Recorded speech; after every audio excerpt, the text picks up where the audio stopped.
Good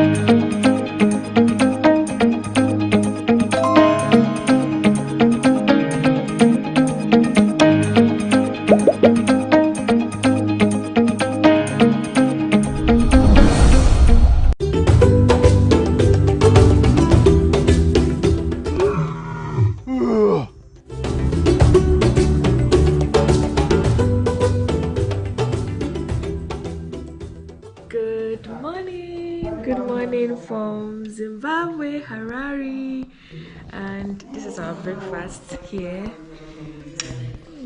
The weather is a little chilly. The sun is out this morning.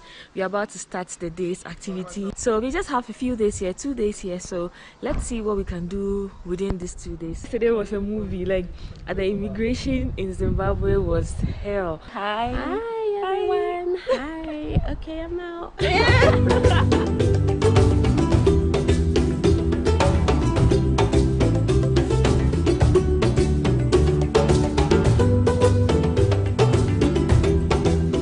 So guys, I'm happy to be in my 15th country, which is Zimbabwe, which is a visa-free country for Ghanaians. We are visiting a place called Mwanga Lodge, which is about 40 minutes drive from Harare.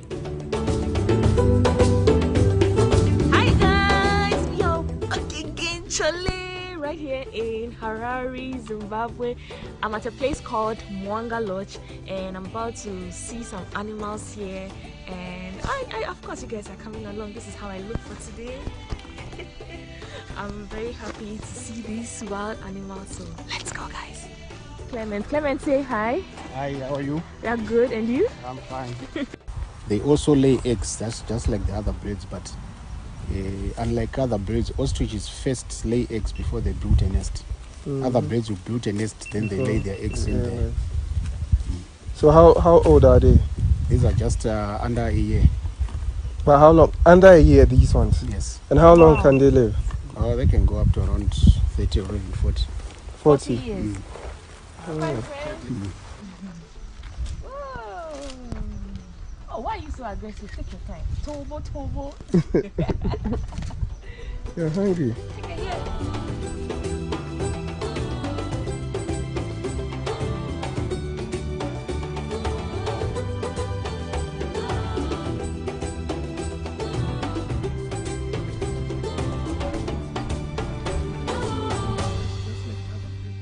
Well, the place started in the 80s, in the early 80s,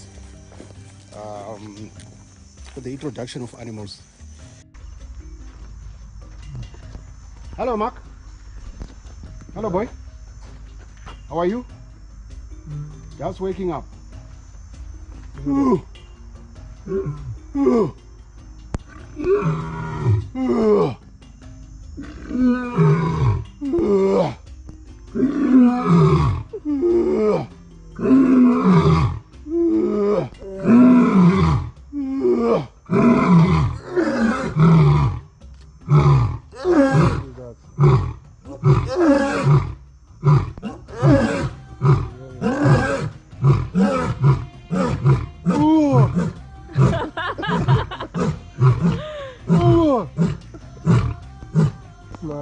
So that's Mark.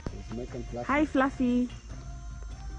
The Mark was born here, and but his parents are from Kenya.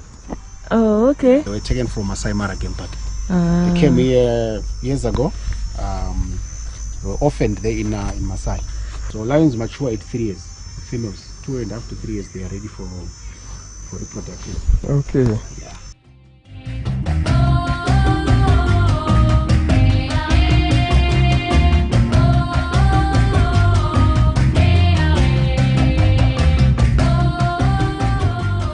What's this?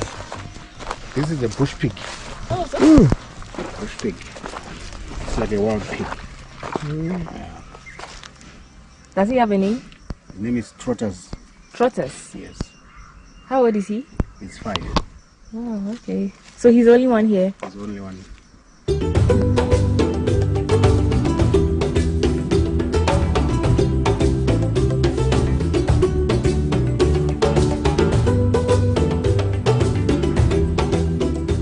I've never seen a monkey this small. It's called a marmoset monkey. Yeah, it's not local. This one is foreign. From South America. Guys, can you see it? This is him. He's so small So and that's cute. how it goes. Like, Do they grow big? They don't grow big. No. That's their actual size. Yeah, that's the other side. Wow. how many do you have? These are some cute birds. Whoa.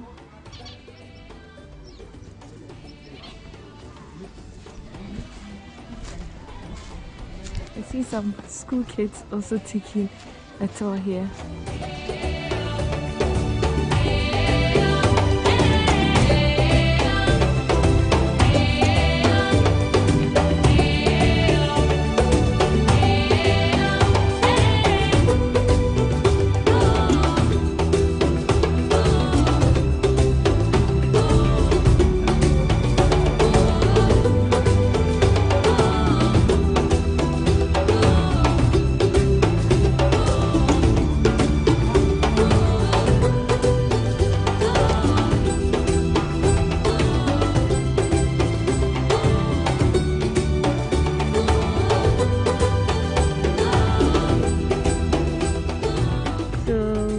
We just ended our first part of the trip and we're about to have some coffee.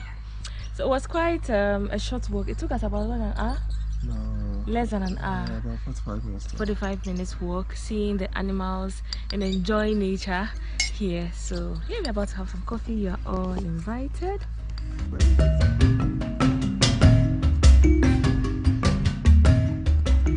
So guys, we are going for the second part of the tour on this safari car.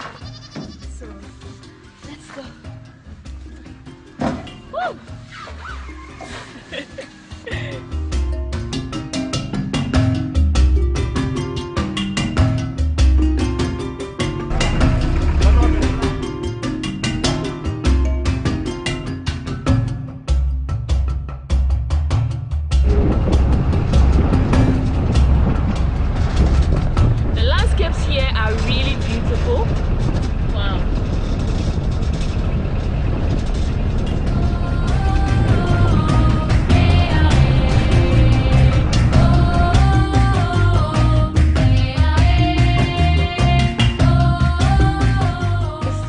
The next stage of our tour, we are about to canoe on this beautiful river with a beautiful view of the mountain. I have realized there are a lot of farmlands here in Harare, and so when we're coming we sighted a lot of farmlands here, and it's such a beautiful sight. So guys, we are here at the Mvizi River where we'll be doing canoeing. Are you excited? Very! So we are the only ones here, and this is how it looks from here.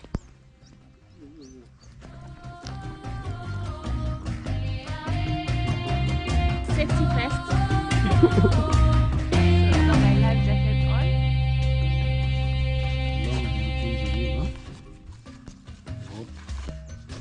Thank you. Let's go, guys. Row your boat, row, row, row your boat.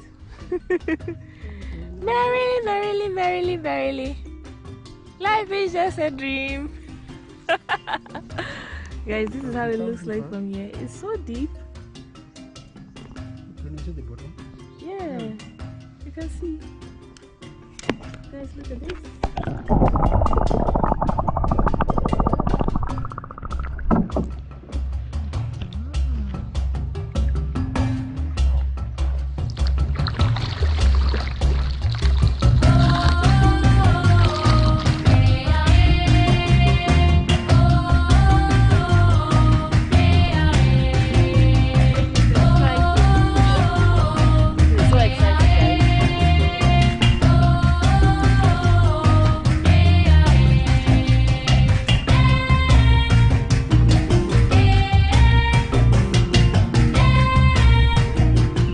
So, what do you have in the water? We have fish. What type of fish? We have the Niloticus, the brim, and the bass, the barbel. We have carp. You do it this way so that we can direct the here. eel as well. Okay. So there's plenty of fish in here. Are you tired?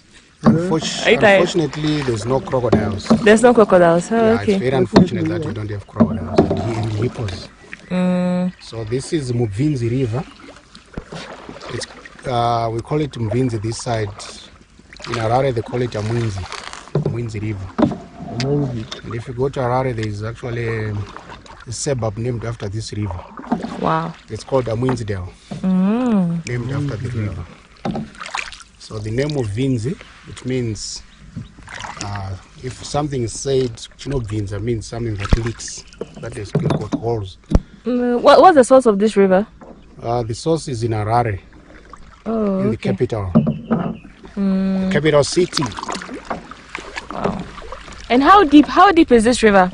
Well, the deepest point is around 40 meters. Wow. And it's full. Right now we started receiving rain and water is slowly filling up. So I think if it continues to rain, mid-January this river will be full to the brim. Wow. And the water is used by farmers around for irrigation. On our right there, yeah, that farmer is growing avocado trees. So there's a lot of avocado trees there. So he's doing avocado and blueberries. And further down they're doing maize, wheat. Some farmers are doing tobacco. That's their source of water. The water is so fresh. Let me taste it. It's nice. That's something. No, it's no salt. It's very fresh. So, do people catch their fish? Yes. In here. Where? Where? They fish from the banks. Yeah, sometimes some will bring their boats. You can fish from the boat as well. It's not restricted. It is restricted. You get a fisher's license, a fishing license. Oh, okay. You can come and fish.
Some seabreads on our way to have lunch.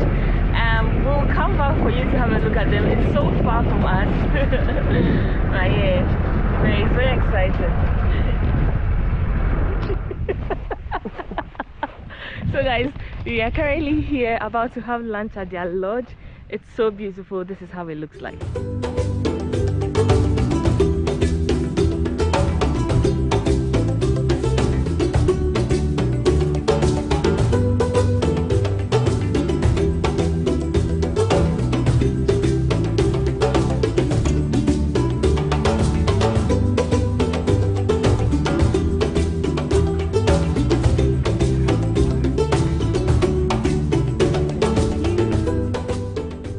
Guys, lunch was so good.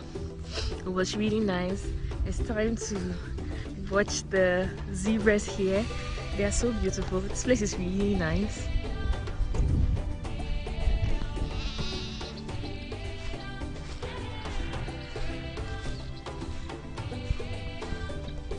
Where are you running to?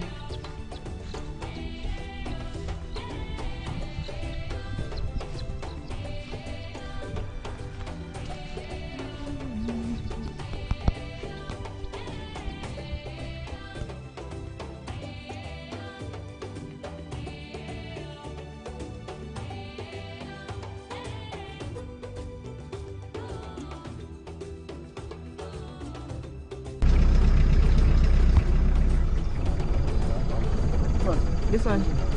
The wild beast. Wild beast. Oh, okay.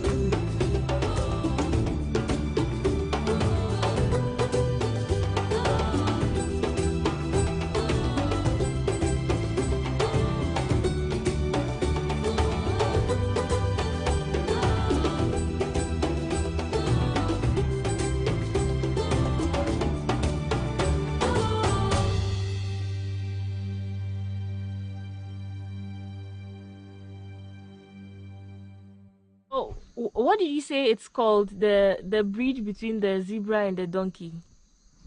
It's called a zonki. A zonki. Yes. Guys, this is called a zonki, the one behind the zebra.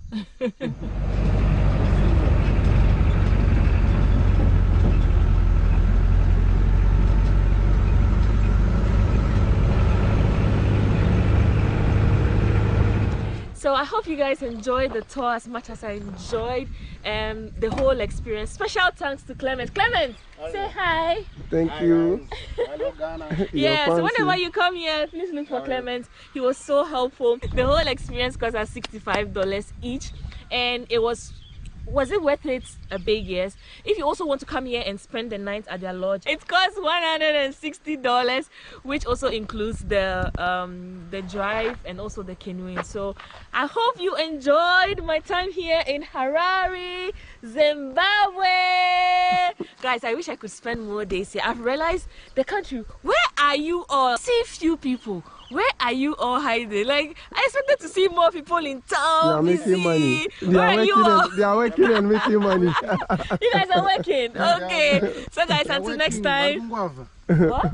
They are working, eh? Yeah. Oh, I see. We call it kungwava. Kungwava. Yes. It means they are hiding. They are working. They are working. Yes. Kungwava. Everybody is kungwava. Kungwava. I hope you enjoyed watching this vlog. I love you all. Thank you so much for the love and support. And guys, please, let's hit 50,000 subscribers. In fact, 100,000 before Christmas. Hey. I love you all. Mwah.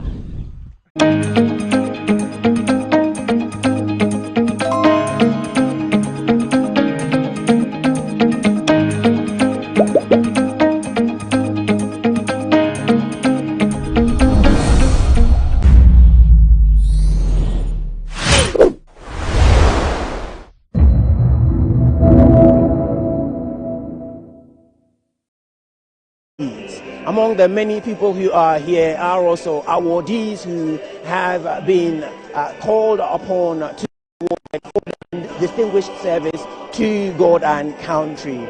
It is the 2023 National Harness and Awards, and this is taking place at the International Conference Center this afternoon.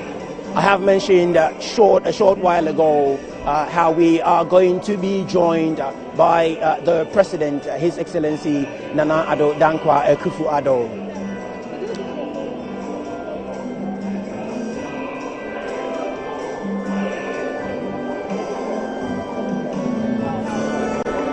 Yes, and that's melodious harmony from the Winneba Youth Choir, treating us to some good melody as we wait for the actual commencement of the program here at the International Conference Center. To run you through a few of the awards categories and nominees to receive these awards, we have a presentation to Frontline Service as I've mentioned earlier, and there's 19,557 of such distinguished persons. Then we also have COVID-19 Trust Fund. The COVID-19 Trust Fund, trustees of the fund will also receive some awards. We'll also have presentations going to the private sector support fund. And so for those men and women who pulled together with country or with the nation to face COVID-19 by bringing together their resources to support government in the fight against the pandemic. These will also receive some awards this afternoon. Then we'll also move on to a presentation to institutions and faith-based organizations who also brought on board their resources and their time to help in the fight against COVID-19. Indeed, if you look around you stand on the divide, the ravages or the effect of COVID-19 can still be felt right across our nation, from our markets to our farms. Yes, COVID-19 had some impact on us, and it still lingers. It hasn't completely left us. The impact of the pandemic has still not left us. We still are fighting it somehow. And then some also to receive the awards will be the 23, a special edition, as well as PPEs in the fight against COVID-19. And so those who devoted or had to switch their operations to produce hand sanitizers as well as other PPEs will also be awarded.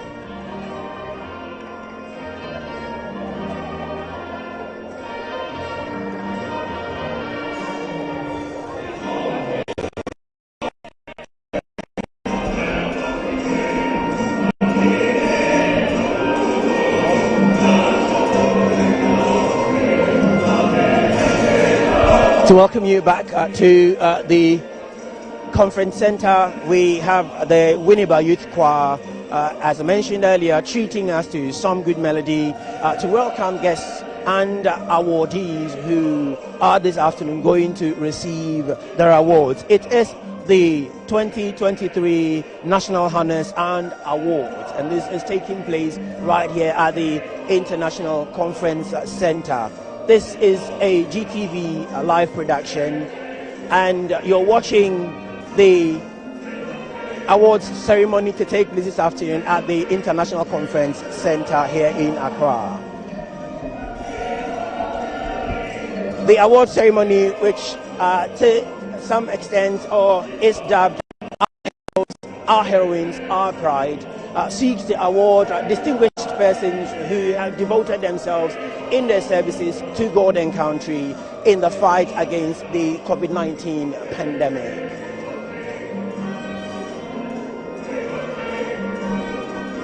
You will recall in the face of the pandemic when there was a lockdown in this country so that the fight of COVID-19 will be strategically won. There were some men and women who, by the very nature of their work, cannot stay at home, and so will have to be at the front line and in helping to combat the pandemic. And these include even members of the media who took up the education or information aspect of the fight against the pandemic. And men and women in the health services who down their tools, will not cower in the face of the pandemic, but devoted themselves to making sure that, at the very least, no man or woman is lost to the effects of COVID-19 when it hit the shores of Ghana a few years ago. Indeed, these have been recognized by the state and will be duly honored or awarded for distinguished service to God and country.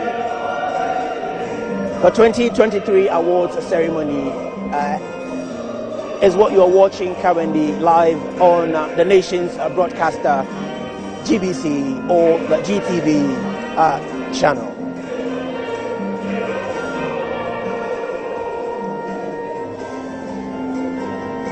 And you're currently watching a live broadcast from the International Conference Center, where the National Honors and Awards 2023 is to take place. There's quite a good number of dignitaries here present for this awards ceremony, and in attendance we have members from the diplomatic community here present. We also have members of the clergy. The armed forces as well as other services are also very well represented at this awards ceremony.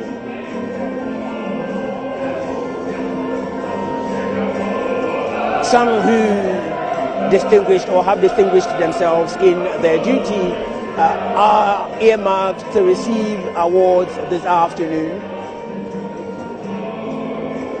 And what you can hear in the background is a soothing melody from the Winneba Youth Choir, who are here present at the award ceremony.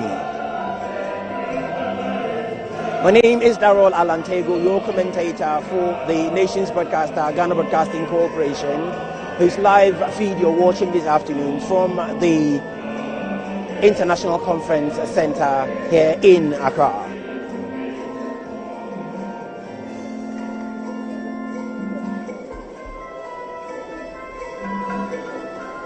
To mention but a few, some of the dignitaries who are expected to be here with us this afternoon will be the Speaker of Parliament, Speaker Alban Sumana Bagbin is expected to be here with us this afternoon. So is the Chief Justice, His Lordship Kwesi Enin-Yeboah is also expected to join us very shortly.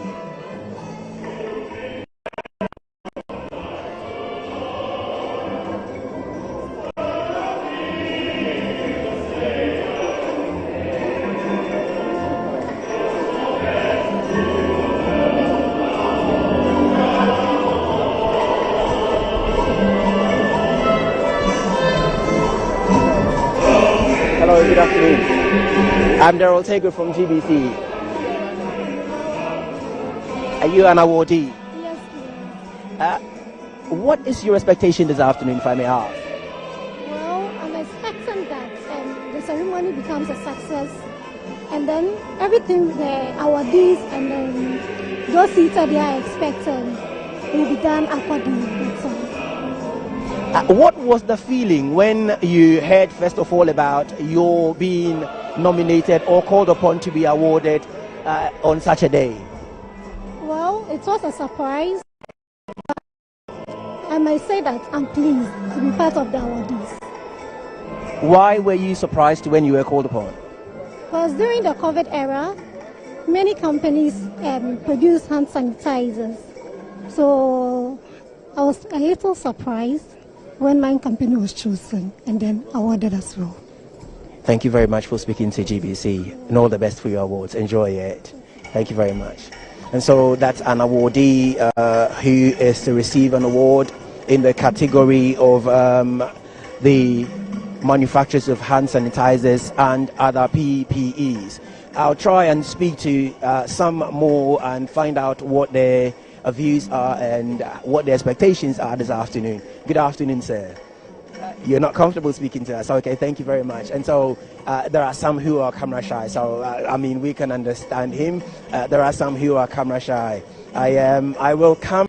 I see a few members from the various industries, the Ghana Medical Laboratories and Associations, also well represented. Let me move closer and speak to a man beaming with so much smile and see what his view is this afternoon. Good afternoon, sir. Good afternoon. My name is Darrell Tago from GBC. My name is Dr. Frank Srebo, the president of the Ghana Medical Association. Awesome to meet you, Dr. Srebo. Dr. Srebo, are you an awardee? Actually, Ghana Medical Association actually is an awardee.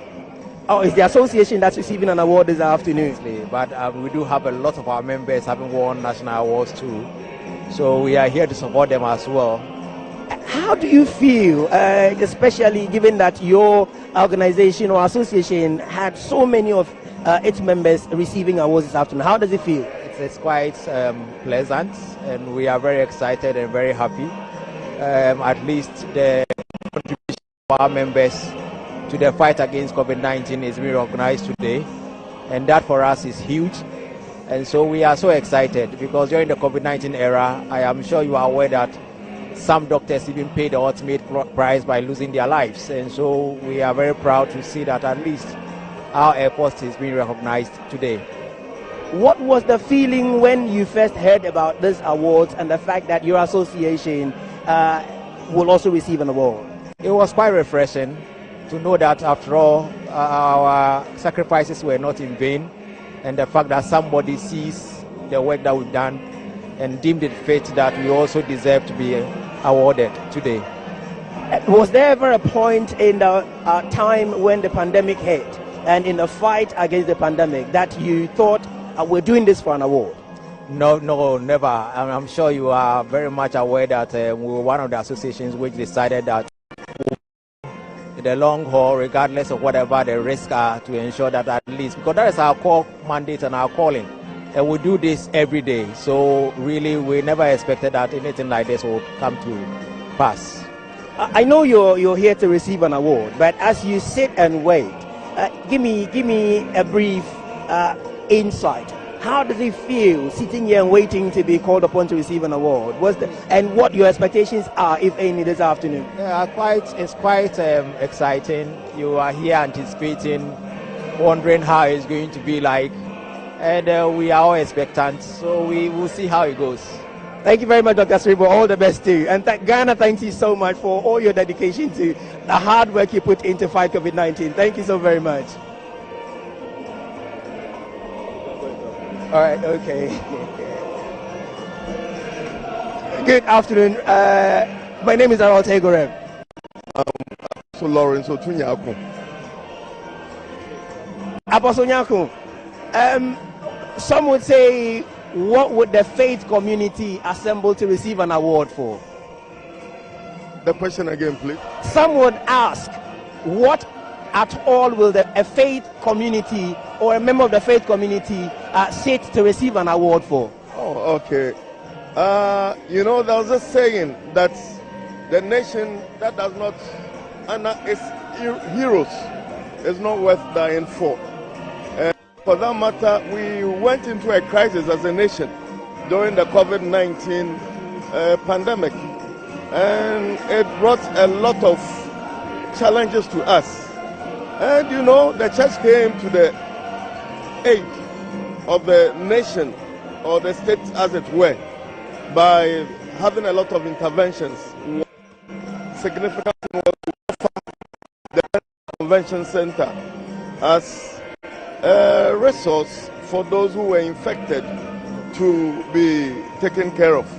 Then we also offered our cinema vans for publicity, for people to know about the disease, how to keep themselves, how to organize themselves so that they will not be infected, and those who are infected will not transfer it onto others. In terms of contact tracing and all that, so that people will cooperate in that pandemic.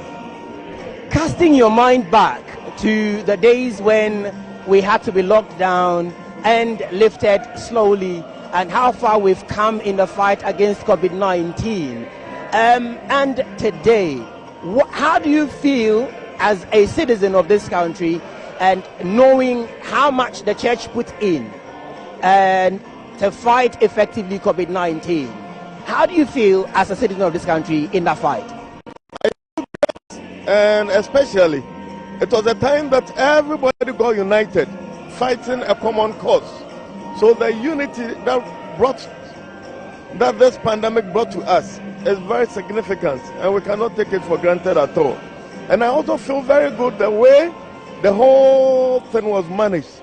And in fact, Ghana was spoken highly of by the international community on the way we handled it. And now we're out of the wood, and we give glory to God. The prayers of the righteous can also not be taken for granted.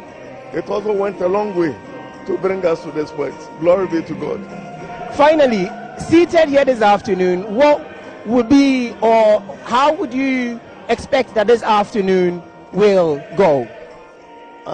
It will bring a lot of memories into the minds of people, And we would also want to cheer those who worked very hard up to have received or merited an honor like this. So it should be a nice atmosphere where we would have another cause to glorify God for what He did for us in the pandemic period. Thank you very much, Apostle. Thank you so very much for speaking to GTV.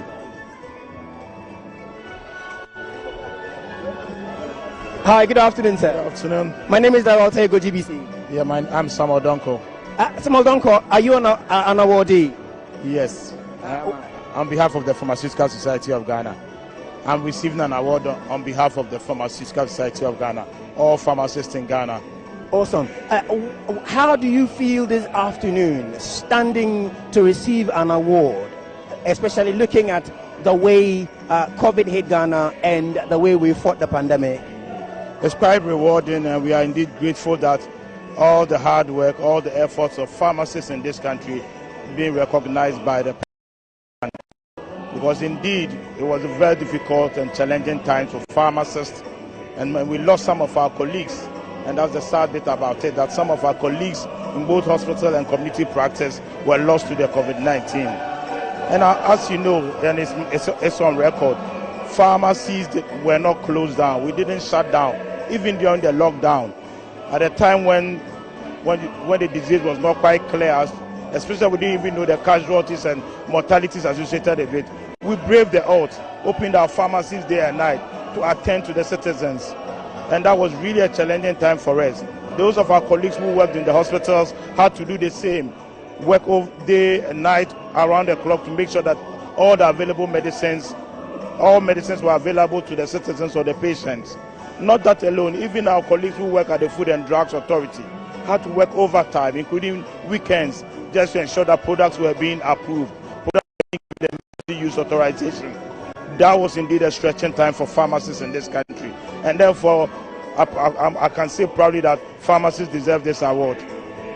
If there's any one thing that particularly got you worried during the heat of the pandemic, will that be the fact that our movements are curtailed, or the fact that there isn't any clear understanding of the pandemic, and therefore for your society you find yourself, even though you're looked up to, you're helpless in yourselves? I think the restriction of movements for us, it was timely. We actually needed it. But like you mentioned, it was uncertainty surrounding the whole pandemic. At that time, information was very scanty. Each day and night, as we continued to research, new information was coming out. And a bit about it was also the scarcity of certain essential medicines and the panic at which the citizens would rush in to get the moment they get information that this medicine could help the situation. At any point in time, there was scarcity of medicines. And the times that we really felt it was when even certain medicines were restricted from coming into their country. At that time, we knew that the people were vulnerable. We have a responsibility to make sure that medicines are always ready, are always available for the citizens of this country, and therefore go a bit scary for us. We didn't know what the future was. We didn't even know what the medicines we were using, whether they could really stand up to the test that we were facing. But hurriedly, and based on the committees that the government put in place, we continually made our inputs to review the formulary to ensure that the best Ghanaians could get the best of treatment. But that was our mandate, to put our health knowledge to bear and make sure that patients get the best out of their medicines. Was there ever a time during the fight against the pandemic that for your association you thought we could be to put in our 110%? I mean, our motto stands, amicus humani generis. We are friends of the human race. We did these things for the service of humanity, not for our award. So this award coming in is just a surprise. We did it purely as a service to humanity. Sorry, we had to cut you to receive the Vice President, His Excellency Alhaji Dr. Mahmudu Bawumia, who is joining us this afternoon for the awards ceremony.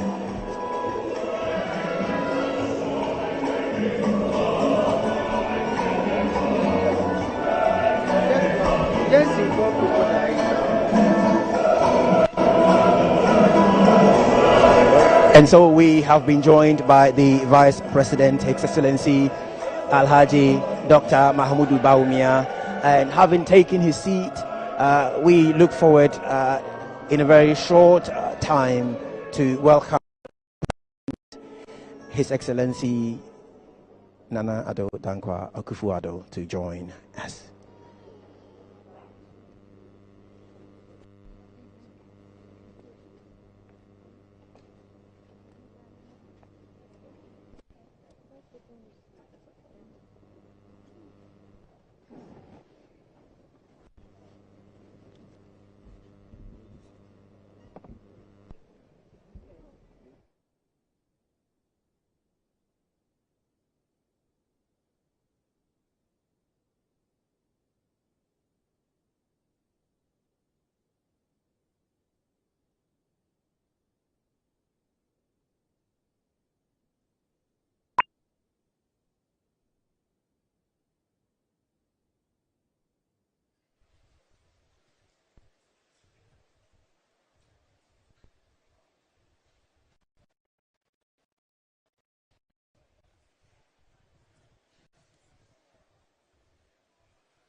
Ladies and gentlemen, the President of the Republic.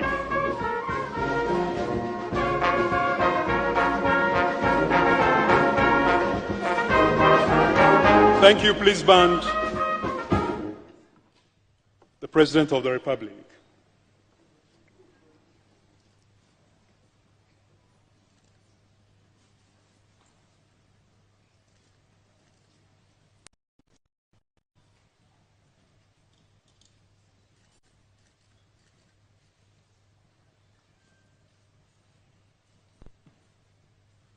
Shall remain standing for the national anthem.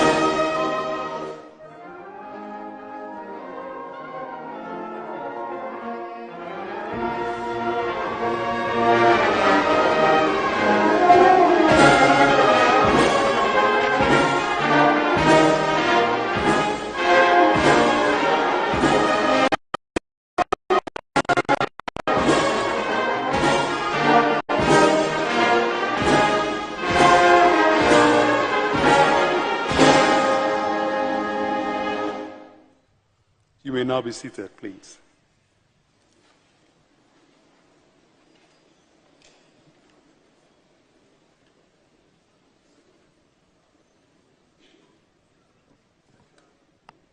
Shall we, out of reverence to God, begin this solemn ceremony with an opening prayer?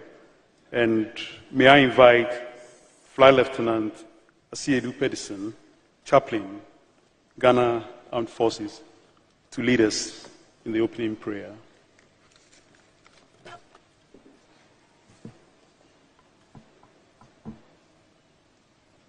Please, let us pray. Almighty God, we so much lives today. The word says that we should give honor to whom honor is due, as a symbol of respect and great commendation to those who have served Mother Ghana in different ways.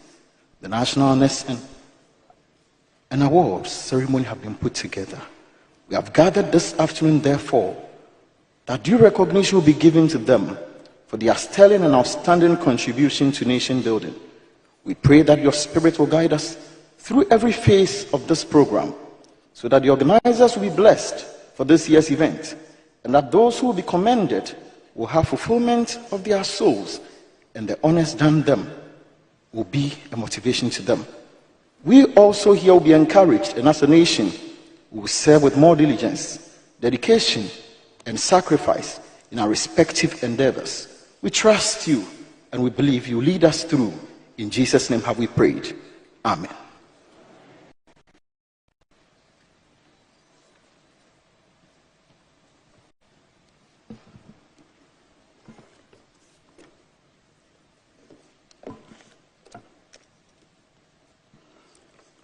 Thank you very much, Flight Lieutenant Akufo-Addo Pedersen, for the opening prayer.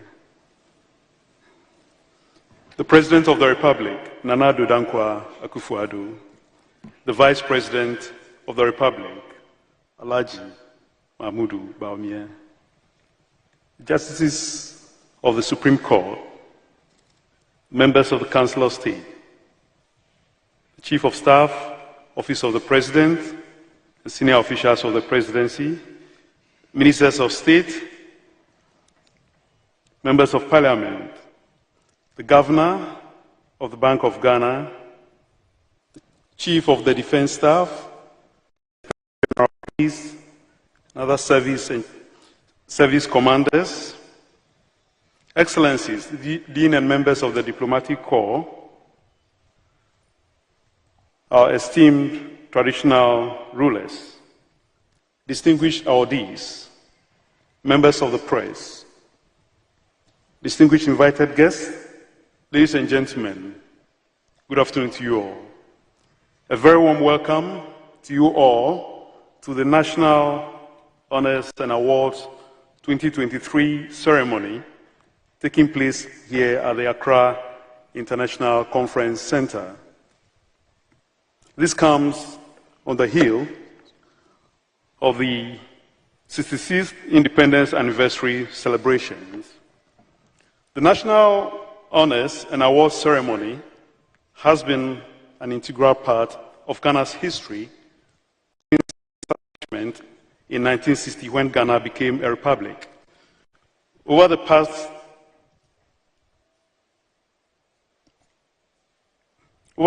years, the ceremony has served as a platform to recognize, appreciate, and reward exceptional achievements and outstanding contributions of Ghanaian citizens and other nationals who have distinguished themselves in critical areas of national endeavors. This year's National Honors and Awards ceremony, however, takes a special significance as the state has identified individuals and institutions, both local and foreign, on whom the presidential honors for distinguished service will be bestowed. The focus will be on acknowledging and rewarding the selfless and gallant individuals who had dedicated their lives to the fight against the COVID-19 pandemic when it struck. Ladies and gentlemen, it's with much delight that I welcome you once again to the National Honors and Awards 2023 ceremony.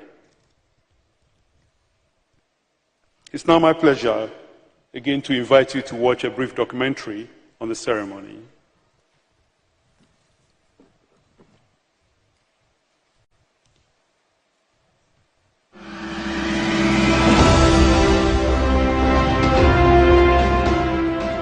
Ghana, a nation with a proud history of gallant and resilient people, established a high national order of merit, honors, and decorations to recognize 2023, a special edition dedicated to honoring our COVID-19 heroes. President Nana Addo Akufo-Addo will, on behalf of the people of Ghana, decorate deserving citizens with the highest national honors of merit, including the Order of the Volta, Companion and Member Divisions, Grand Medals, and other special awards for their meritorious services, leadership, and innovation. A glittering ceremony of pride and gratitude on Tuesday, 14th March 2023 at the Accra International Conference Center. Guests must be seated by 1 p.m. National Honors and Awards 2023. Our heroes, our pride.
Asia, Europe, and Latin America, that if it was not well, lives and livelihoods.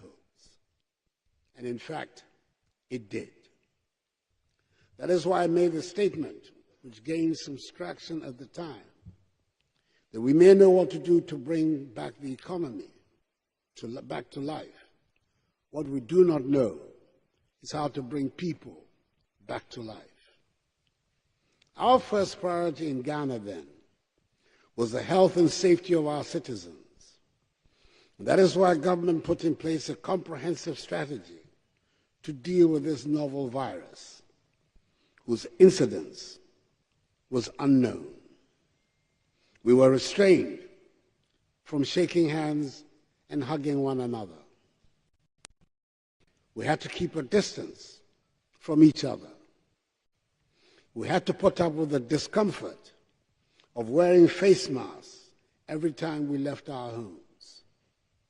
We had to endure distress caused by the poking of our nostrils and throats with swab sticks each time we underwent a PCR or antigen test. And we had to endure for 3 weeks the painful lockdown in the Greater Accra metropolitan area and Kasua, and the Greater Kumasi metropolitan area and contiguous districts. In addition to this, we had to support households and micro, small, and medium-sized businesses. We had to keep our schools open and ensure that the education of our children was not truncated. And we instituted a 1.1 billion health support package to procure supplies and equipment, and a relief package for health workers, which included tax waivers, allowances, transportation, and COVID insurance. Government also found the money to recruit on a permanent basis 58,041 more health professionals. COVID-19 inspired our domestic manufacturing capabilities and deepened our self-reliance. The pharmaceutical industry, at my instigation, responded positively to the need for domestic production of sanitizers, disinfectants, and liquid soaps. Furthermore, Ghana was able to procure some 81 million cedis worth of personal protective equipment, such as face masks, medical scrubs, and hospital gowns from domestic garment and textiles manufacturing companies, for health workers, and for students who wrote their final examinations.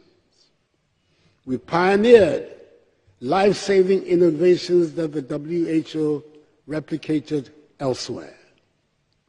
Our relative success in winning the fight against COVID-19 is a testament to the tireless work of our researchers, scientists, advisors, public health managers, frontline healthcare workers, hospital staff, contact tracers, the security services, public and private sector agencies, faith-based organizations, chieftaincy institutions, charitable organizations, and so many others dedicated themselves to the fight to keep Ghanaians safe.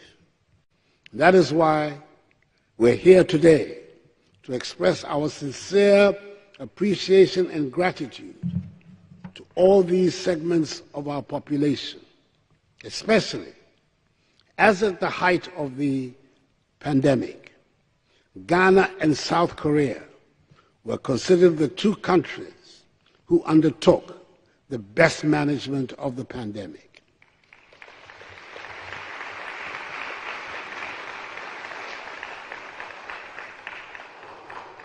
Ladies and gentlemen, as I indicated earlier, today is not only about our success in the fight against COVID. Our victory in the maritime boundary dispute could not have been achieved through the actions of one person, one political party, or one government. It was a collective effort.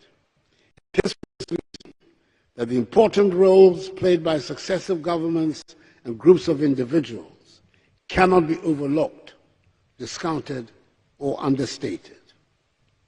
The judgment of the tribunal has brought finality to a maritime boundary dispute that had been extant for over 5 decades. Although the precise economic impact has yet to be conclusively established, what has emerged quite clearly is that our western maritime boundary remains intact. Indeed, Many were those who feared that the outcome of the judgment could strain the friendship that exists between Ghana and Côte d'Ivoire. On the contrary, thanks largely to the spirit of understanding and accommodation exhibited by that great African statesman, President Alassane Ouattara of Côte d'Ivoire, it has rather strengthened the bonds of cooperation between us. Indeed, we now have a strategic partnership agreement, called the Partenariat Stratégique, with Côte d'Ivoire, negotiated by President Ouattara and I. Apart from these two main categories of awardees, that is the COVID and ITLOS awardees, there is a third category of awardees of a few individuals whose work deserve the plaudits of the nation. They are the late great philosopher, Professor Johnson Kwame Redu, by common consent, one of the outstanding philosophers of global repute of the modern era, who will be given a befitting posthumous award, Order of the Volta Companion rank. As will Madame Margaret Sophia Dakwa, the first female commissioner of police, Professor Akwesi Osei, former chief executive of the Mental Health Authority, and Dr. Veronica Agatha Martinson, former executive director of the Cocoa Research Institute, Ghana. It is important to state in conclusion that today's awards ceremony is a purely national event, devoid of partisan, ethnic, or religious considerations, and organized solely in recognition of the services offered by its recipients to the growth, development, progress, and prosperity of Ghana. I, as the President of the Republic, the fount of honor, act as the head of state, and not as head of government, in the distribution of awards. I can happily say that I am not aware of the political sympathies or views of the overwhelming majority of today's awardees. Their politics is of no moment to me, only their exploits in favor of Mother Ghana.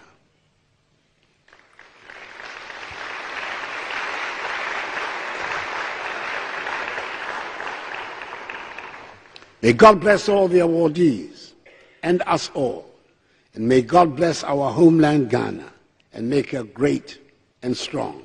I thank you for your attention.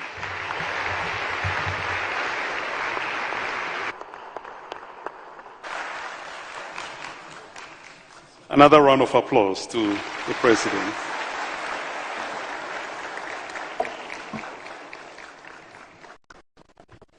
Thank you, Mr. President, for your address.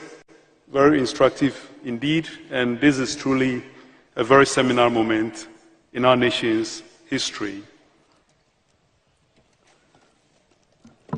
Mr. President's address indeed now sets the stage for the program to progress into the second segment, and that is presentation of awards.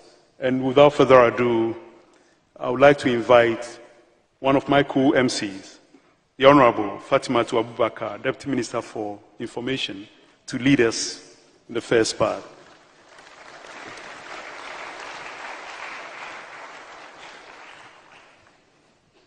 Mr. President, distinguished ladies and gentlemen, permit me to stand on all further protocols already established and say good afternoon. In this category, recipients of the Presidential Honors for Distinguished Service. The Presidential Honors for Distinguished Service is introduced by President of the Republic, Nana Addo Dankwa Akufo-Addo, to recognize leadership, passion, commitment, hard work, and sacrifices of frontline workers who worked hard to save lives and help the nation during the peak of the COVID-19 pandemic. Across all 16 regions of our country, 19,557 individuals are being recognized today. They are represented by these 46 health workers in this room. Your fervent and remarkable sacrifices will always be remembered. I will now invite the following individuals to receive their certificates. We have Mr. Thomas Kwabla Vigbedo of Oti Region.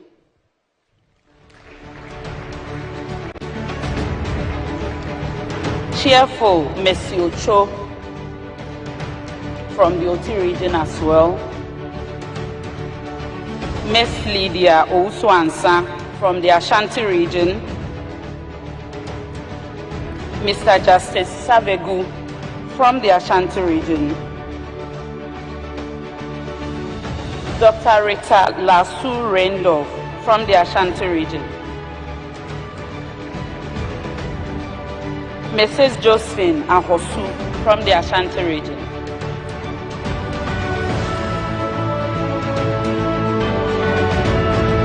Dr. Kwame Buedu from the Ashanti Region.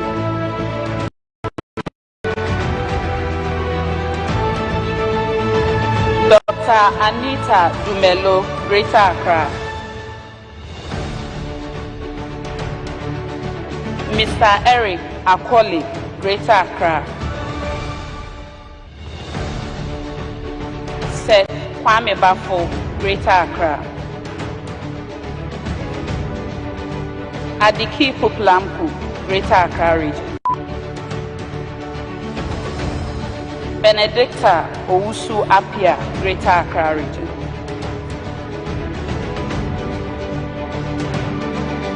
Gifty Akumenyi, Greater Accra. Jennifer Ando, Greater Accra. Patience Ba, Greater Accra. Hall Baby, Greater Accra Region. Emmanuel Lamte, Greater Accra Region. Emmanuel Riverson, Northeast Region.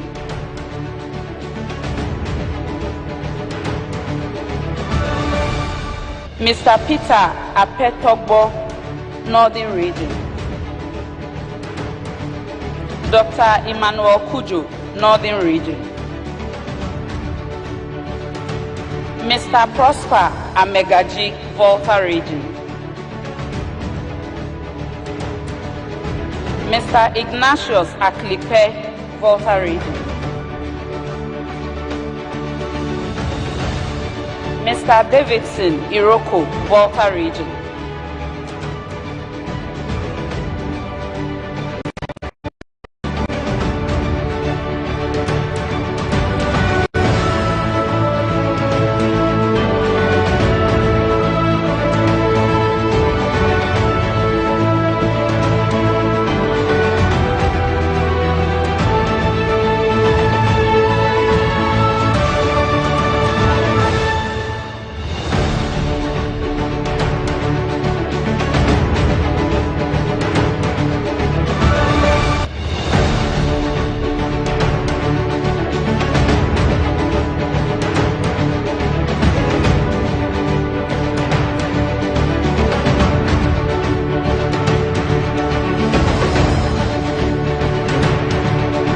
From the Central Region, we have Mr. Daniel Ba,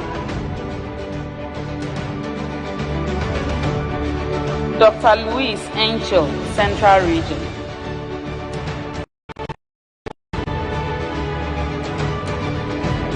Mr. George Boateng, Central Region.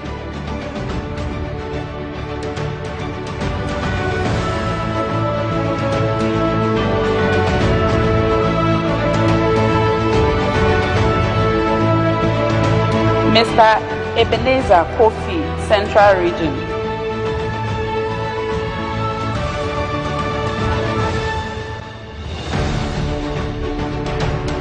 From the Western Region, Dr. Joseph Yeboah Anson.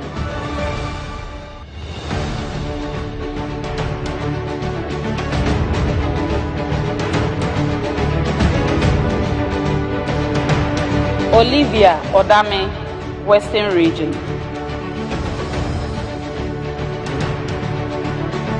Dr. Simon Bene, Western Region.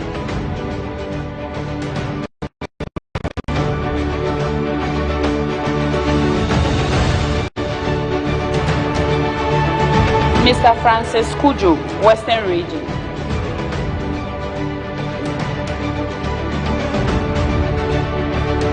From the Bunu East Region, we have Dr. Gavin Apio.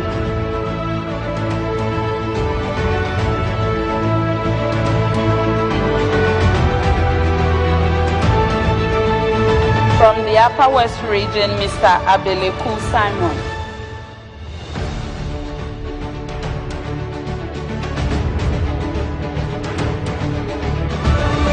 From the Upper East Region, Edmond Nyamura.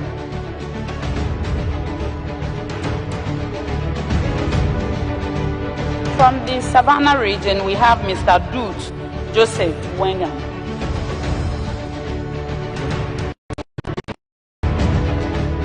From the Bono region, Richardson Wafu. Also from the Bono region, Mansour Zakaria Mohammed. From the Eastern region, Dr. John Eko Otu. Miss Rita Alaku, Eastern region. Mr. Clement Aboka, Eastern region.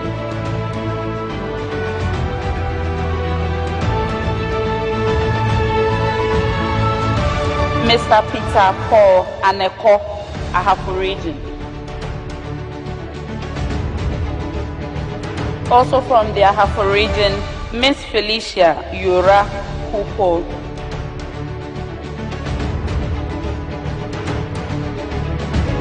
Salam Damla from the Ahafu region. From the Western North region, Alberta Otain from the Western North region. Also from Western North, Benedicta Okran. I will now invite my colleague, Mr. Jefferson Saki, Deputy Director of Communications at the Office of the President, to invite the next set of recipients.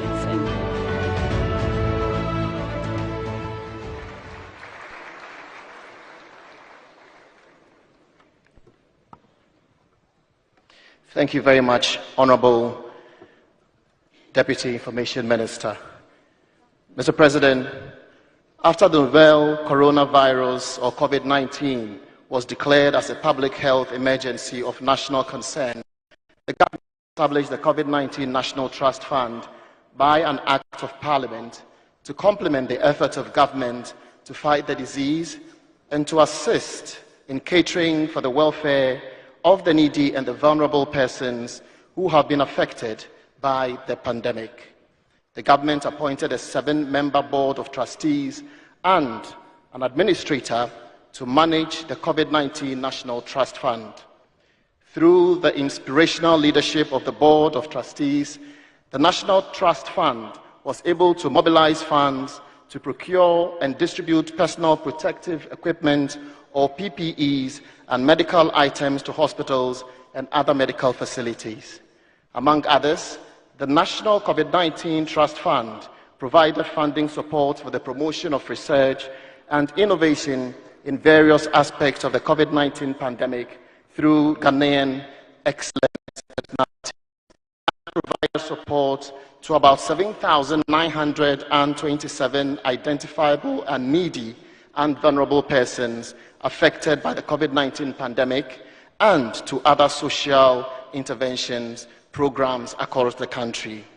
This award, Mr. President, is to appreciate the marvelous works done by the members of the Board of Trustees, and the recipients are: first, to receive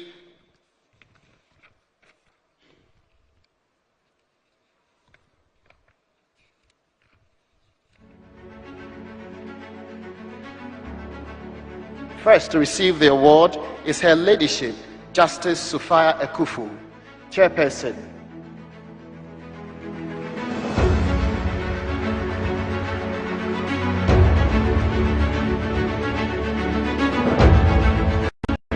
Her award is being received by Mrs. Akufo-Addo Awezi. Next to receive the award is the Most Reverend Dr. Justice Osei Akrofi.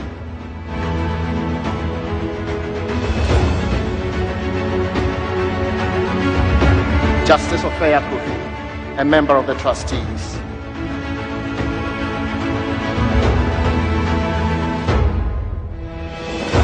Next is Mr. Jude Kofi Buckner.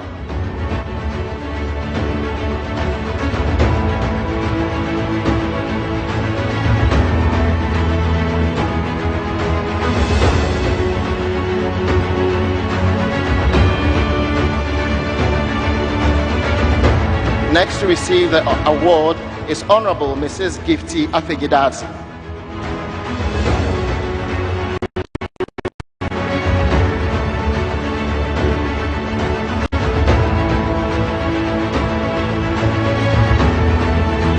Next is Mrs. Akufo-Addo Awezi, member.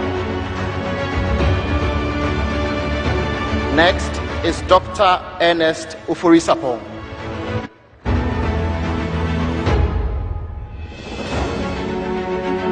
Next is Dr. Abdul Samed Tanko.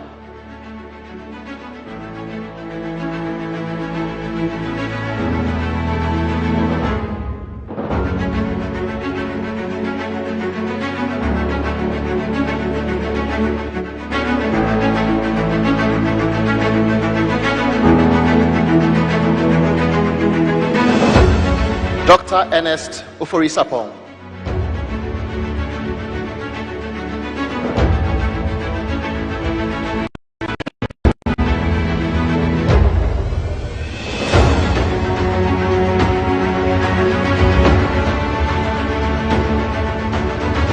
Next, Dr. Abdul Samad Tanko.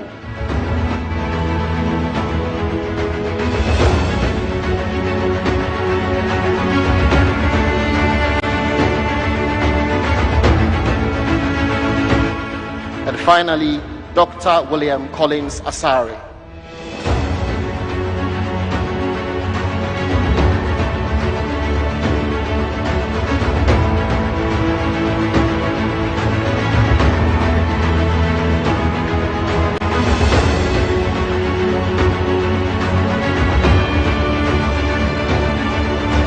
Mr. President, the next set of awards is for the COVID-19 Private Sector Fund Support Team. This award or certificate is a recognition of the remarkable technical administrative work of the team of personnel who supported the Ghana COVID-19 Private Sector Fund in the construction of Ghana's foremost infectious disease center. And the recipients are, first, Professor Irene Ejapon, public health expert. Next, Mr. Kobina Atabedu.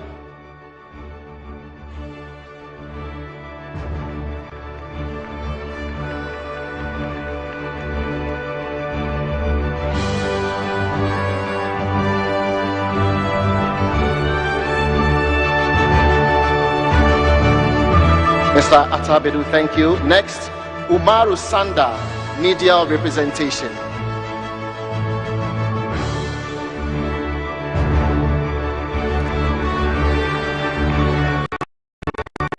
Next, Kwame Banier of the KPMG.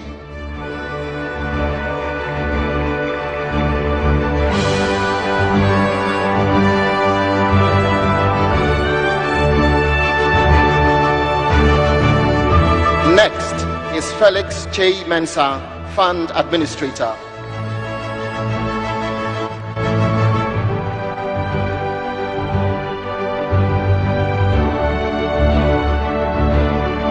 Next, Safo Apiaopong, Assistant Fund Administrator.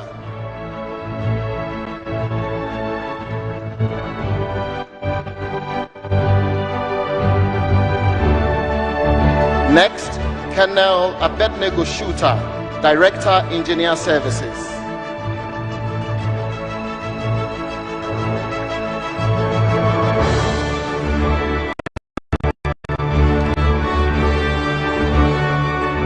Next, Lieutenant Colonel Albert Benjamin Techi, Project Manager.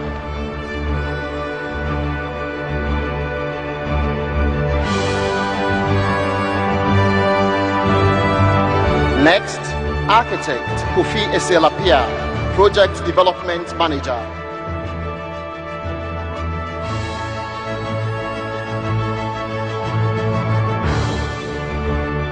Next, Architect Fifi Sam Awoche, Deputy Project Manager.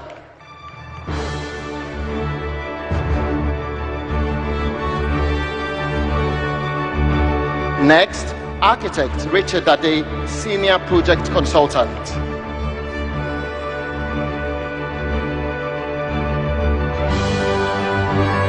Next is Engineer Samuel Asiedu.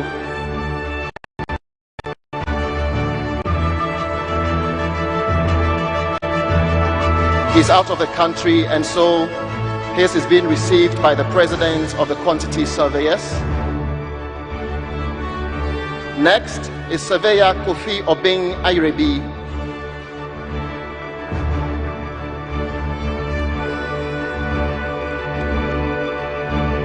Next, Engineer Clement K. Amoli, Structural Engineer.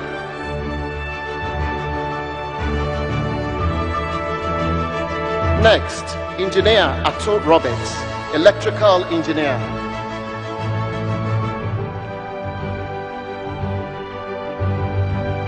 Next, Architect Ruth Ann Richardson, Project Architect.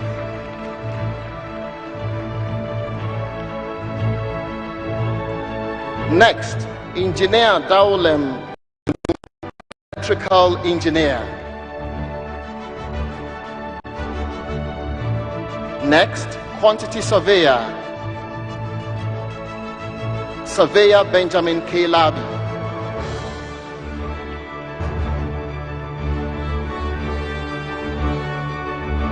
Next, Surveyor Ian Agbenyaga, Supply Chain Manager and Quantity Surveyor. Next is Surveyor Emmanuel Bento, Quantity Surveyor.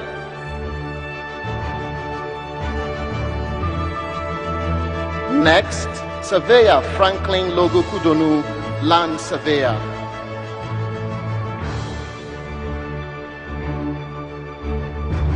And last but not the least, Surveyor Obed Ampedu Asiama.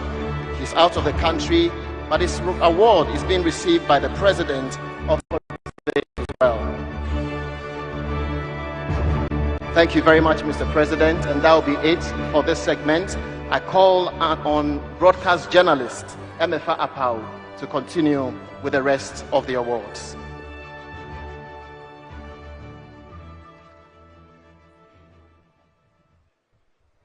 At this point, we'll continue with this set of awards. We'll call Solomon K. Tamaklo, Structural Engineer Assistant.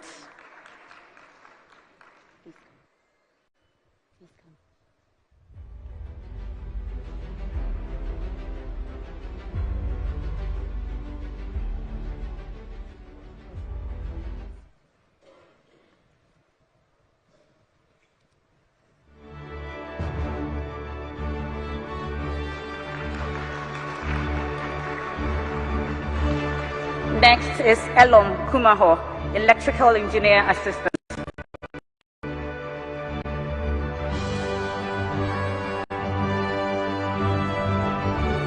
We have Joseph Joji, Structural Supervisor.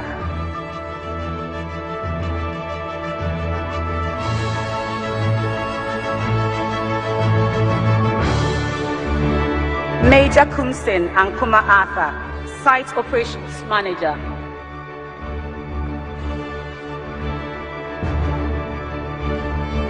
Lieutenant Commander Michael Isiama Bampo, the Safety Officer. We have Flight Lieutenant Ivy Na Ayoko Tete, Project Architect.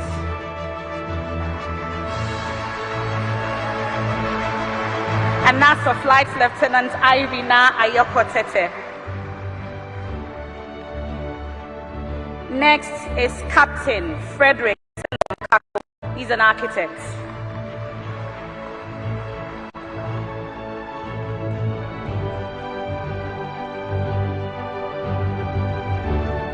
Next, we have Atokwa Menadazi, Project Communications Manager.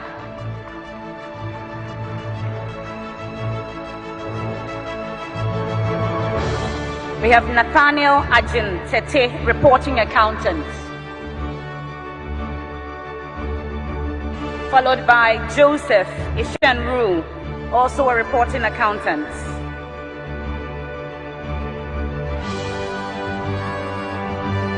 Followed by Gordon Dade, he's a Reporting Accountant too.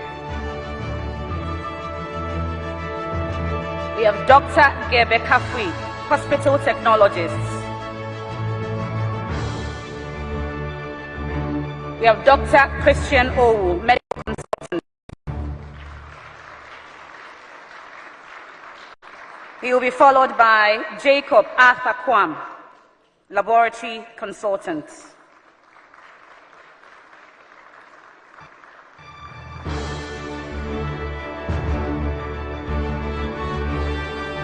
Then we have Dr. Oliver Joseph Comey, Medical Consultant. Dr. Comey.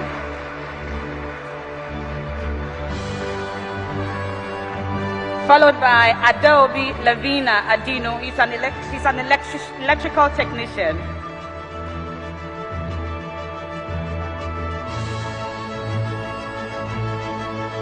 Then we have WO1 E. Aflao Ernest, Detachment Sergeant Major.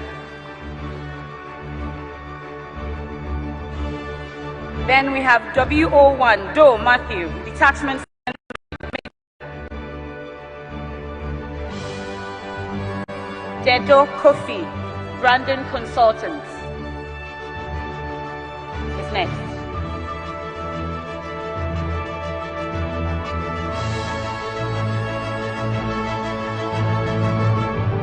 Then last but not the least in this batch, we have Evelyn Jowona, Medical Consultant.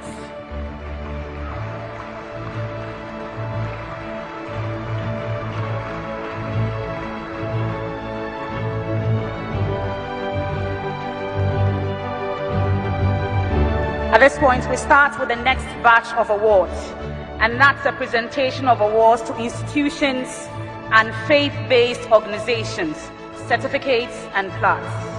At the inception of COVID-19 in Ghana, the government of Ghana interacted with faith-based organizations, traditional rulers, recognized associations, owners of public transport, and industries, among others, on how best they could partner government and use their various platforms to help in public education, expansion of infrastructure, and local manufacturing of personal protection equipment, among others.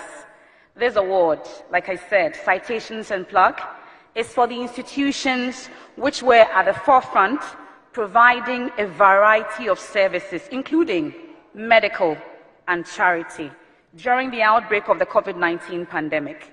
They include research institutions, hospitals, and faith-based organizations.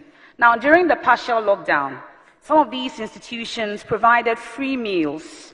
They also gave assorted food items and funds to some of the needy and vulnerable in society, including persons with disabilities. They also made donations of various medical supplies and personal protective equipment to some major public and private health facilities in the country to expedite health care. So to start the awards, none other than the Ghana Health Service. With a round of applause, let's welcome the Ghana Health Service. Dr. Patrick Kumabwaje, welcome. Let's welcome him.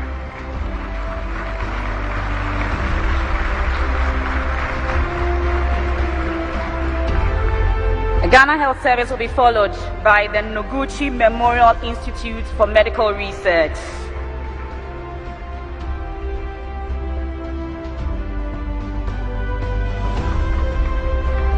once again from the Ghana Health Service.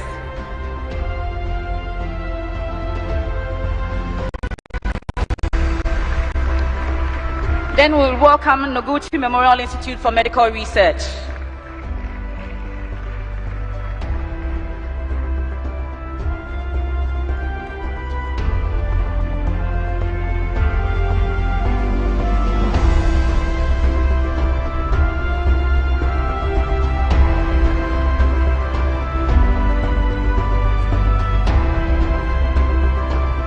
Next is the Kumasi Center for Collaborative Research in Tropical Medicine, KCCR, and they are well represented.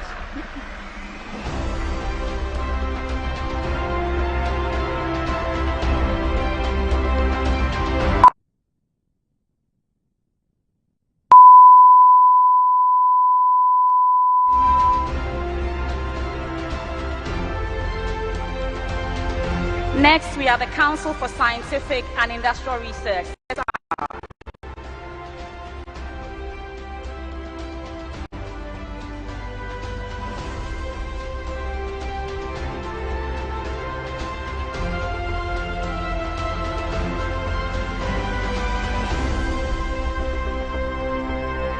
Let's now welcome the Kolebu Teaching Hospital.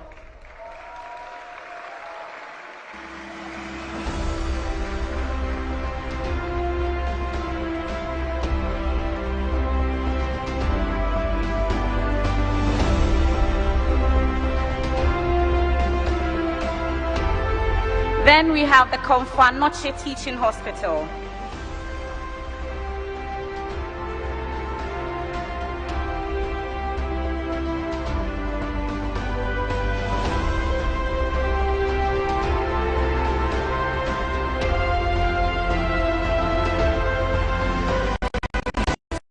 The University of Ghana Medical Center, Legon.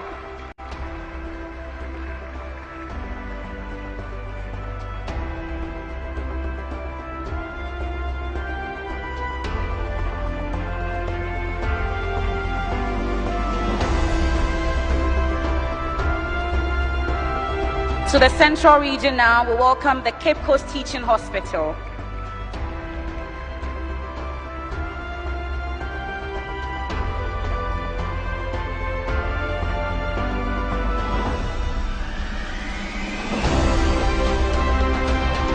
Then a quick trip to the Volta region, the Whole Teaching Hospital.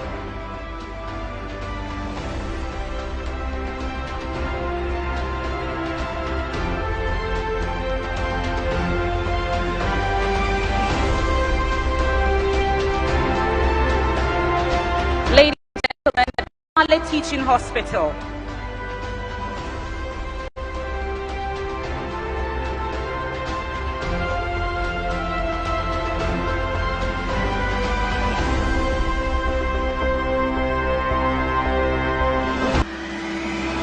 Let's welcome the 37 Military Hospital.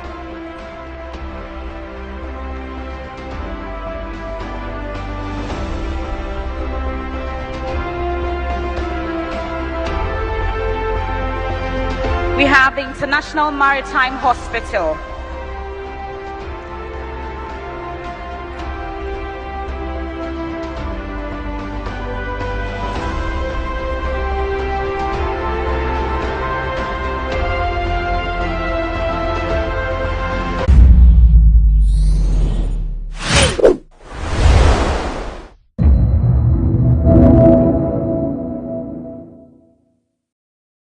In 2019 across Spain, and it was an eye-opening experience for us having to play music, and man, people in Europe love Ghanaian music.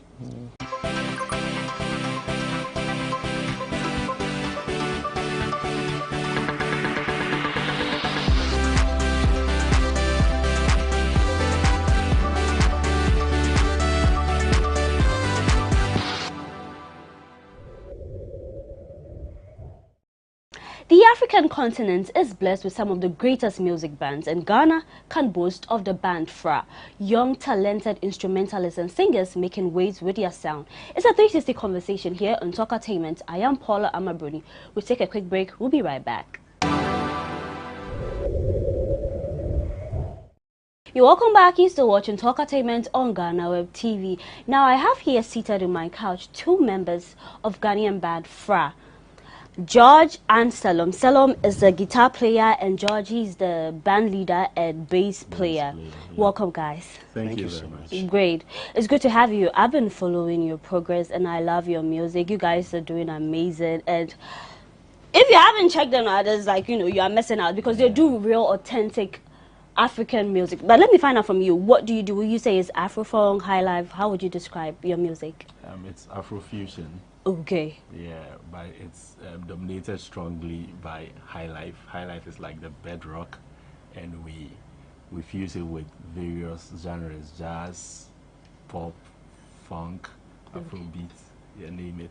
Okay, so just as your name say, Fra, I feel that energy. Great. So the band, just tell us the genesis. How did Fra come to be, and then the members? Let me start. How many are you in the band? So the core members of the band are 6. But we have a 7th member who's like an ad hoc member.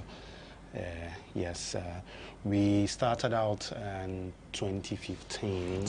But prior to that, we had been playing together as friends. We were actually in the same church together, and George and the drummer had been friends since high school, and they met the keyboard player along the line. And I think one day they came to Akufo-Addo where I lived for a workshop, and they met me over there and we became friends. So around that time I was in Legon, and we linked up, exchanged contacts, and when I came back to school, I was on vacation, when I came back to school, I met up with them and I started playing with them. So in 2015, we just came up with the idea of, you know, coming together to form a band and doing our own music, even though we're like playing at pubs and bars by then and doing cover stuff for other artists. So later, the following year in 2016, we decided to brand ourselves properly, and the name we came up was Fra. Fra. Yeah, you came up with, yeah. So what is the real meaning? I know like Fra in Chi, you say it's a mixture. It means mix. Mix. Yes. Great. You make mention that you started from the church. Yeah, some musicians say, oh, once I was born in my mother's womb, I just knew how to sing. I started singing and all that. But with the church, we have some instrumentalists who say, okay, maybe when you play for the church, you feel like, oh, it's free and all that and all that. What would you say about that, the church where you came from? In churches where maybe they feel like, okay, the instrumentalists, they are part of us, so, you know, no money and all that, they are just playing for the God and all that. How do you balance that? Because I've had a lot of people say it's just free like that, all of that. Well, I think it depends on your personal arrangements or agreements with the church. Some people play for free, and some people play to be paid. So, yeah. I think it's a personal decision. Okay. Yeah, some people decide just to play to help the church or, you know, for God. Exactly. And others also see it as a business. But, you know, for us, we play in church just to support the church because we are already okay with the band. I see. You understand? I see. Yeah. Well, one thing I observe is that with bands, it looks like it starts with a 4-member. So if somebody that you want to start up a band, what are the core instrumentalists or what do you need on board or in your team to make up a solid band? I think every band is made up primarily of a drummer, a bass player, and a keyboardist. And usually there's a singer. So at least 4, although I've seen a lot of bands with less members, like 3. It's very common in America and Europe to meet what we call a jazz trio or even a normal trio, where we have just like a drummer, a bass player, and either a keyboardist or a guitar player. There's several examples like that. The most popular one I can think of right now is John Mayer, who has his own trio. He plays the guitar and sings at the same time. Okay. He's being backed by a drummer and a bass player. So if one of the members is going to double as a singer, then 3 can do it. But 4, 5, 6, 7, I mean, you can go above that. I remember this man, Fela Kuti, had a team of running into like 40 plus. Oh. Yeah, when he traveled with a very large team. But to answer your question, there's usually a core in the band, which starts out, in our case, we were 4. And when the band becomes bigger, when you guys gain some traction for yourself, you can definitely build up on that and bring other people on board to beef up the sound. Okay. Okay, great. So you coming together, what has been your greatest inspiration? What is the goal? What is the plan? So for us now, I mentioned earlier on that we started out as a cover band. Then it got to a point where we were like, now we need to take ourselves, put ourselves out there, come up on stage front and center and brand ourselves as an artist. Why did we go in this direction? We look back at Ghana's history and we realized that most of Ghana's music from the 80s, 70s and 60s had been born in band culture. We've had a lot of bands coming up from Ghana and making a big name for themselves out there in the West. The most prominent example being Osibisa. Yeah. Ramblers, E.T. Mensah, the African Brothers Band, like so many of them. If your father or mother, if your parents or grandparents had any vinyl records, you would see most of these bands I'm talking about out there. And I think as at now, not many of them are active. I can only think of Pa Thomas and the Kwashibu area band, Ebo Taylor and a few others. Yeah, but we don't have any current crop of like contemporary bands doing the same thing that they were doing back then, making the same impact that they were making back then. So we decided to take it upon ourselves to be the guinea pigs in this case, and our little experiment has blown up, and you're looking at it right now as FRA. So proud, because if you're Ghanaian and you experience the quality, the kind of music that you do, the energy, everything, it's crazy. Yeah, George, so what do you think has contributed to Ghana not having like a lot of vibrant bands and all that? What has been the challenge? I think Selom stated earlier that back in the day, in the 60s and the 70s, when you are asked to mention your favorite artist, you definitely mention the name of a band. But we learned that around the 80s, there was a little bit of political unrest with the coups and the military regimes and all that. And, some of the band's music were political. And, there were curfews and all that, so the bands couldn't perform. So most of the active bands then left Ghana for Nigeria and other African countries and Europe. So that sort of killed the band culture around that time.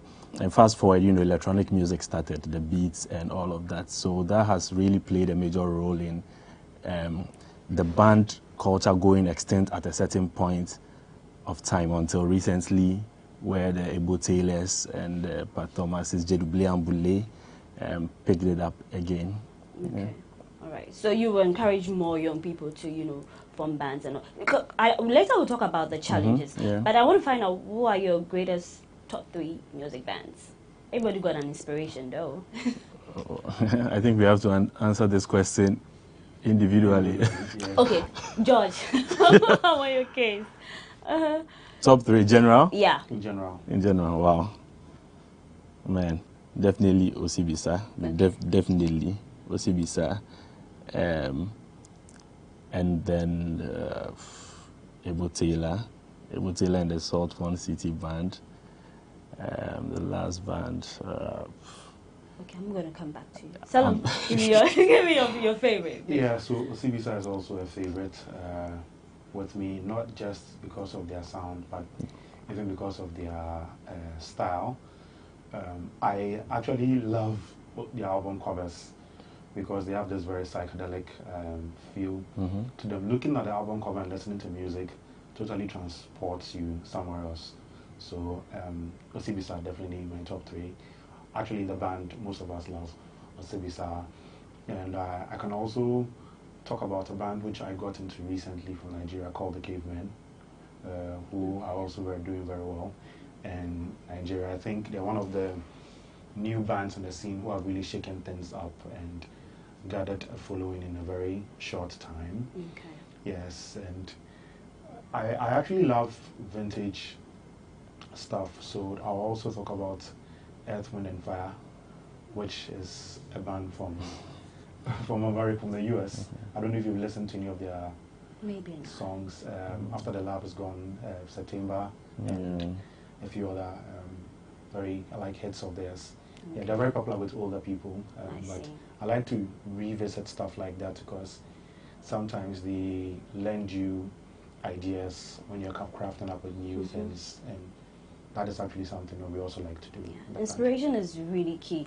Now let's talk about music. I've got a lot of your favorite, but then 30 billion is one of the things I like. Tell us the story. How did it come about? What is the thing behind it? Okay, so I really wish Virgin, our drummer and composer, was here to give more light on this because he usually comes up with the song ideas. Okay. But he came up with the idea for that song. He was like, he wanted us to try something which was more of like more hip, had this like Afro beats and poppy vibe, which a lot of like youthful people will resonate, like would kind of like vibe along to. And somehow that phrase 30 billion came into our minds because the video has a song along those lines. Yes. And it's not like we took the phrase from him. We looked at the elements of the song. People who play songs like this like to go out to party, like to rave. So it's usually money, flashy lights, strobe lights, and all that. So we thought of like these things and we injected them into the lyrics. That's how come you have a 30 billion over there. So it's a song about money, but money makes the world go round. It's a song about partying. All right. As well. So if you haven't checked out 30 billion by Fra, it's a good tune. You should check it out. Then I'm Gone. I love it when musicians take issues that are in society and, you know, hammer, call for change and all that. So your music should have something inside where, you know. And then you, in I'm Gone, you talk about domestic violence and all that. I've seen musicians here, not just band, talk about issues, even in government, you know, when things are not going to do so, they will talk about that. But then the moment a musician is bold enough to address issues of the society and maybe go after the government, you tag as partisan.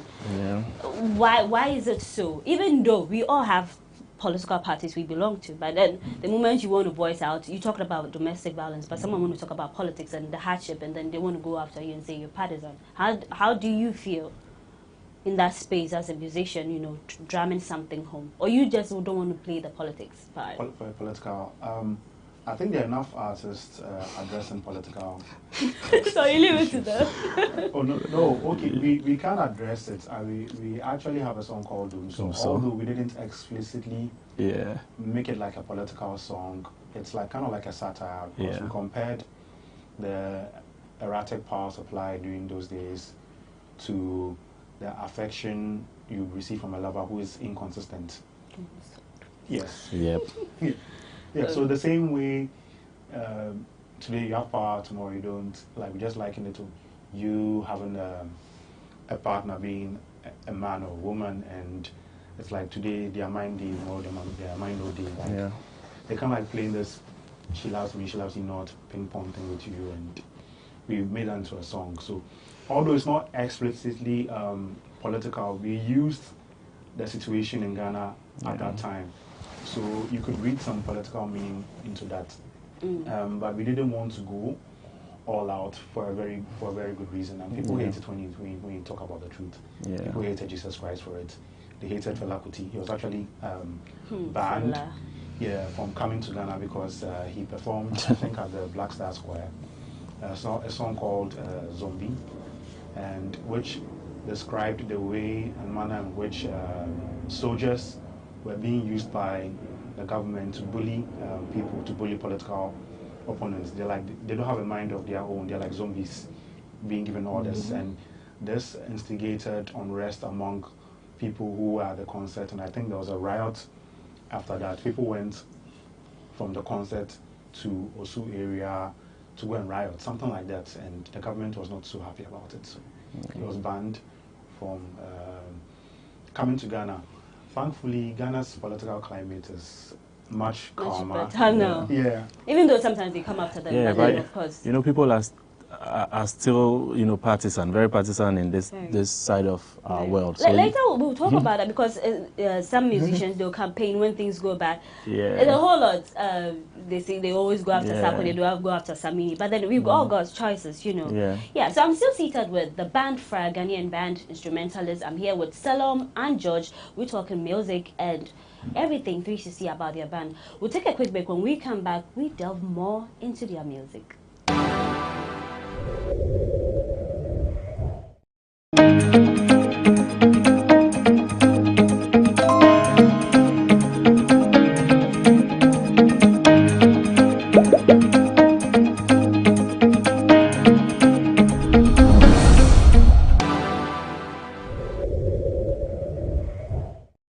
Welcome back. You're still watching Talkatainment on GhanaWeb TV. I'm here with the band Fra. Would you say that Ghana, the country where you are, they've given you your flowers in terms of the good music that you do, the traction, everything, appreciating on all levels? Would you feel like the flowers have been given?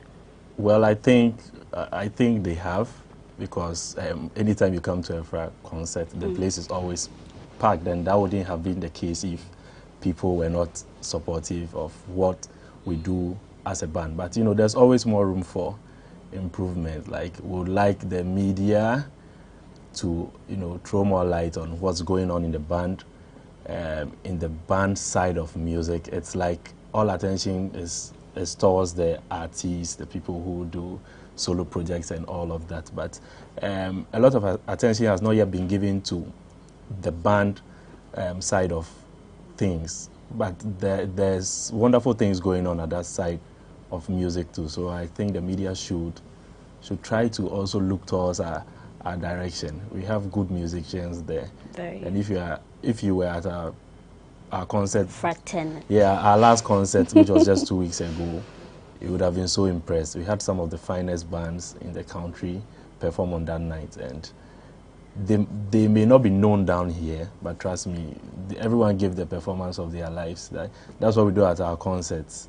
It's always a jam, involve the audience in everything that we do. So they always go home with a lot of great memories. All right. Yeah. So Ghana, Shatawale got the Esther movement, and then Stonebwoy being native. So if you're a fan of Fra, how you call yourself? You're part of the family. Family. So family with Fra. Hey, just fraternity, family. Oh, okay. Okay. I love that. But then, currently, is there any artist or band that you wish to partner with, like collaboration and stuff like that? Well, I think I know you have a new project coming out. Yes, we do. I think we have already collaborated with a couple of bands and artists, but definitely there are more bands we would like to collaborate with. We already have a song with Checheku. He is a Ghanaian musician based in France, and he has a band. He actually introduced us to all these touring circuits and all of that, so he helped us, you know, get our first tour to some extent. So we have a song with him. We also have a song with Senku Live. I don't know if you know of the Senku Live band. They're also an awesome group that plays in Ghana. We have a song with them, but I would definitely like to do something with Wiala. Definitely Sound Trophy, probably Jeduble and Do you have something with Adoma? Adoma was the first artist. Because I love her vibe, and I'm like, you know, when you mention, I'm like, great. We do. We have two records with Adoma. Great. One on our first album. It's called Imba. Yeah, it's a guy's anthem. They really love it. You should check out Imba. Yes, and the second one is Hanimaya, which also features Queen Ayoko. So it features Adoma and Queen Ayoko. That's on our second album. All right. Yeah. Right. So music-wise, you guys are doing great music and all that. But Salom, what would you say has been some of the challenges working together as a band and, you know, selling your music, your sounds to everyone, you know, to the rest of the world? So the very first one has been the acceptance. You have friends and family, people very close to you, questioning what you are doing. And you know how it feels like when people are around you are questioning what you're doing. It feels like what you're doing, it's not really going to work out. So that constant negativity tends to get into the way. You need to be very mentally strong to look past it and remain focused on what you are doing. So I can reasonably say most of the band members, like the band has been very, very strong in that regard, with that resolve. We've stood our ground and we've been able to overcome that very first block, that is acceptance, people around you questioning what you're doing, whether it's actually going to work out, whether is this marketable, is this going to bring money. Your parents will always ask you, why have you gone to university and dropped your degree and playing in bars and pubs? It doesn't make sense to them. So that was the first hurdle. The second part had to do with finances. So let me start with sponsorship. Right. So when you're going out to look for sponsorship as a band, the same way it's difficult for individuals to view you, the group, as an artist, corporate institutions also have that difficulty because they're used to seeing rappers and solo singers show up on their doorsteps with some kind of like proposition for a partnership and all that. But when we do it, and also coupled with the fact that they think you're not so big, they tend to shy away. And we've had it's quite tough in that department. So far, we've had to be organizing most of our projects with a combination of band contributions, like individual contributions, and also the coffers that the band has, money we've made from doing gigs. Yes, in our when we are not doing our own music, we do cover events for weddings, and yes, weddings and all that. Also for other artists, we've actually worked with quite a number of artists, both gospel and secular. I can mention so many, and we save up that money and put it down and try to organize our own stuff because we don't have any investor or any company stepping in and saying, okay, I'm going to take care of this for you. Nah, it's not really been there. God being so good, I think with our last event, we had Ravens Consultants stepping in, coming on board with us, and I think that they are our very first investor, so to speak. So the finances have been very, very tricky. Very, very, very tricky. But can imagine. I think we are at that point where we are, at the peak of the mountain, about to slide down. It will happen, but it takes someone who really appreciates music to, appreciate sound. So when someone like, oh, they are not, I'm like, you don't know music. You don't appreciate quality sound. You're used to the, less party thing. But if you really feel music, understand, you'll fall in love with Fra. So if we don't have to attend your concert, do you play at sport? How do you play? Or you have to wait for their concert before we see you live in action? You mentioned that you do like weddings and corporate events and stuff. Yeah, but most of those events are private events, so we can't put it on our pages and all of that. You understand? Yeah, someone's I understand party, wedding, they are private events.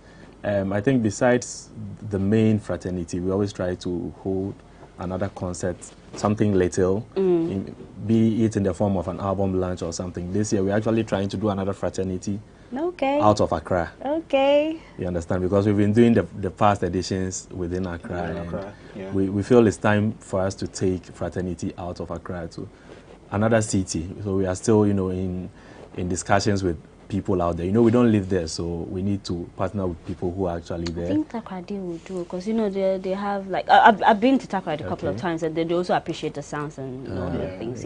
So Fra, have you toured the world? What are some of the events that you've been to? And of course, you're saying that this year there are plans for it, but then let's talk about selling your music, what you do, the quality to the rest of the people, maybe on the African continent or part of the world. Okay, so our very first trip together as a band. Prior to that, I think some of the band members had traveled individually, but together as a unit, going out there to go and do our own music was in 2019.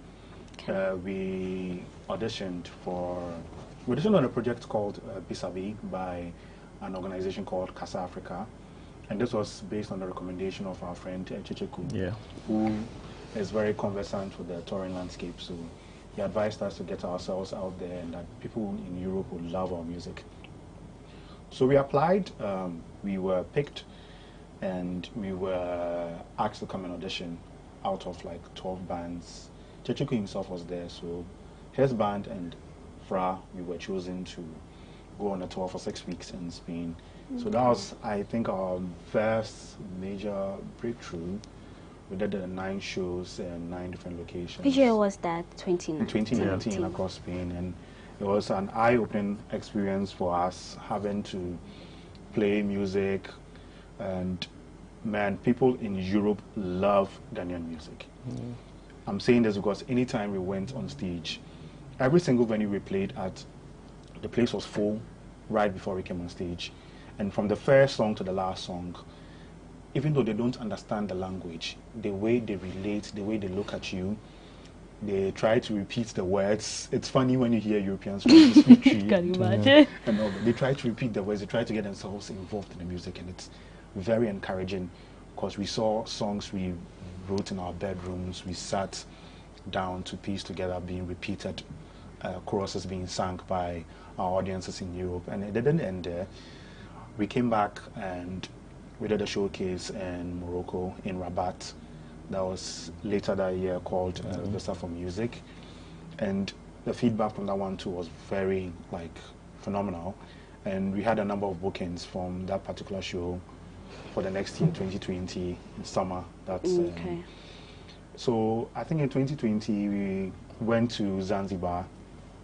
There's a show called, there's a festival called Southeast Abuzara, which is one of the biggest in East Africa. We also performed there, and that, I mean, that show, I just want to go back to Zanzibar just because of that show. It's written all over your face. Okay. Yeah, when we came back from Zanzibar, and I think that's when COVID struck. Yeah, okay. So we couldn't make it for any of our bookings. Later that year, 2020, we were just indoors. It was difficult. Yeah. 2020. Charlie, it was difficult for all sides. Yeah, there were no venues doing live music, so we were just indoors. What we were having was like the virtual thing where people play, then you could go on YouTube and go and watch. Go and watch. So that's what we did for 2020, and subsequently 2021, we did that again, but. With a few people in attendance. Yeah, with a few people in attendance. Yeah, we did that again. Okay. Later that year in 2021 was, I said like that year, it's just last year. In 2021, we had the chance to do a festival called Nyege Nyege. Okay. That was 2022. 2022, rather. Yeah, that was last year. That was last year. That was last year. I Yeah. thought 2021 was last year. Yeah. Living in the time capsule. So, last year, yes, we did Nyege Nyege in Uganda, and we went there with Adoma. Yep. So we did a set with her, and also we did a set as Fra as well. It was somewhere in Itanda Falls on the Nile River. Yeah, that experience was you had to sleep in tents and all of that. As earlier we had the conversation, usually people love the band, you have to go outskirts, just somewhere. There's no network even. It was beautiful. Yeah, there's no network. I see. We're just off-grid. You had to bath in the river. Yeah. Wow.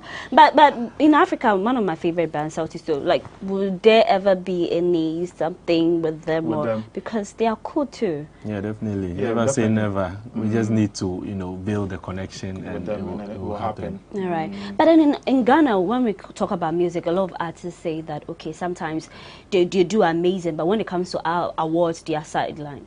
But a band, would you say the Ghana Music Awards, the Ghana music industry, you have like a safe spot for you, a safe category that you know that, okay, this is it. At the end of the day, we are appreciating bands, we are hammering, and then letting people get the attention that, okay, bands do, not just about the musician. So when you talk about Ghana Music Awards, how would you say? I don't think so. They usually nominate us under Group of the Year, which I think is too broad. It's an umbrella term. Yeah, for the type of music we do, because you are in that same group with groups like Keche. I know. It's like, those people are mainstream, so you definitely wouldn't win the award. So I think moving on, award organizers or event organizers should probably do a band category. Yeah. Probably Band of the Year or something. That makes more sense, because when you put us under one umbrella, Group of the Year, it's too broad. I agree. Yeah. I totally agree with that. But then before we wrap up, what are the plans for the year 2023? 2023. Yeah. Yeah, so I think I was going to mention that we did a showcase in Portugal last year in October, which is called the World Music Expo. WMEX is the biggest meeting of music professionals in the world. They bring people from all over the world. I think about how many people are usually in attendance? Around 3,000 music professionals. So you get to connect with these people. You get to expose yourself to them and sell your brand and your band or your music to them. And a lot of things can come out of that: record deals, bookings for tours, marketing opportunities for your music, having the ability to get you out there on Spotify and Apple Music playlists. So we did WMEX, and the response once again was very good. And out of that, we have some bookings for this year, 2023. So we'll be going back on the road. Okay. God willing, in June. Yeah. And then maybe later in the year we could have another fraternity. Yeah, in another region, as I said. In our region, great. Since you missed the last one, you have to travel. I was working for me though, but it was great talking to you. Then what for the fans? Where can they find you, your music, and also on social media? Where can we connect? So you can find us on all social media as the Band Fra. The Band Fra. Yeah, and it's same on all online music stores. Just search Fra. I think it's Fra there with the exclamation mark. Don't leave it out. Okay. FRA with the exclamation mark. You find our music everywhere on YouTube. Yeah, we're everywhere. Great. So thank you very much, George and Salom, for today's conversation. And I must say, you guys are doing amazing. The first time I heard your sound, I was blown away. I was like, this is good. I love good music too, so I was like, yeah, this is it. So for those of you who are yet to discover Fra, you know you've missed a lot, but you can join the family, yeah? Yep. Yeah, great. So thank you very much for doing this with us. We really appreciate you. We're going to support, as you say, the media. So whatever you're going to do, we're going to get on board, because good music, we love to also see that, okay, Ghana is winning on the international platform, whatever. And then when we talk of bands, they're going to chip in, not just like your CBSA, the Ramblers and all that. The new school too are on board. Thank you very much. And to you who did the watching, I must say thank you very much for watching this episode of Talkatainment. I am Paula Amabroni. We'll be back with something bigger. Thanks for watching.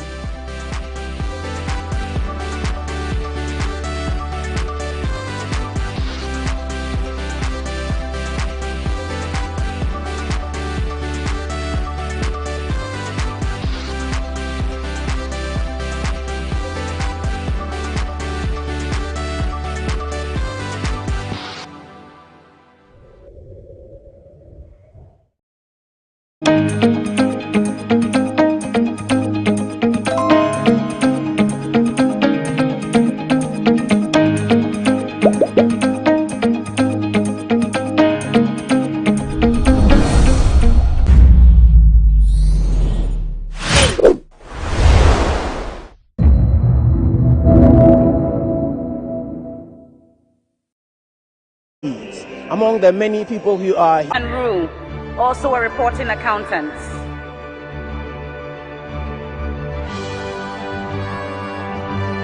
Followed by Gordon Dade, he's a reporting accountant too. We have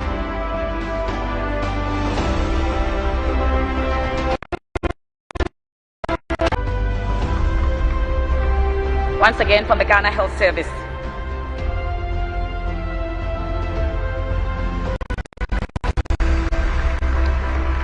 Then we'll welcome Noguchi Memorial Institute for Medical Research.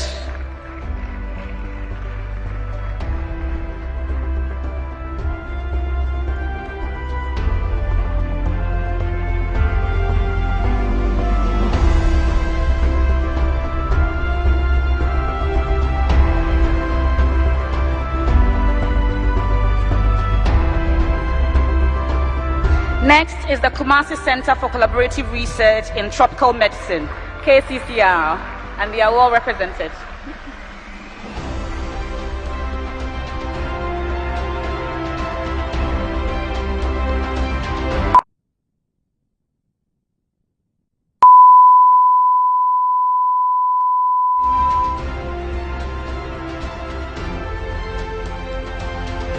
Next, we have the Council for Scientific and Industrial Research.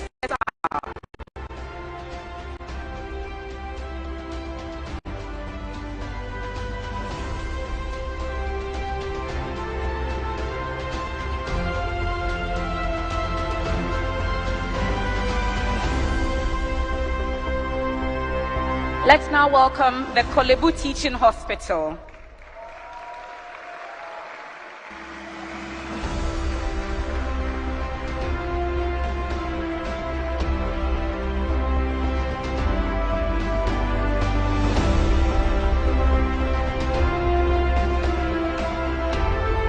Then we have the Komfo-Anokye Teaching Hospital.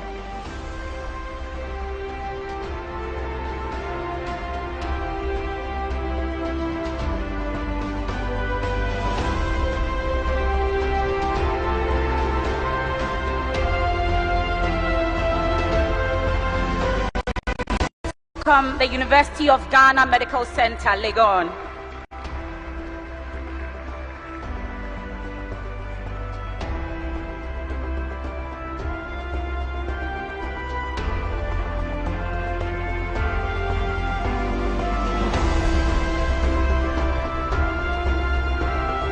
To the Central Region now, we welcome the Cape Coast Teaching Hospital.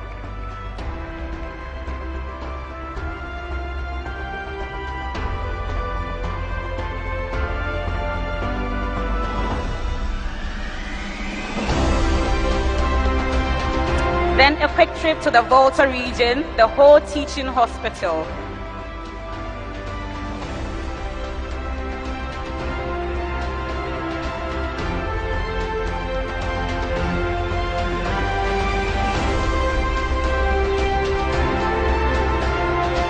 Ladies and gentlemen, the Tamale Teaching Hospital.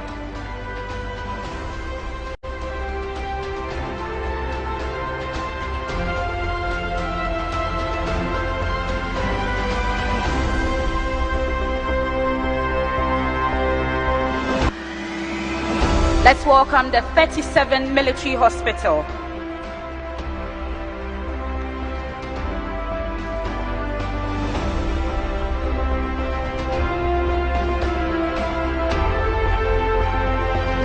We have the International Maritime Hospital.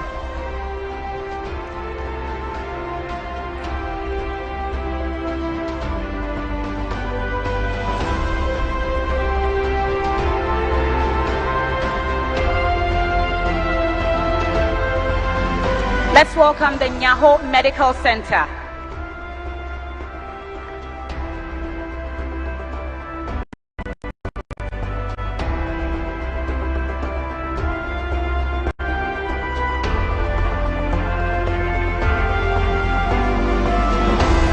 We are the Frontiers Healthcare Services. Frontiers.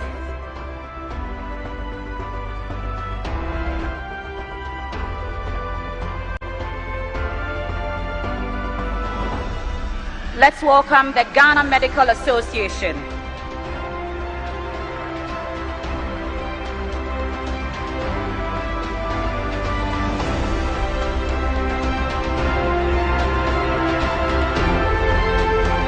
After the Ghana Medical Association, we welcome the Ghana Registered Nurses and Midwives Association.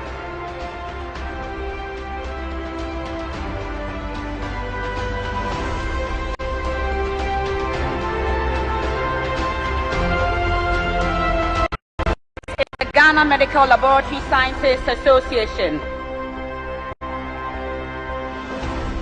Ghana Medical Laboratory Scientists Association. Pharmaceutical Society of Ghana will be on standby.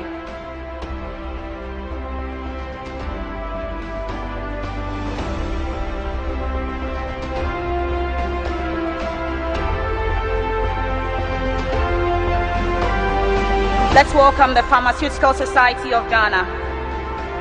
Next is the National Ambulance Service.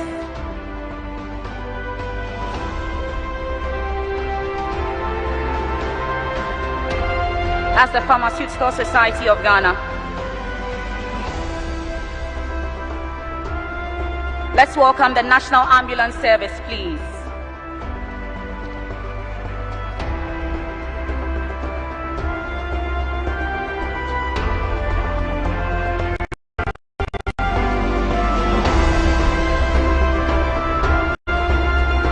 Let's now welcome the Ghana Food and Drugs Authority.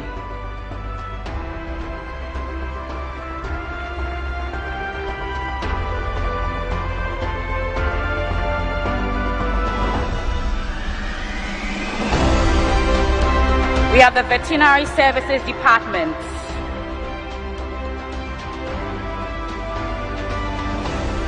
Veterinary Services Department.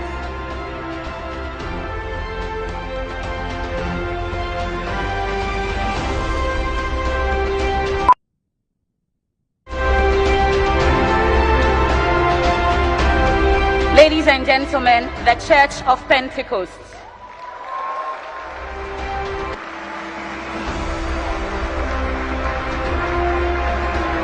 The Church of Pentecost.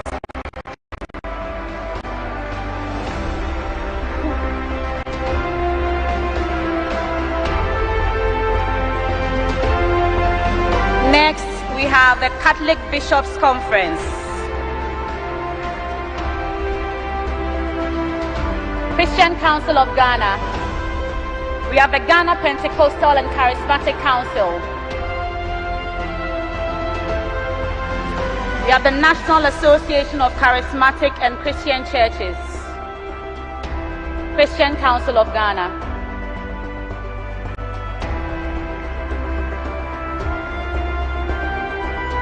The Ghana Pentecostal and Charismatic Council will be on standby.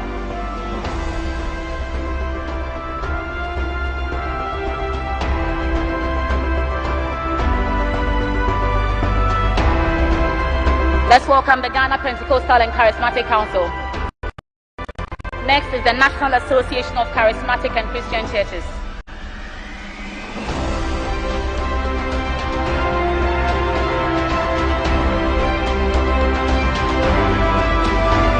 Office of the Chief Imam.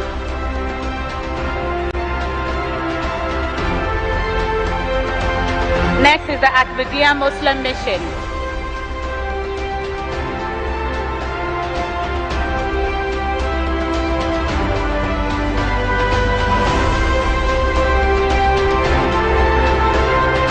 Let's welcome the Ahmadiyya Muslim Mission after this.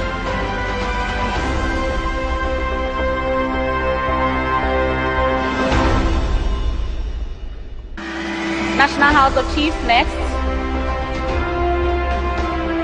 after the Ahmadiyya Muslim Mission.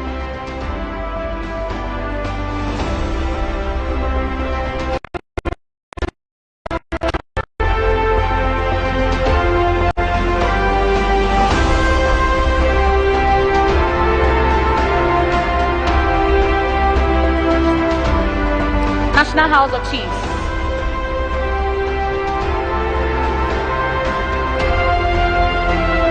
Charismatic Bishops' Conference.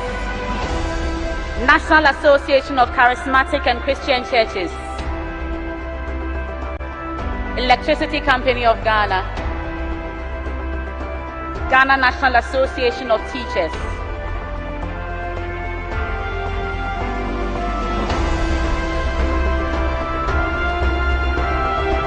Let's welcome KPMG.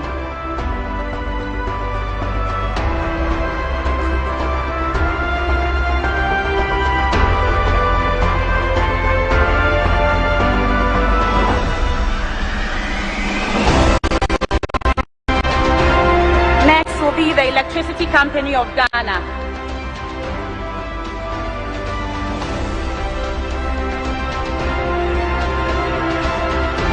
The Ghana National Association of Teachers. At this point, we'll take a quick musical interlude, then we'll return with the next batch of awards.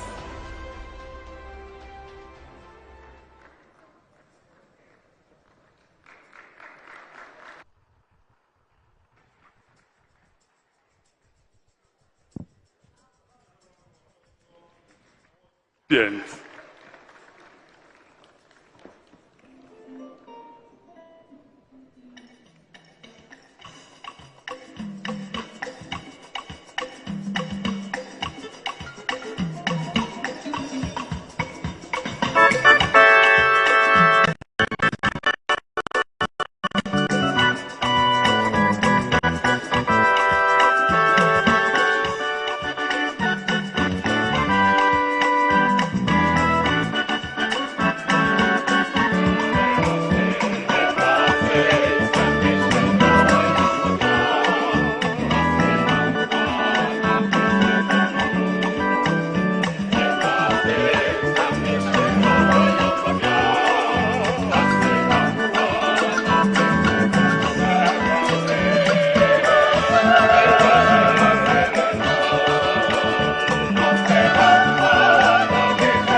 Thank you so very much. Winneba Youth Choir.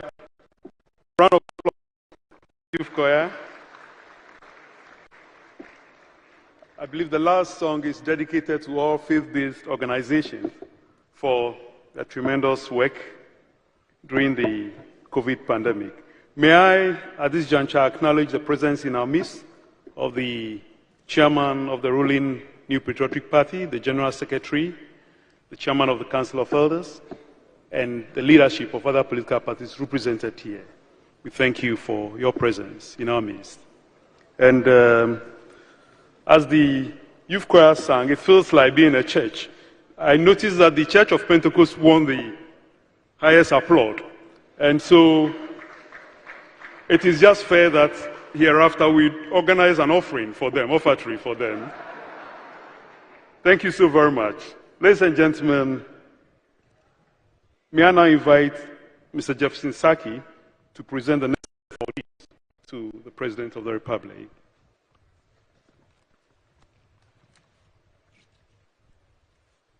Thank you very much, Director, State Protocol. Mr. President, on the back of the increase in the cases of COVID-19 virus, coupled with the increase in demand for hand sanitizers and PPEs in the Ghanaian market, the government made a call to local manufacturing companies to produce hand sanitizers and PPEs with the assurance of an expedited regulatory approval process by the Ghana Food and Drugs Authority, or the FDA. A number of pharmaceutical and alcohol-producing companies, as well as local textile manufacturing companies, responded positively by converting their production lines to produce hand sanitizers and PPEs to meet demands at affordable prices. This award is to show appreciation to these companies for their immense support. And they are Royal Sumo Global Limited,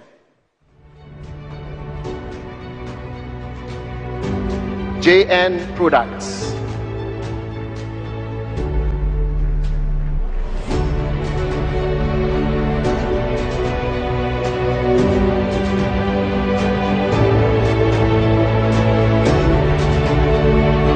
next, Aman Cronso Enterprise Limited, producers of hand sanitizers. Next, Entrance Pharmaceutical Research Center.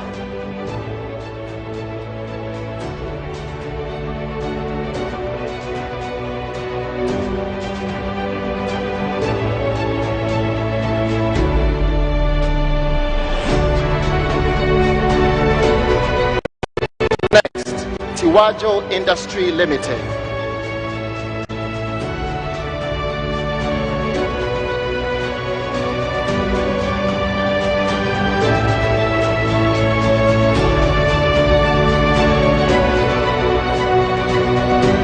Next, Mastercam Limited, Marcia Industry Limited,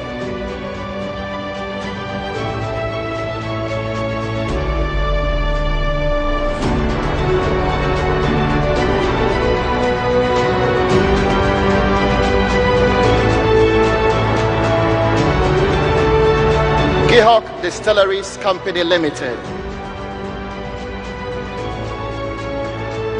Densu Industries Limited, Tabia Company Limited, Pharma Trust Limited, Sparkling Clean Limited,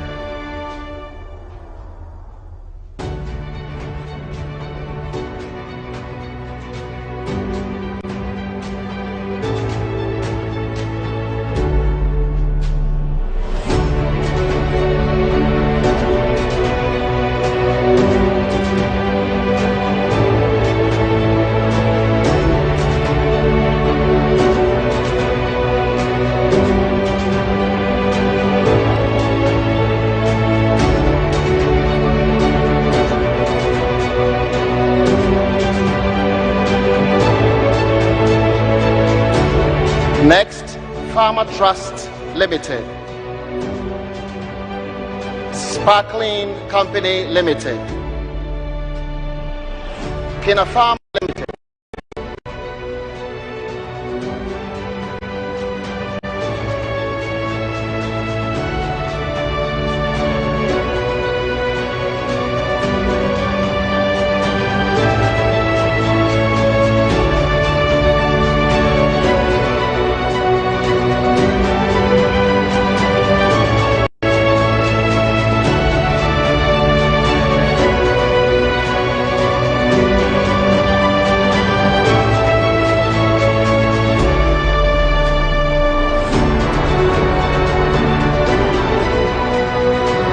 Can we have the plaques?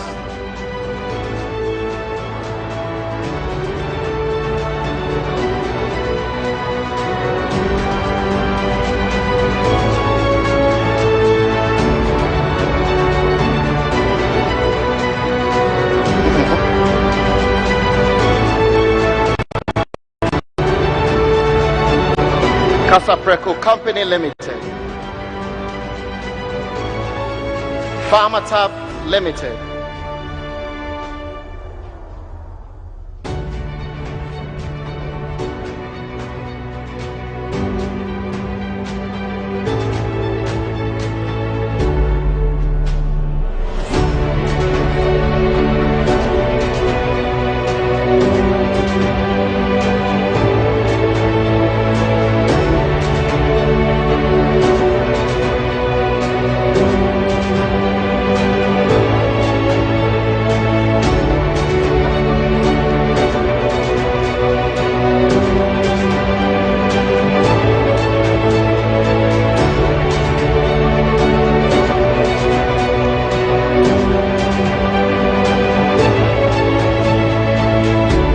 President, in the program, we also have the presentation of awards to local donors to the COVID-19 Trust Fund, as well as the Order of the Volta member and companion divisions.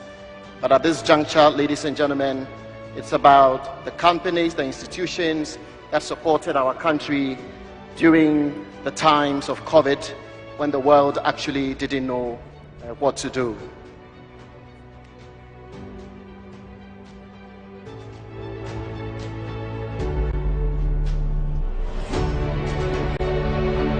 At this juncture, I call on the police band to give us a musical interlude.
Ghana Police Band, thank you very much.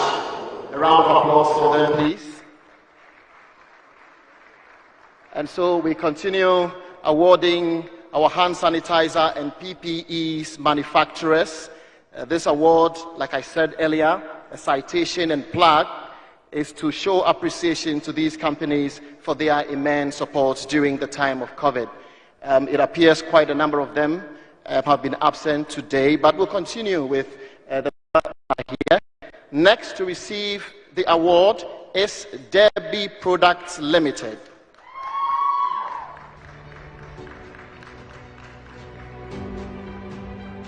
Derby Products Limited.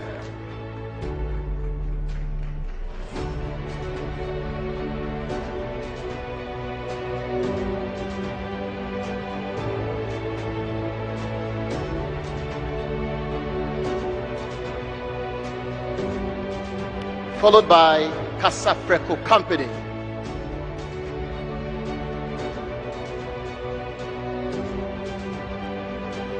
Casapreco was one of the leading companies in the production of hand sanitizers during the time of COVID.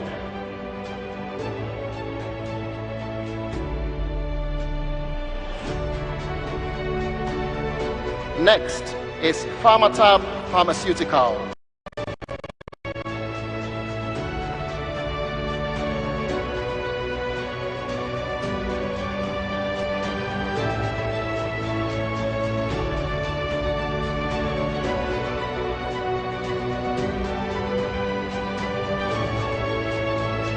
Next is NWGL Limited.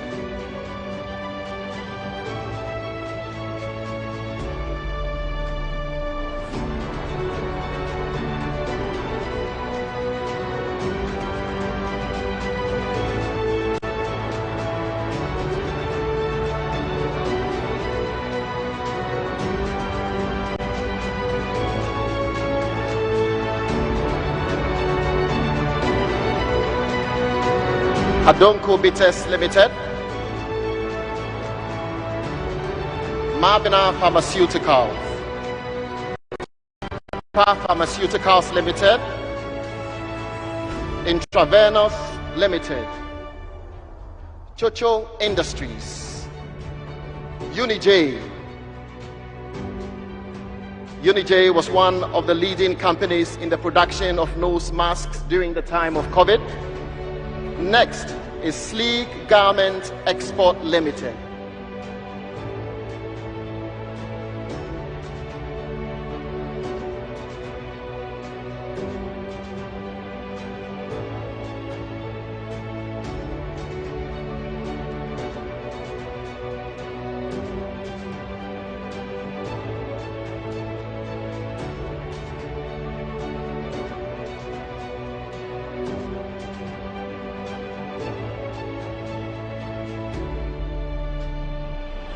Grace Garment Industries.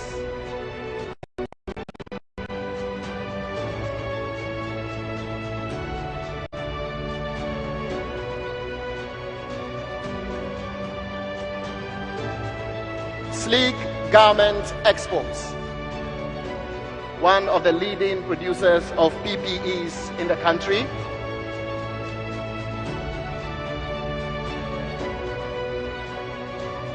Afro Inter Limited.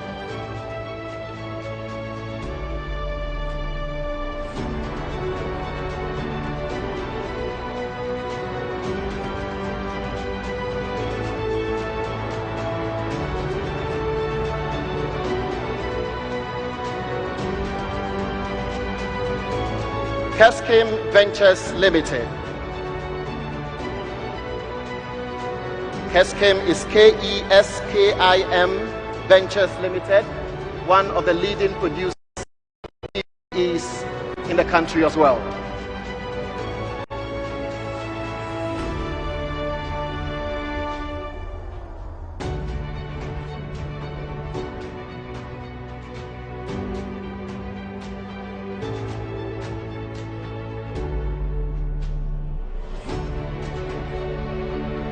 Grace Garment Industries.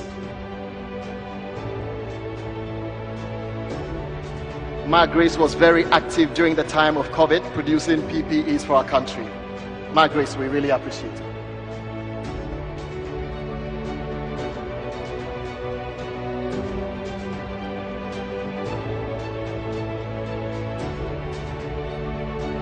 There are quite a number of companies. Tabia Company Limited, Pharma Trust Limited, Phyto Riker, Adonko Bitters, and many more. Mr. President, that will be it for this session. I'll call on Deputy Information Minister to continue with the next session of the awards.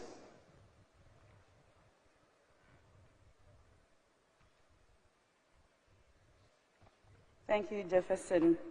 This category is to award local donors to the COVID-19 National Trust Fund. This award is being presented to 449 donors to the COVID-19 Trust Fund. The monies and resources donated to the fund complemented government's efforts in the fight against the pandemic. The donors, comprising well-meaning individuals, groups, and corporate bodies, have been categorized into platinum, gold, silver, and bronze based on the value of their cash and in-kind donations. For this category, I will invite 15 platinum donors whose contribution were above 1 million Ghana cedis. To start with, we have MTN Foundation.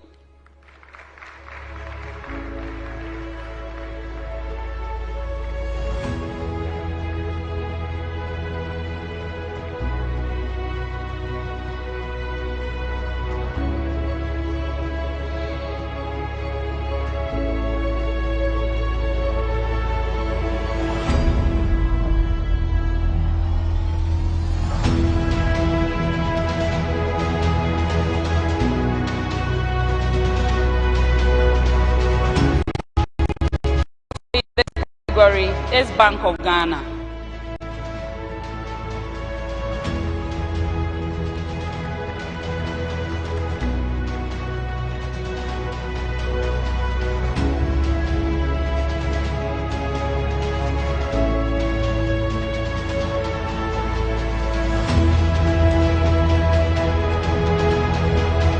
Next, we have AXA Energy Company Limited.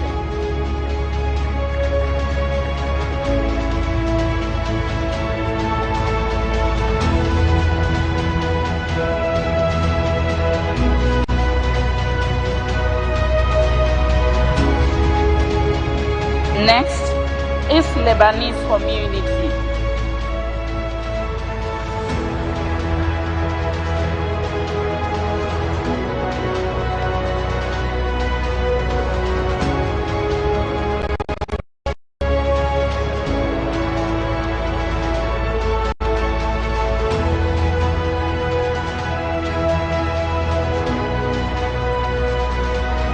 Also in this category is the National Petroleum Authority, NPA.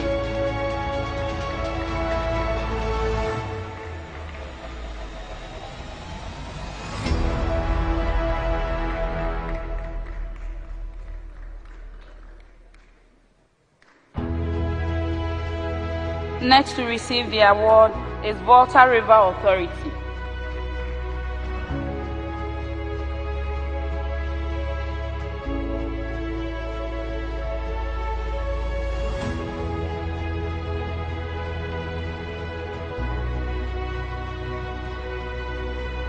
Next, we have UBA Ghana.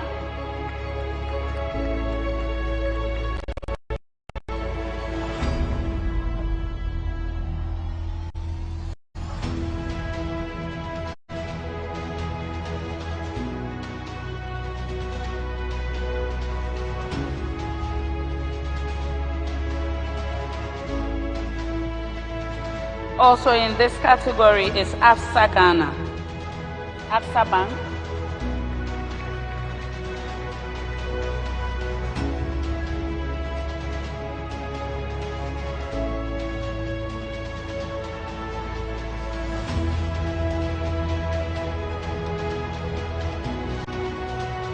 We also have Ghana Gas Company Limited.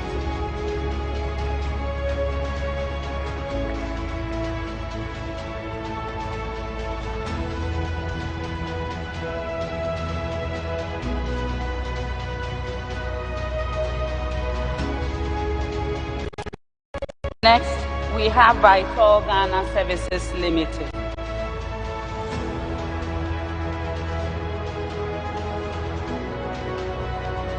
Also on the list is Petroleum Commission.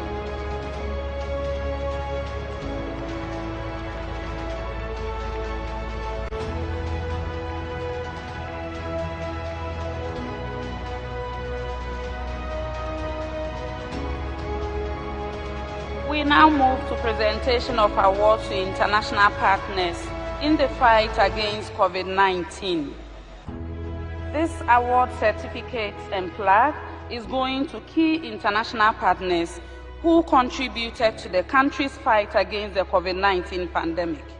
These partners donated vaccines, personal protective equipment, PPE, medical items, as well as testing kits and laboratory supplies to support the testing, treatment, and management of the COVID-19 cases.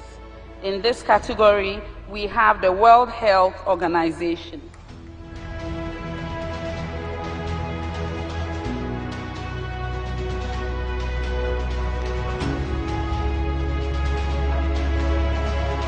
Also in this category, we have the Lebanon Embassy.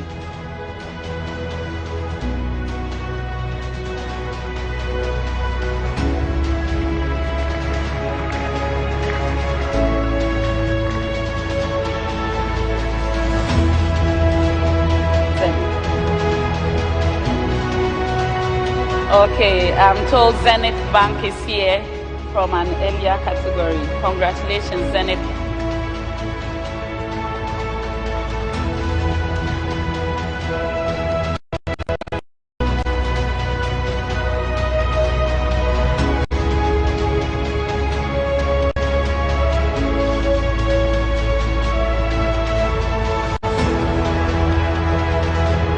Also in this category is UNICEF.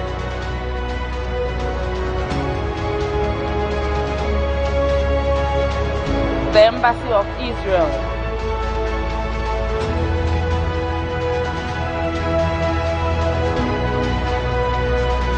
Also in this category, we have Clinton Health Access Initiative.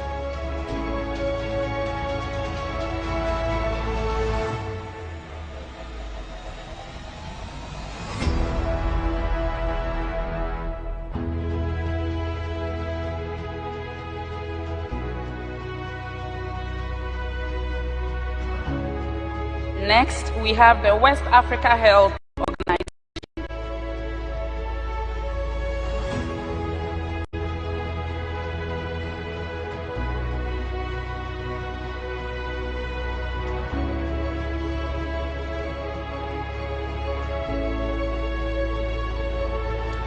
We have with us the World Food Programme on behalf of the Brazilian government.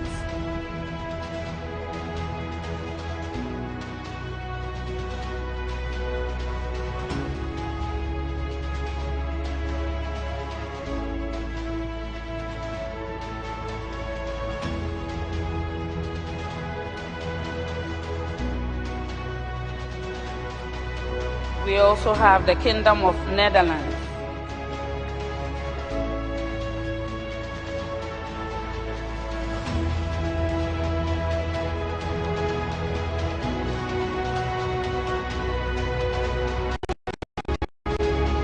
Next to receive this award is Huawei Technologies Company Limited.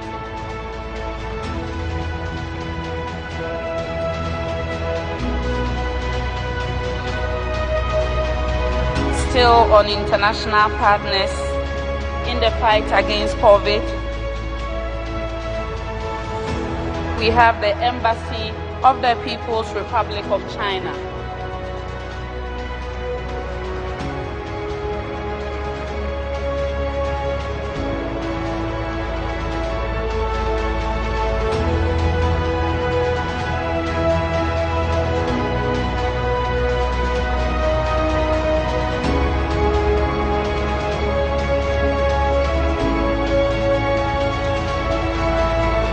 United Parcel Services. We thank you so much for the partnership. Thank you for your contribution.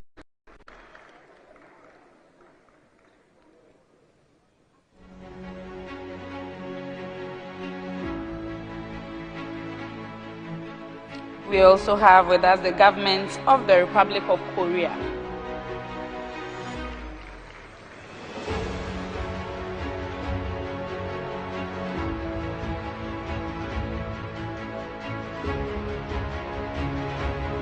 We have the government of Denmark. Congratulations.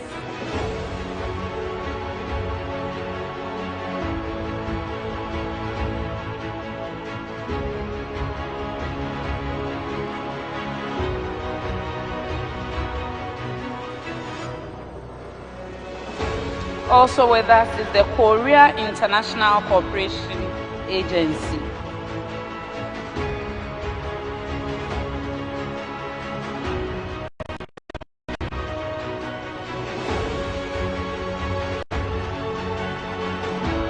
In this category is also Emirates Airlines.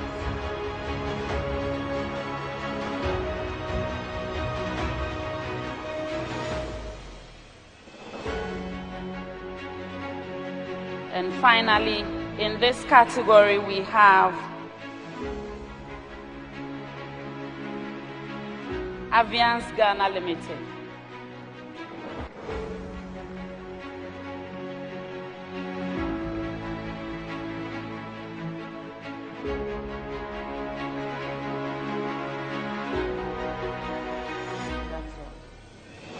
I will now invite Ambassador Sami for the next part.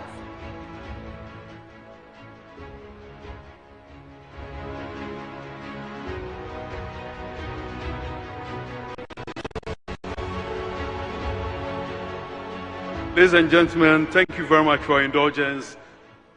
Another musical interlude from the Winneba Youth Choir. Just one rendition, please.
you very much, Winneba Youth Choir, for that beautiful rendition. Thank you so very much. We're moving to the last group of awardees to receive the President's Distinguished Order of Service Award. And that goes to the International Tribunal for the Law of the Sea, that's ITLOS, technical team and legal advisors. This award is for the legal advisors and the technical team that supported the core legal team that prosecuted Ghana's case on the Ghana-Côte d'Ivoire maritime boundary delimitation before the Special Chamber of the International Tribunal for the Law of the Sea in Hamburg, Germany. The team provided an unflinching support to the core legal team that ensured that at the end of the hearing, Ghana was successful in its claim. This stage of the award caters for the legal advisors and the team that supported the main legal team in the prosecution of the case at the ITLOS. And now I present the members to Mr. President. The first on the list is Mr. Emmanuel Mohenu, retired Director of Surveys.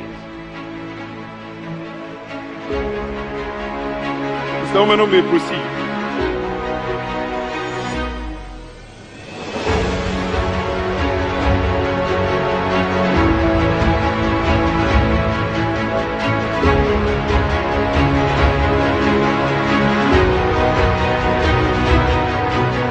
Next, Dr. Akufo-Addo, retired Director of Geological Survey.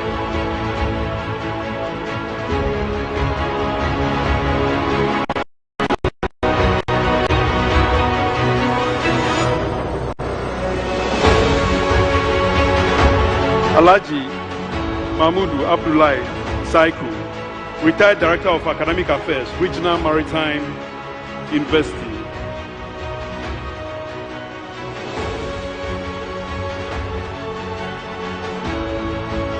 Thank you very much. Rear Admiral Moses Beck Bafo, Ghana Navy.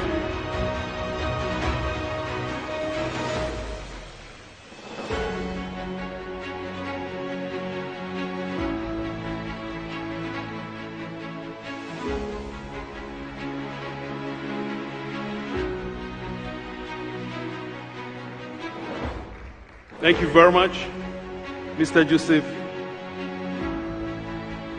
Odamte, retired Director of Surveys.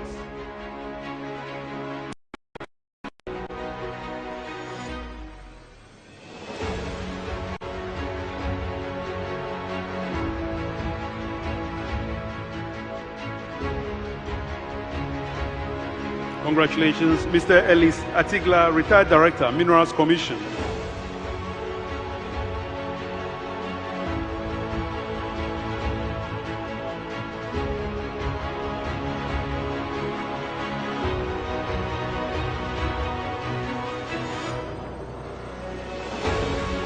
Congratulations, thanks very much. Mr. Theophilus Akwire, former CEO, Petroleum Commission.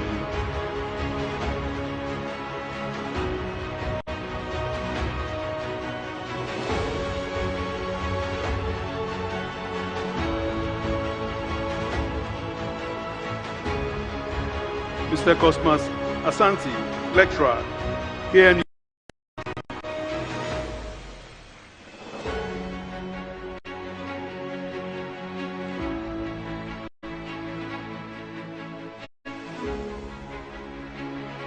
Congratulations, Professor John Aye, lecturer, KNUST.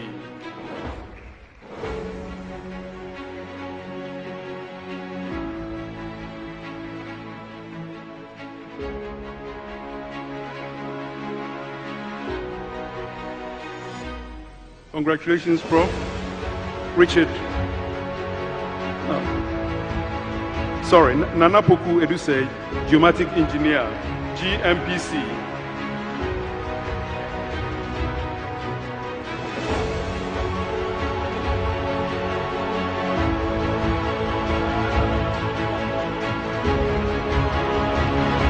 Congratulations, Mr. Richard Adodaku. Award will be received by proxy, Ms. Doreen. Richard Adudaku is a geophysicist of GMPC.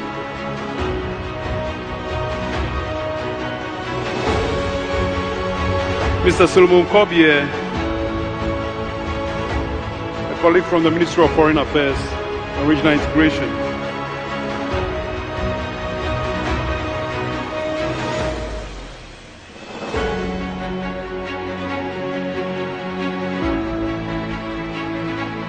Well, the next on the list is not here, but nonetheless, I'll mention his name, Mr. Kwame Mfojo of the Maritime Boundary Secretariat. So, Ms. Azara Prempe, are you receiving it on behalf of? Oh, so you are Ms. Azara Prempe, please.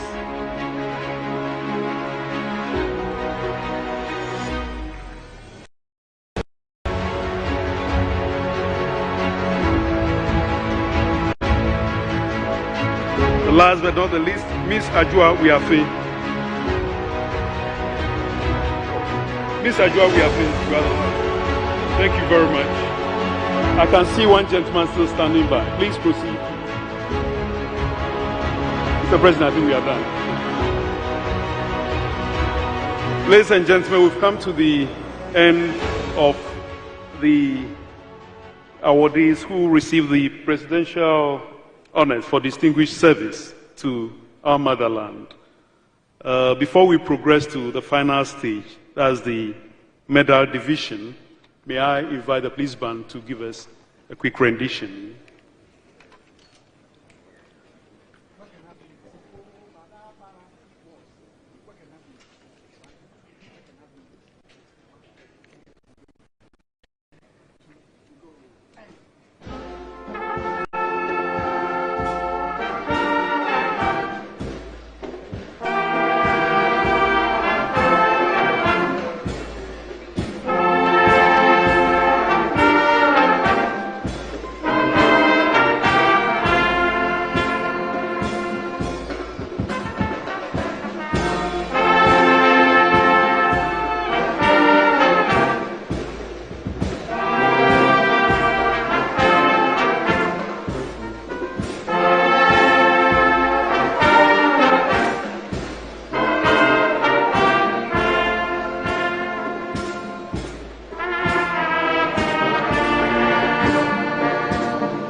Your Excellency, ladies and gentlemen, we zoom into part 3 of the program and we start with the awards for Grand Medal, COVID-19 Operational Excellence.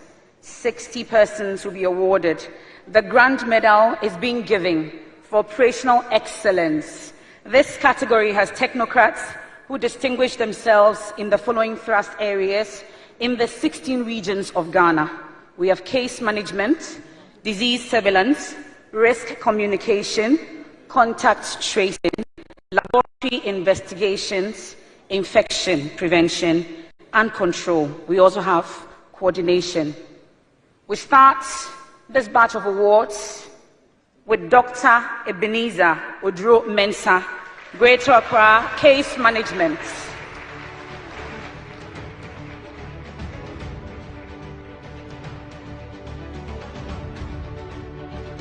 Followed by Dr. Nana Kwame Fredua Ajiman, also in Greater Accra for Case Management.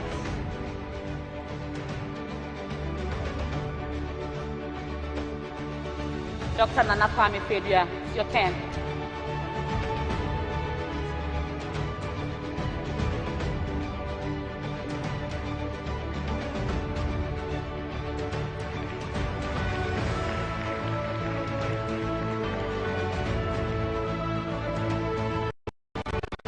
Next is Dr. Dominic Nuete, also Case Management, Greater Accra.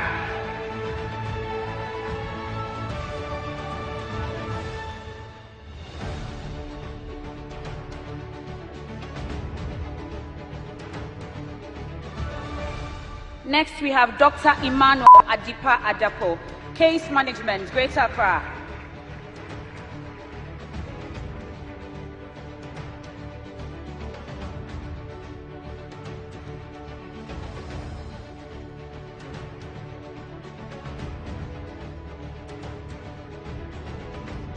Mrs. Joanna Adede Okanse, Case Management, Greater Accra.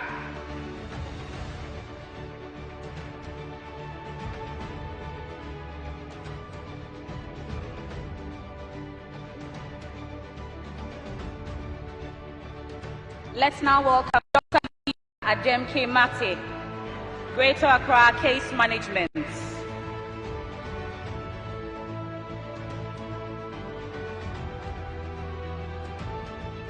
And this is the award for Grand Medal, COVID-19 Operational Excellence. Let's now welcome Mrs. Joyce Enchi Ej, Surveillance, Greater Accra.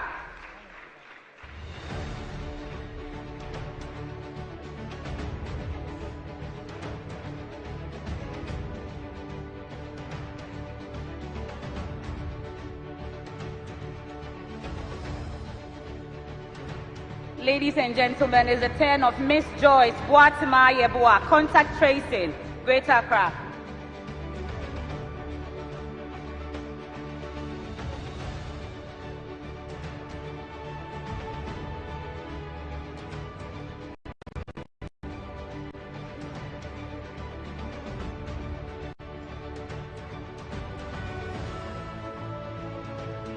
Let's now welcome Dr. Mrs. Akosia Sikeisi, Innovation, Greater Accra.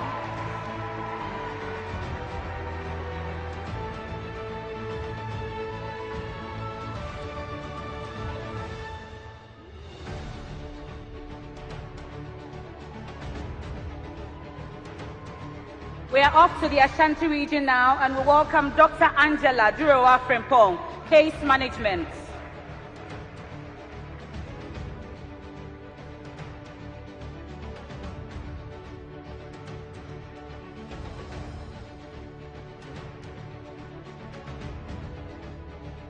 Let's now welcome Mr. Kojo Boateng, Surveillance, Ashanti region.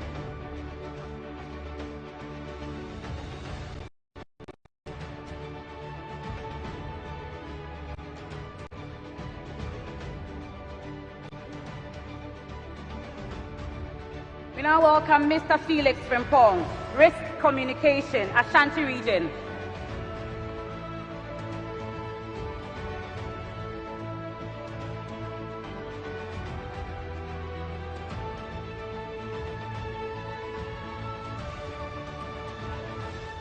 We welcome Mr. Eduhini Solomon, Contact Tracing, Ashanti region.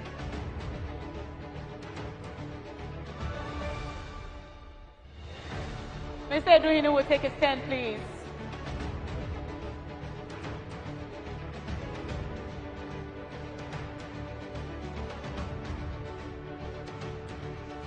Mr. Douglas Opokuamankwa, Laboratory Investigations, Ashanti region. Ladies and gentlemen, let's welcome him, please.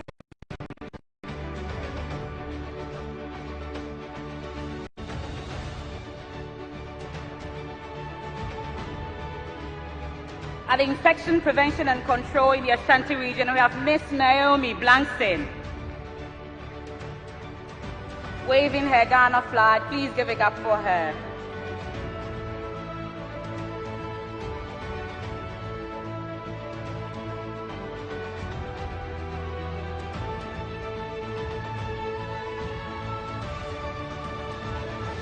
Let's welcome Dr. Joseph Dako from the Western Region, Case Management.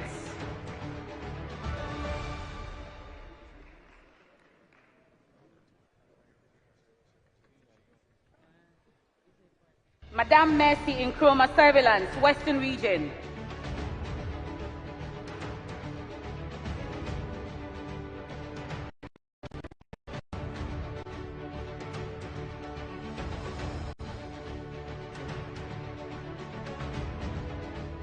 We now welcome Mr. Joseph Kaku, Western Region, Risk Management.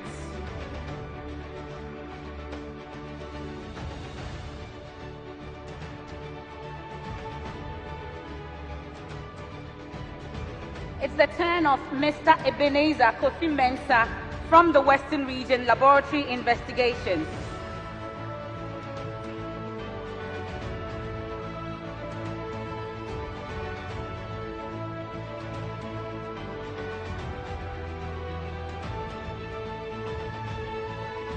Off to the Central Region now, we welcome Dr. Benedict Okokwao, Case Management.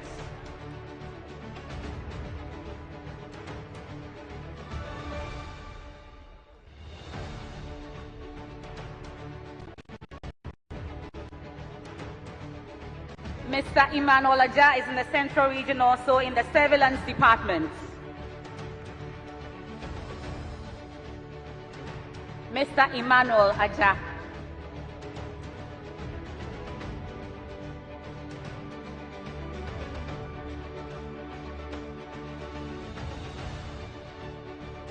Shall we now welcome Mr. Augustine Phoebe, Risk Communication, Central Region.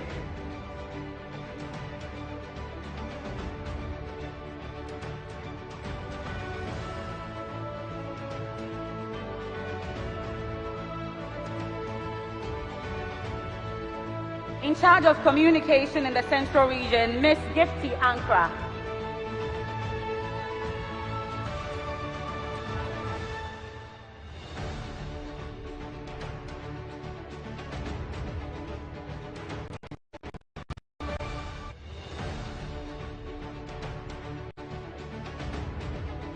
I take you to the Eastern Region now and we welcome Dr. Stephen Kuka, Case Management.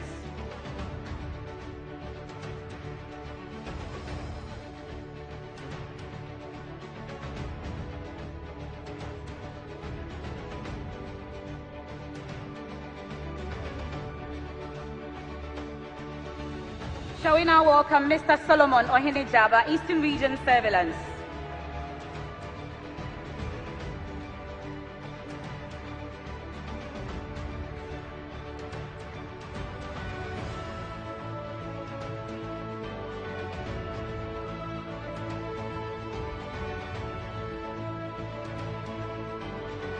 And from the Eastern Region, Mr. William Yeboah, Risk Communication.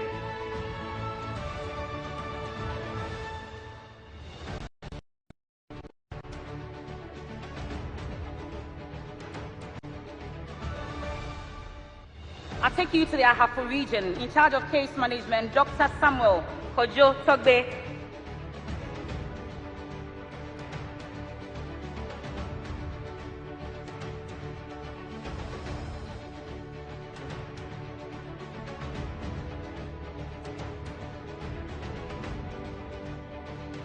Razak Ejei Mensah, in charge of surveillance. Mr. Razak Ejei Mensah.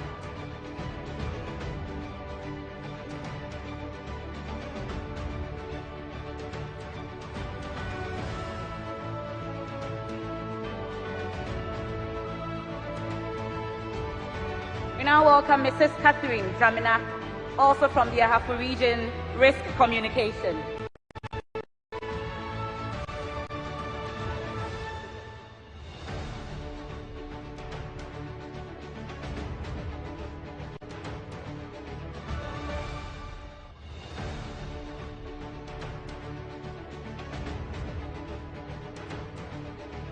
We head to the Western North Region now, and we have Saibu Adama in charge of surveillance.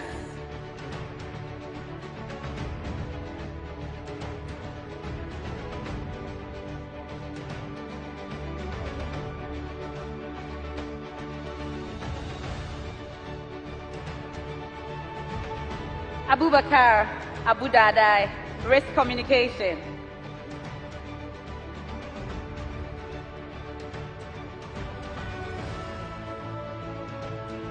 We're heading to the Bono region next.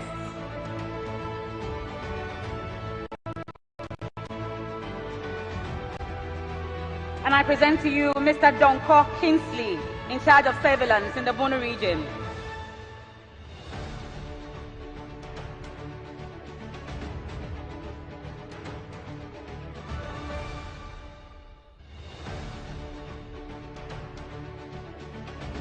We We now welcome George Kumalo Kuma, Laboratory Investigation.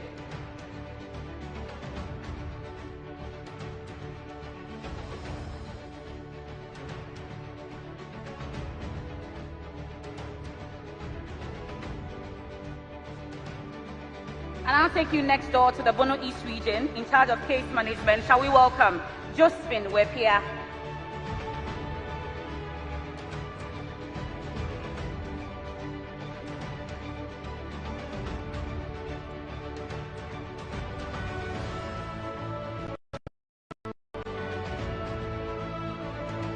He also tackled risk communication in the Bono East region, Dr. Collins Boateng.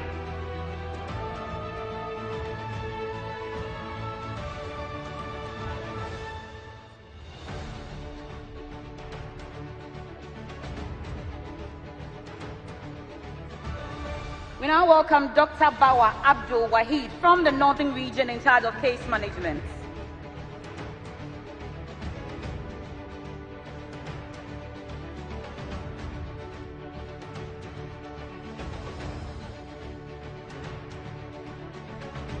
Mrs. Rahina Yakubu from the Northern Region Risk Communication.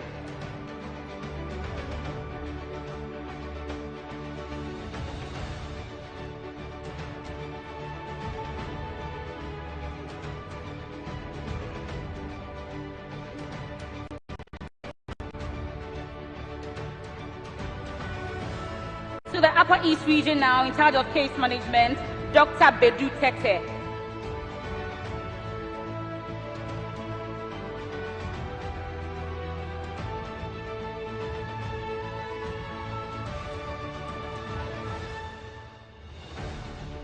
We head to the Volta region, and we have Dr. Davidson Iroko, case management.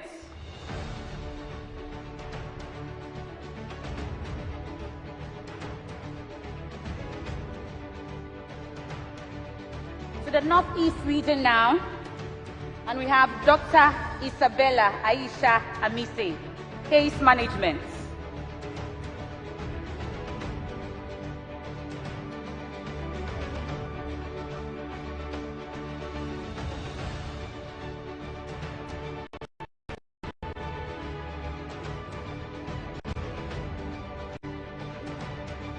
We're heading to the Oti region now, and let's welcome Cheerful Mesiocho, case management.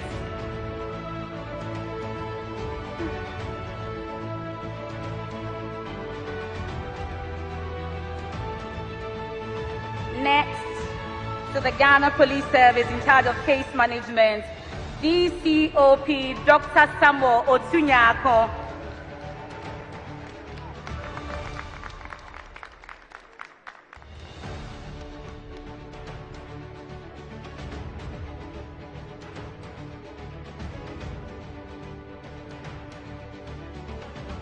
Still at the Ghana Police Service, number 7405, Rahinatu Idrisu in charge of case management.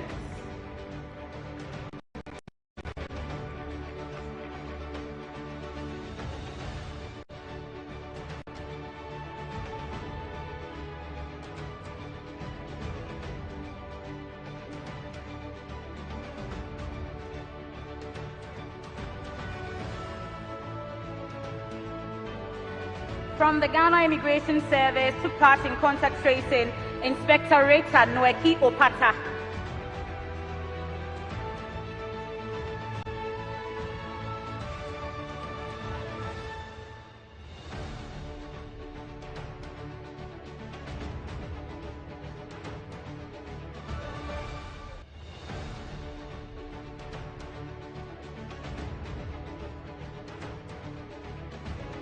We welcome Assistant Immigration Control Officer 2, Ebenezer Ni Ashonkwe from the Ghana Immigration Service, contact tracing.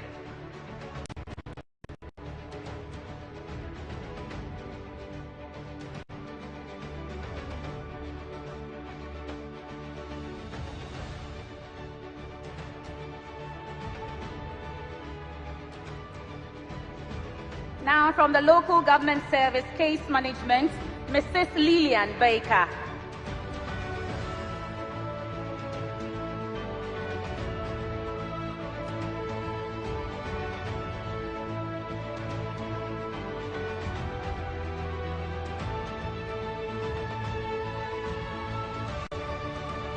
Shall we now welcome Mr. Eli Yao-Kwade?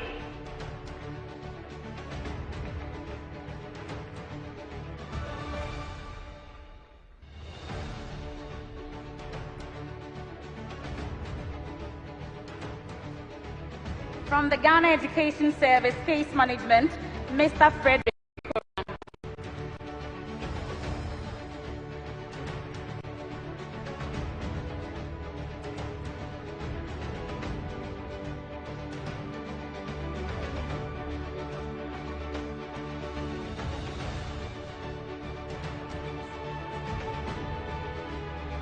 Ladies and gentlemen, with a heavy heart, let's welcome the husband of Nana Esi Akemba Inkum to receive the posthumous award. She was with the Ghana Education Service in charge of risk communication. A louder round of applause.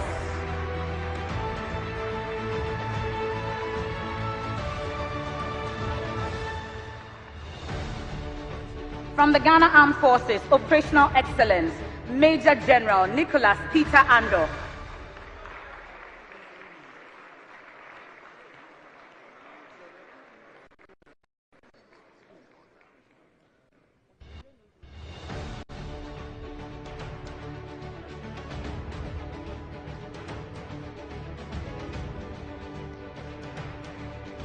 We now welcome Naval Captain Edward Owusu-Nyako from the Ghana Armed Forces.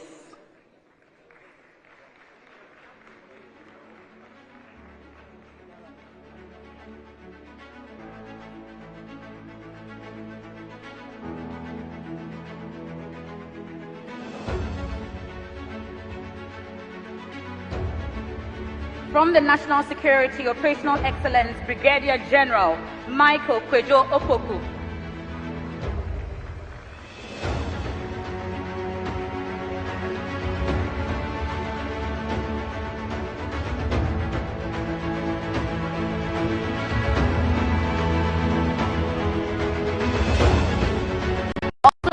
Case Management at the National Security, Dr. Samuel Esubonte.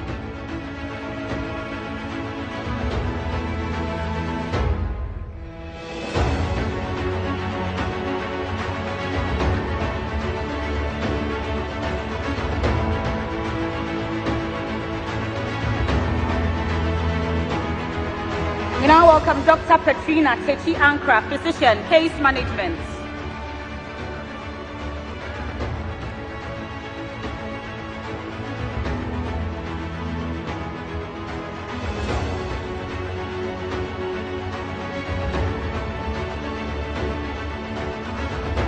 The next awardee facilitated donation is the President of the Association of Judges and Magistrates Council, Justice Senyo Jamefe.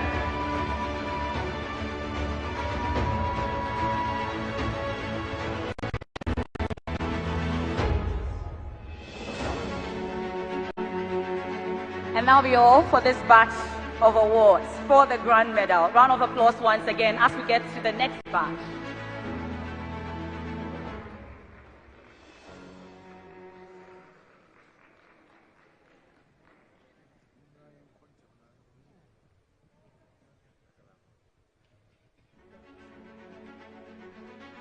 Thank you very much, MFA Apau.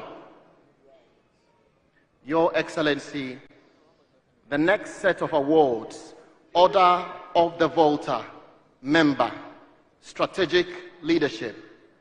This award is being given in recognition of the sterling leadership and technical oversight roles played by 6 regional directors of health services of the regions which recorded or managed case loads beyond 6,000 during COVID. The regions are as follows: Greater Accra, Ashanti Region, Eastern Region, Central Region, Volta Region, and Western Region. The first recipient, Order of the Volta, Member, is Dr. Mrs. Charity Sapon.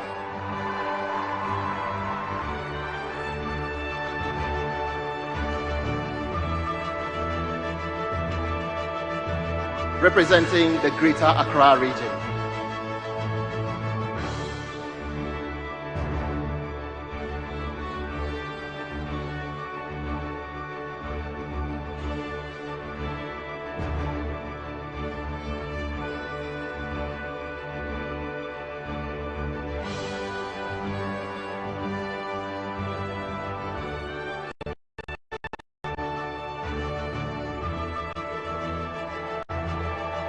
This is the Order of the Volta member.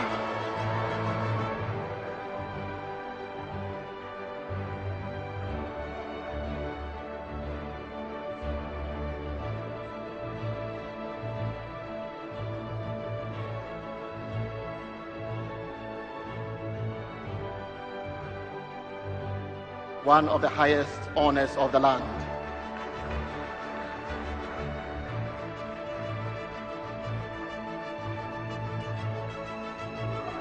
Next recipient is Dr. Emmanuel Kojo-Tinkrine from the Ashanti region.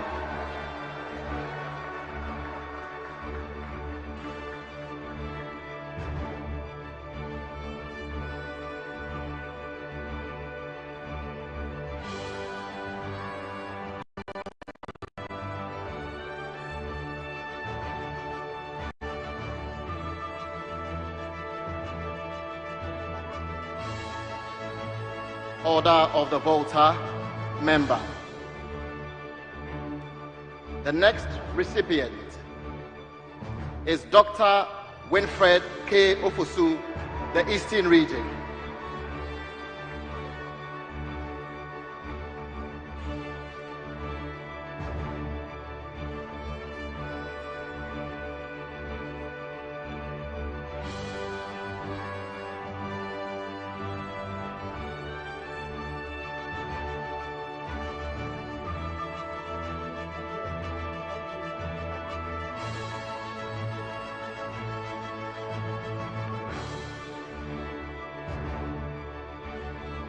And from the Central region, Dr. Mrs. Akufo-Addo Owusu-Sapor.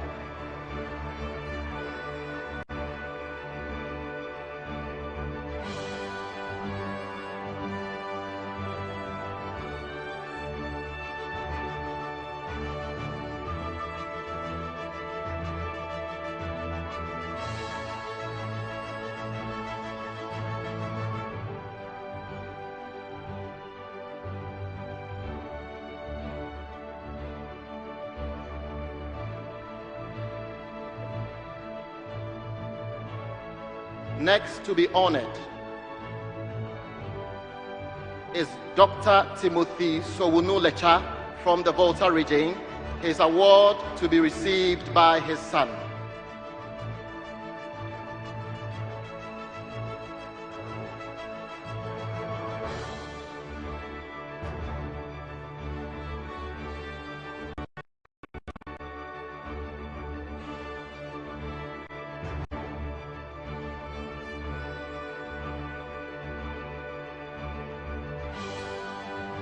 From the Western region, Dr. Yao Ufuri-Yeboah.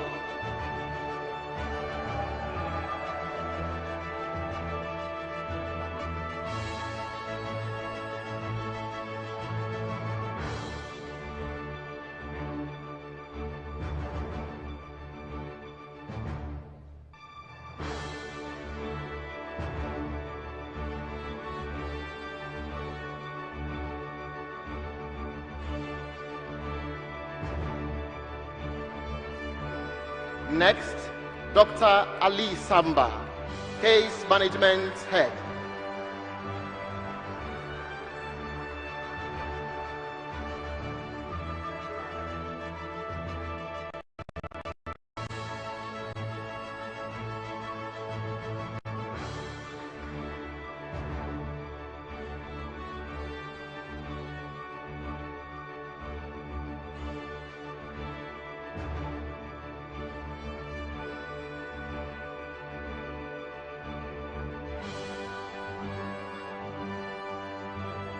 Next to be decorated with the Order of the Volta member is Dr. Joseph Oliver Komi, Acting Director of the Ghana Infectious Disease Center.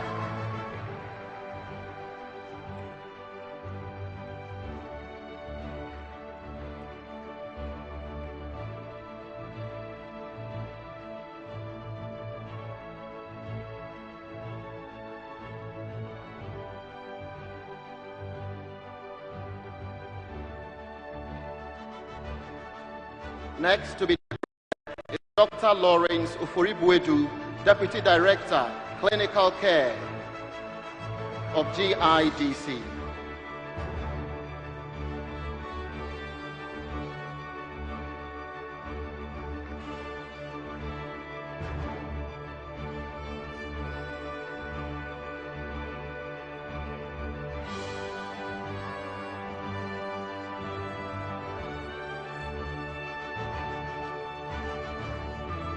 Next is Mr. Matthew Yautreme, former chairman, Commodities Group.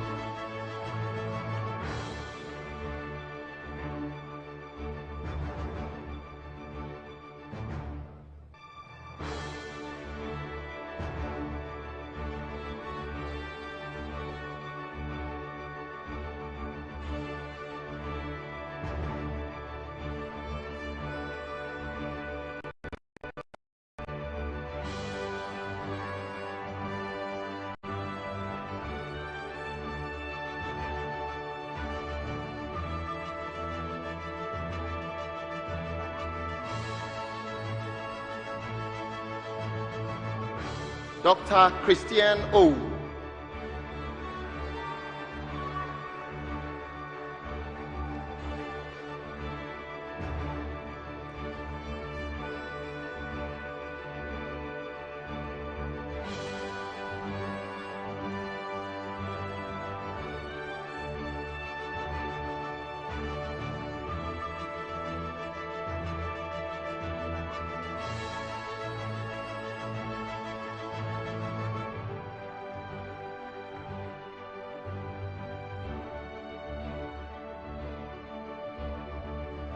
Mrs. Eleanor Say, Social Organization.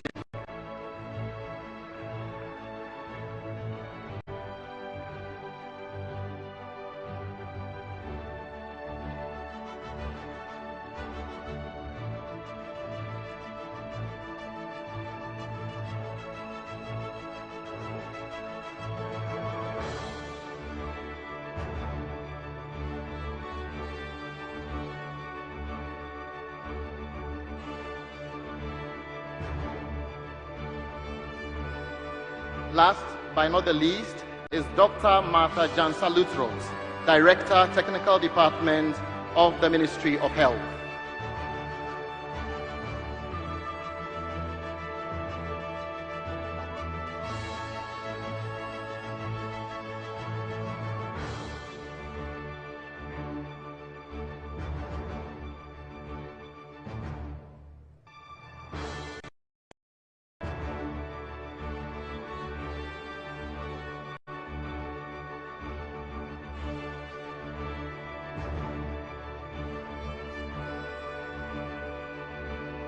Thank you very much, Mr. President. We take a 1-minute break. The police band can serve us with some tune.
Mr. President, ladies and gentlemen, I now present the next set of recipients for the Order of the Volta Companion. This award covers the core members of the COVID-19 National Task Force, trustees of the COVID-19 Private Sector Fund, and the ITLOS main legal team, as well as other individuals nominated for special awards in recognition of their extraordinary contributions towards the fight against the COVID-19 pandemic and in other spheres of our national life. First, the members of the National COVID-19 Task Force. After the first 2 cases of COVID-19 were confirmed in Ghana, the disease was subsequently declared a public health emergency of national concern. The government appointed a presidential task force to lead the country's response to the virus. The task force was responsible for coordinating the preparedness and response for COVID-19 and leading in the implementation of the preparedness and response plans at the national level. The task force demonstrated exemplified leadership in the discharge of its responsibilities. The sacrifices made by the members of the task force for the safety and well-being of humanity were priceless and deserves lifelong gratitude of the state. This award is to recognize the selflessness, hard work, and outstanding contribution of the National COVID-19 Task Force in the management of the COVID-19 pandemic. These are the recipients. First, we have Dr. Anafi Asamoah, Presidential Coordinator of the COVID-19 Task Force.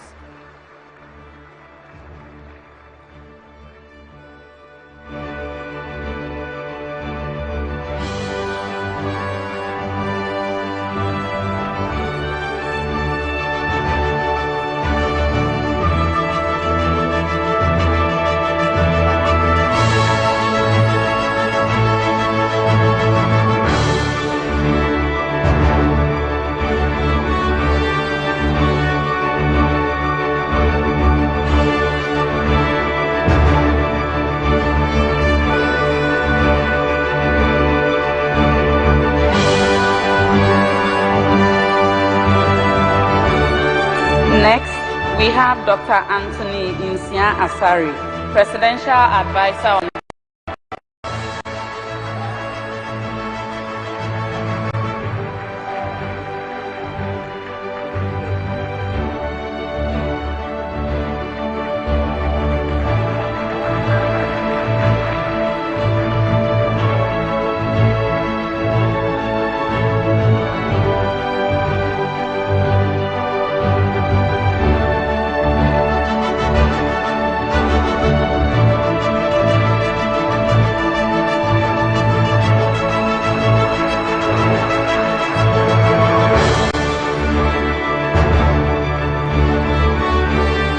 Next on the list is Honorable Dr. Kweku Ajiman Menu, Minister for Health.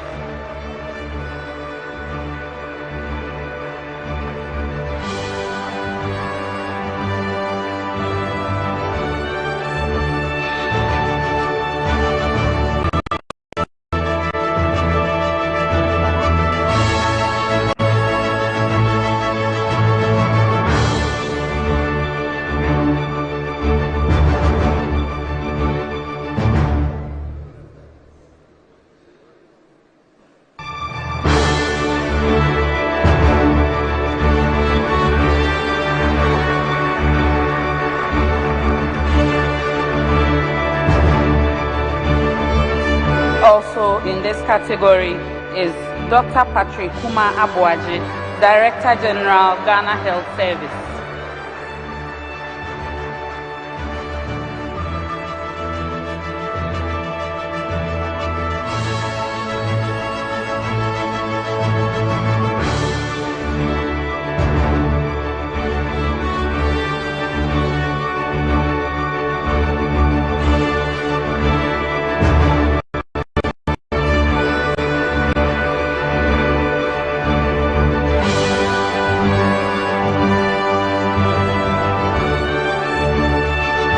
Next on the list is Dr. Franklin Esiedu-Bekwe, Director Public Health, Ghana Health Service.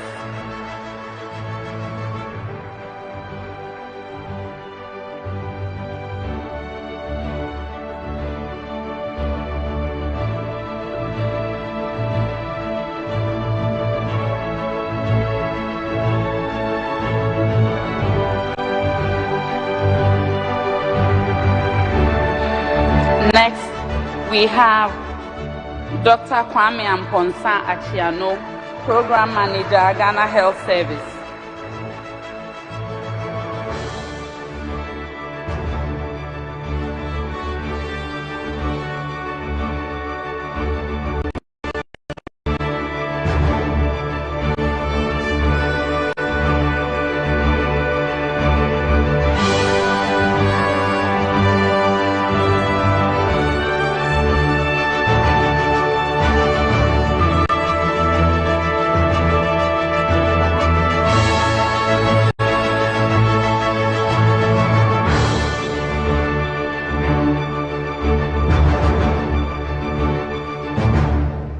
Next on the list, Dr. Bedusa Akodie, Director, Ghana Health Service.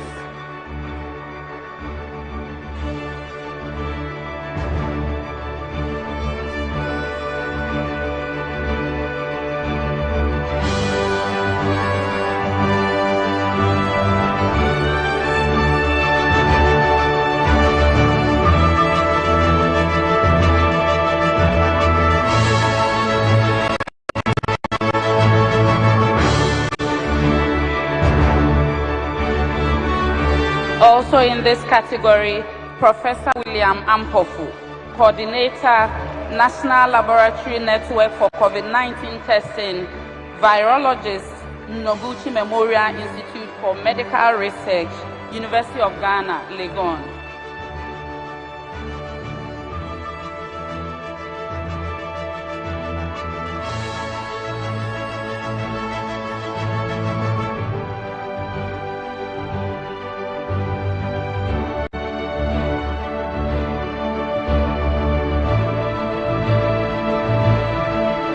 Congratulations to Mrs. Delise Mimidakun, Chief Executive Officer, Food and Drugs Authority.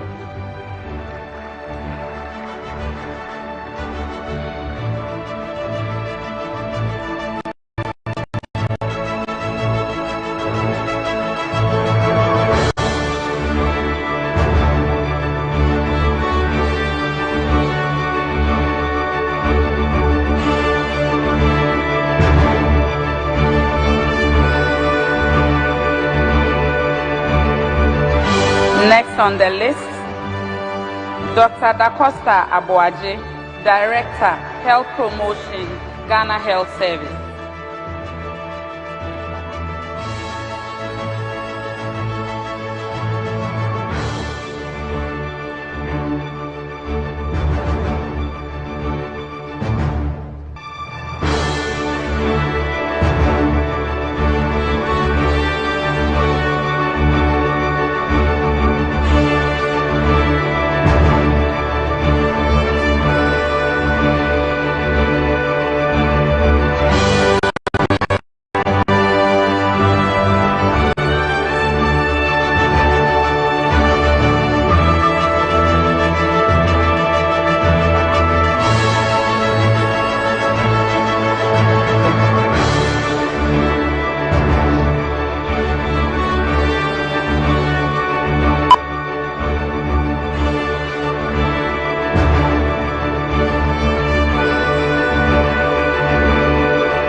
Also receiving Order of the Volta Companion is Professor Yao Edujemfi, Professor of Anesthesia and Intensive Care, and Board Chairman of the National Health Insurance Authority.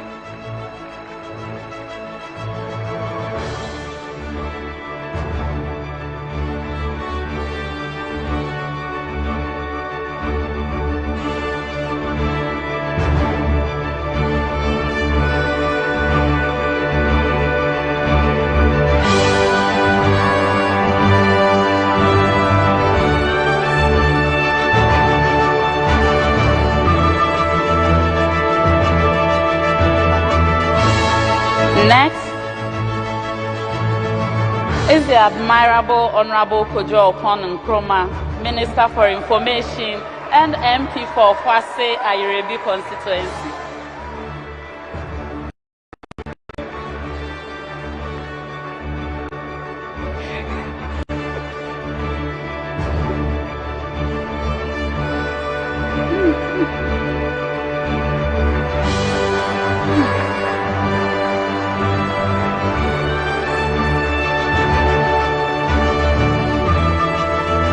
Also receiving Order of the Volta Companion is Honorable Henry Korte, Greater Accra Regional Minister.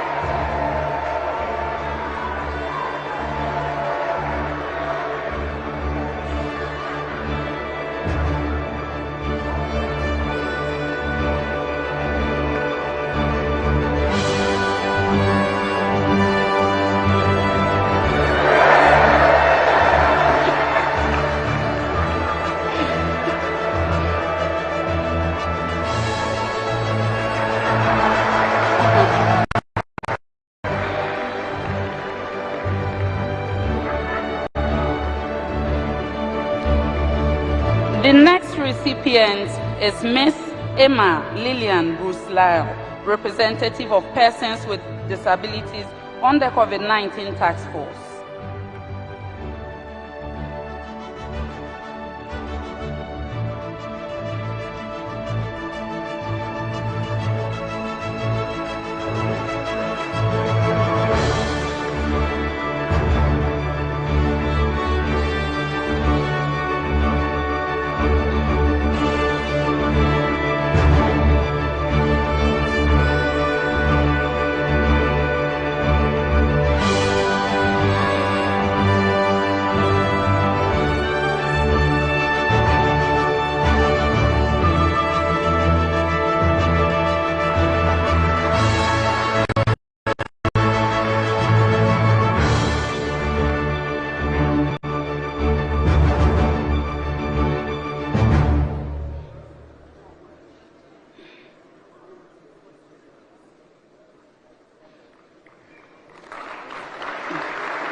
Also receiving Order of the Volta Companion, Dr. Letitia Adelaide Appiah, Executive Director, National Population Council.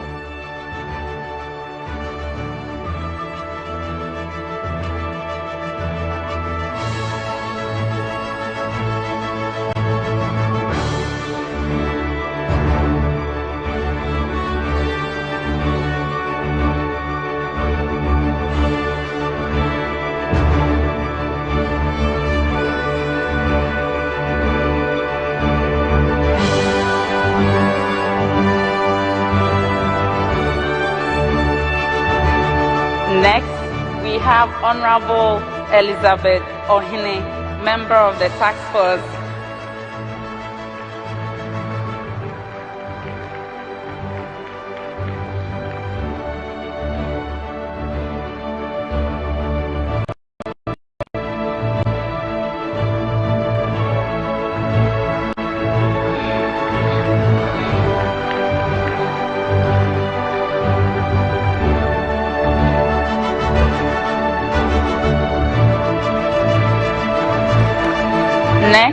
a posthumous award to the former National Security Coordinator, Mr. Joshua Kwesi Tremi, to be received by his wife.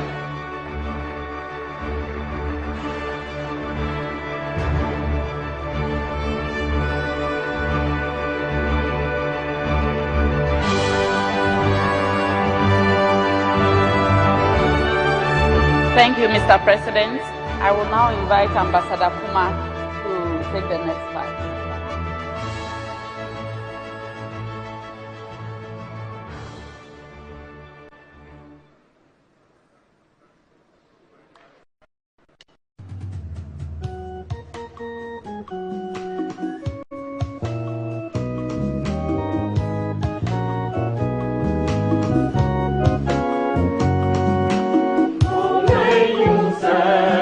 Thank you very much, Honorable Deputy Minister, for information, for beautifully moderating that segment. That segment, I believe, is the most interesting. And one lesson I've learned is that it's not easy to win a medal. Sometimes it entails a bit of exercise and effort. And if we were in Parliament, we would have said that Honorable Henry Kote won the competition. Thank you so very much. Ladies and gentlemen, I believe that in the next 30 minutes, we should be bringing the proceedings to an end. So we thank you for your forbearance and indulgence. The next set of awardees are the trustees of the COVID-19 Private Sector Fund. After the COVID-19 was declared a public health emergency of national concern, the trustees of the Ghana COVID-19 Private Sector Fund were appointed to mobilize resources from the private sector to complement government's efforts in combating the disease. Under the auspices of the trustees of the Ghana COVID-19 Private Sector Fund, the country's first infectious disease center was constructed at the Ghana East Municipal Hospital. This 100-bed, well-equipped center was constructed and furnished with funds solely from the private sector and handed over to the government to manage COVID-19 cases.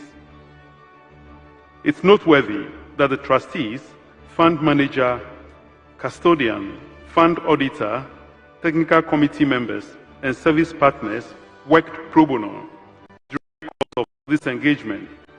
This award is a recognition of the outstanding contributions of the trustees of the Ghana COVID-19 Private Sector Fund in the fight against COVID-19. I now present the awardees to Mr. President. The first on the list is the fund co-chairman, Mr. Anthony Othin Jesse, Chairman, Tropical Cable and Conductor Limited.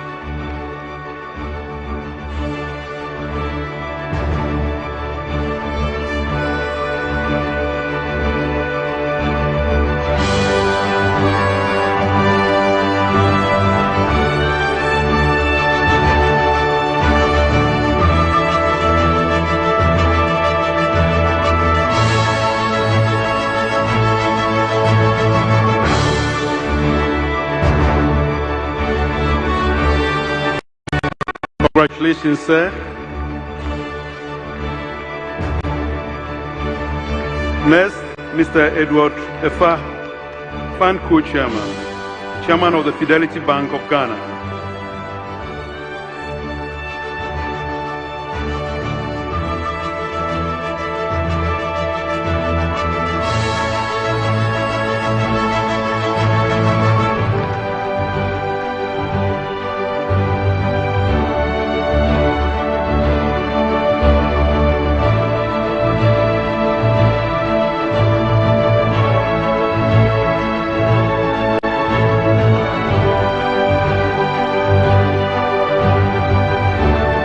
Congratulations, Mr. Fa. Next, Mr. Sanyo Kwesi Hosi.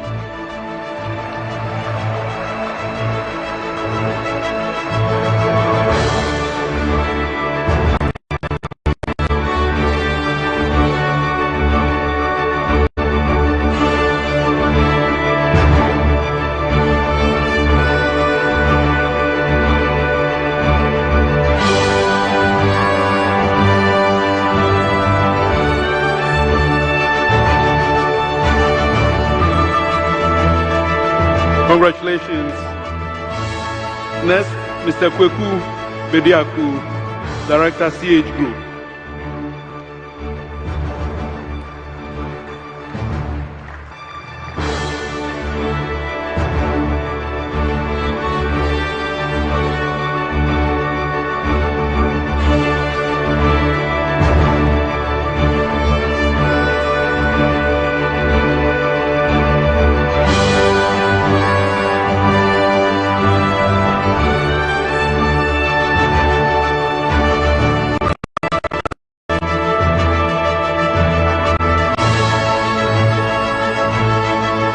Thank you very much. The next, Mr. Daniel Nikwe Kuma, CEO, EcoBank Ghana Limited.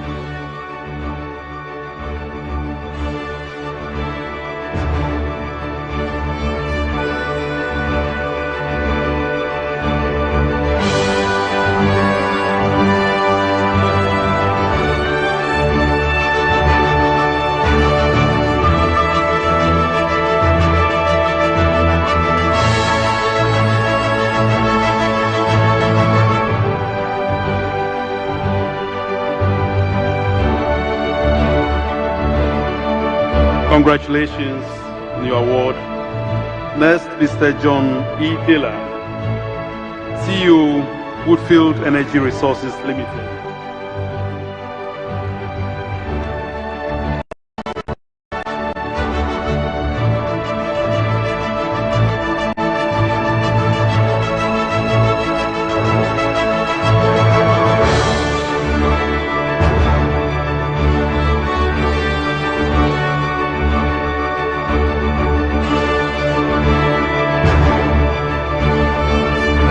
Congratulations, Mr. Omane Frimpong, who is out of the country, but the award will be received via proxy by Madam Ajwa Beniwa Britum.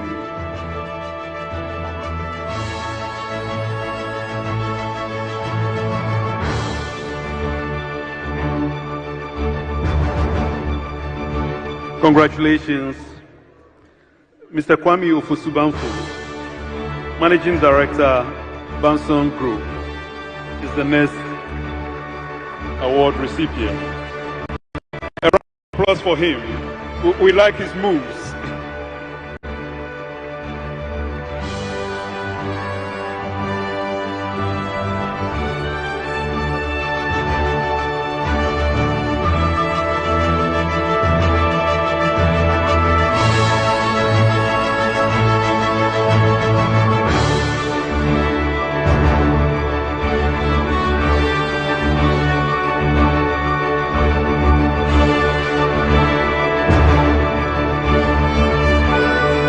Congratulations, Mr. Ofosubanfo. Next, Mr. Kwabena Ajayi, Group Chairman, Kasapreku.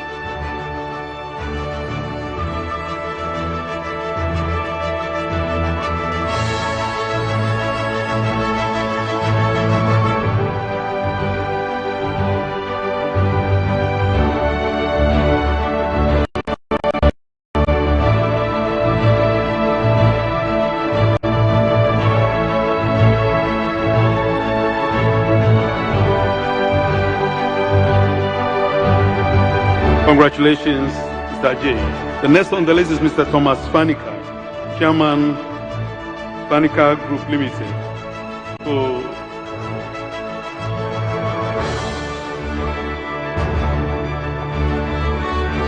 she's receiving the award on behalf of Mr. Fanica.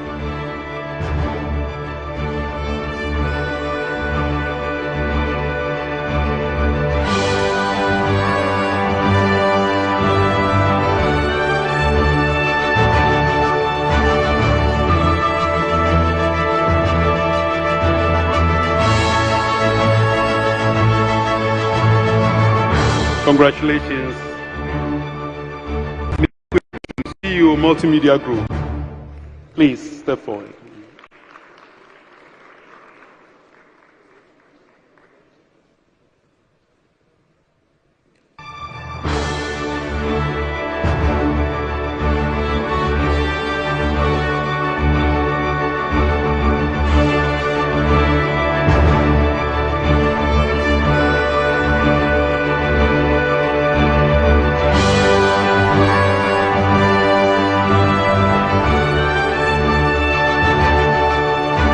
Congratulations, Mr. Chu, on your award. Ms. Julie Esiam, Commissioner, Ghana Revenue Authority.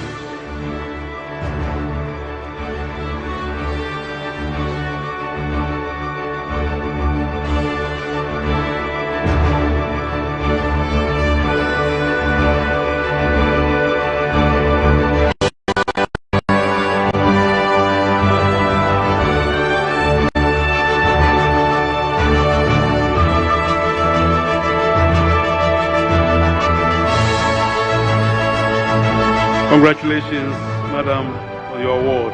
Mr. Julian Kingsley Opuni, Chairman, Fundraising Committee.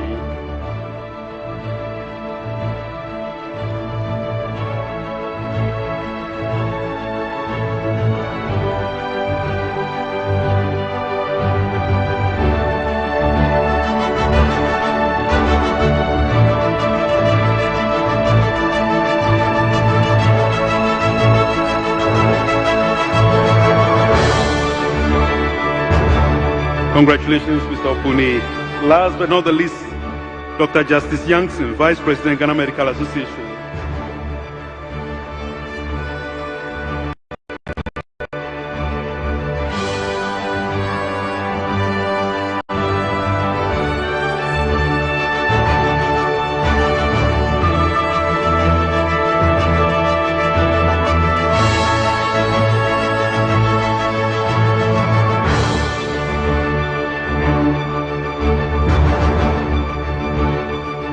Thank you very much. Mr. President may resume his seat.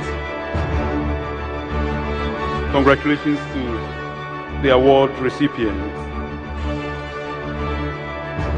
And now another very important award that Mr. President will soon confer on one of our illustrious citizens. The caption is COVID-19 Innovation, but most people will call it the Veronica Award.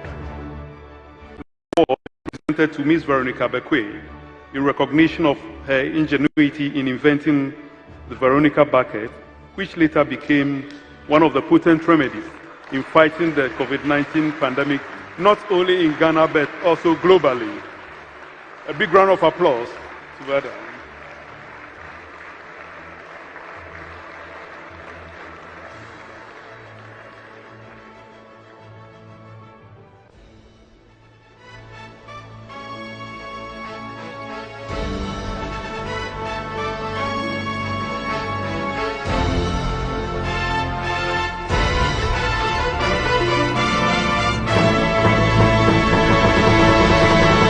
Congratulations, Auntie Veru. Indeed, you've done a marvelous job. Congratulations, and thank you very much indeed. Mr. President may resume his seat.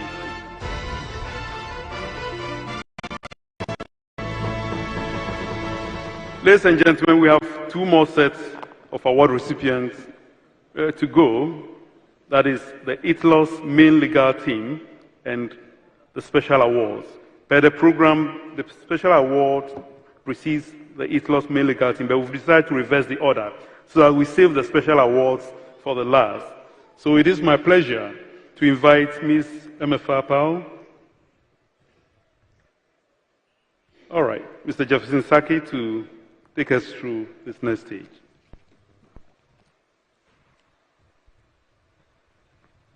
Thank you very much, Ambassador.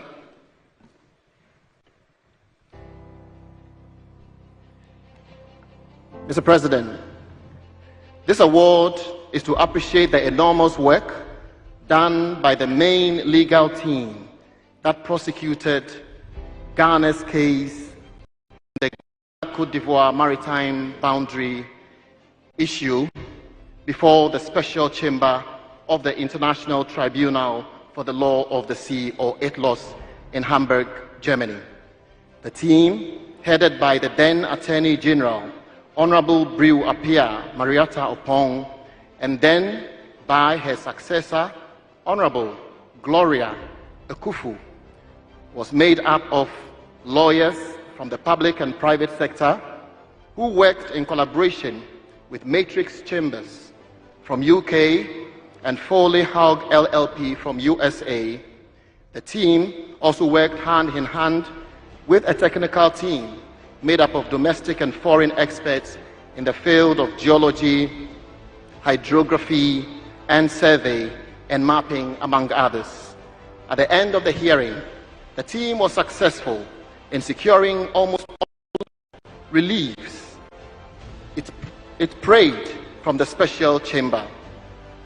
The ruling further ensured that Ghana's 3 oil fields, the Trinidad, Inshira, and Intoma oil, or 10 oil fields, remained on Ghana's side of the maritime boundary. Excellency, ladies and gentlemen, here are the award recipients. First, Miss Gloria Efua Ekufu.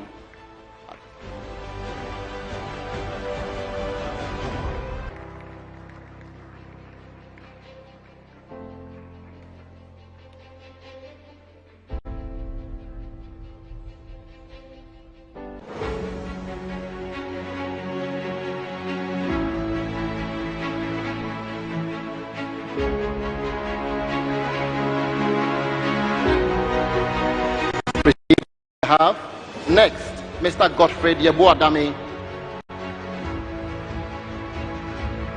Deputy Attorney General and Deputy Minister for Justice. Then,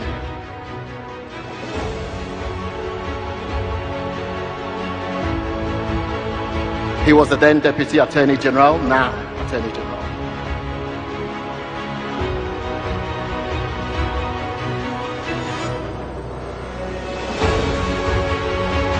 This is the Grand Medal, Order of the Volta Companion.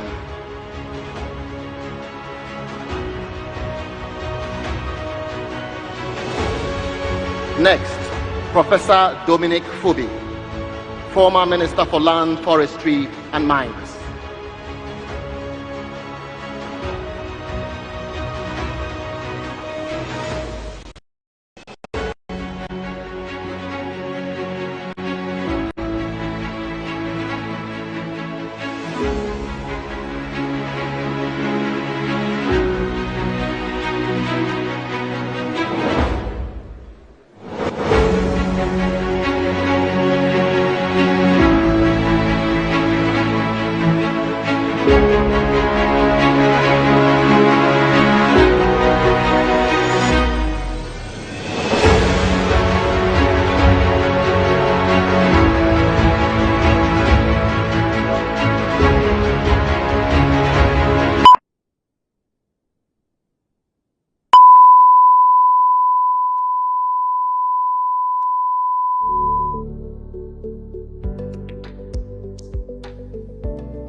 Next, Dr. Sylvia Ama Edusu, Chief State Attorney, Office of the Attorney General and Ministry of Justice.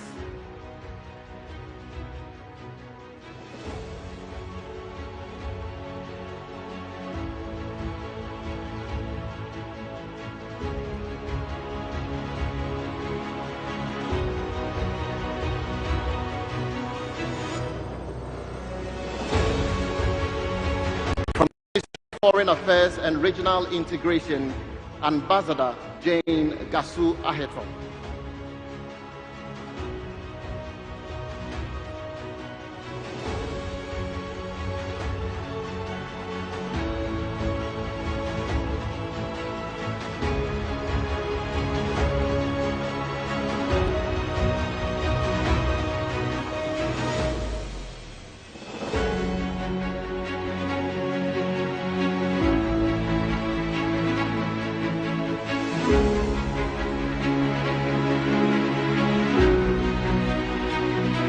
Ms. Pearl Akiwumi Srebo, Office of the Attorney General and Ministry of Justice.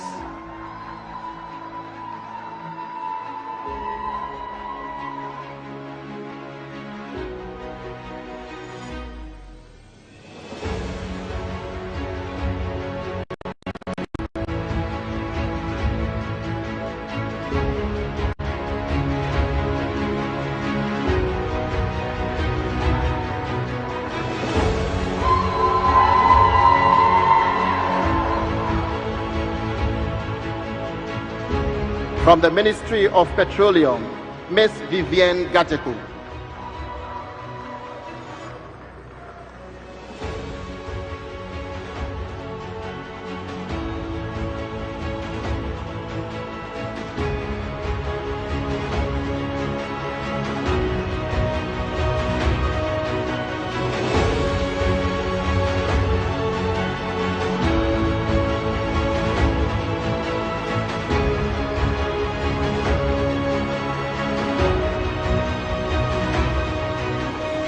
From the Faculty of Law, University of Ghana, Mr. Godwin Jokutu.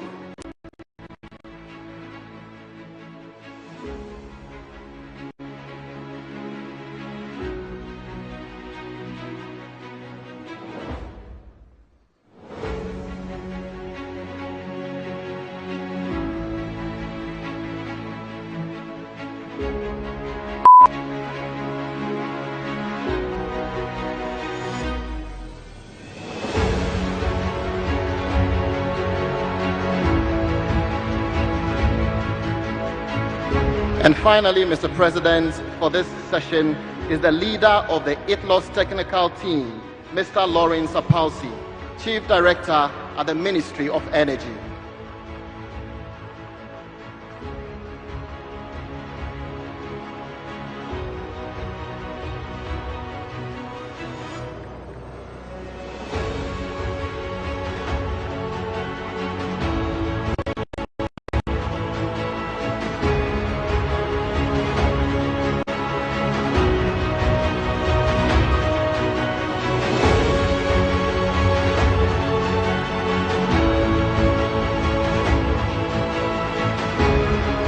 And that's it for this session, Mr. President. But under the Grand Medal, we have Ms. Gladys Bagali, who is currently here, and so we would also ask her to receive the Grand Medal.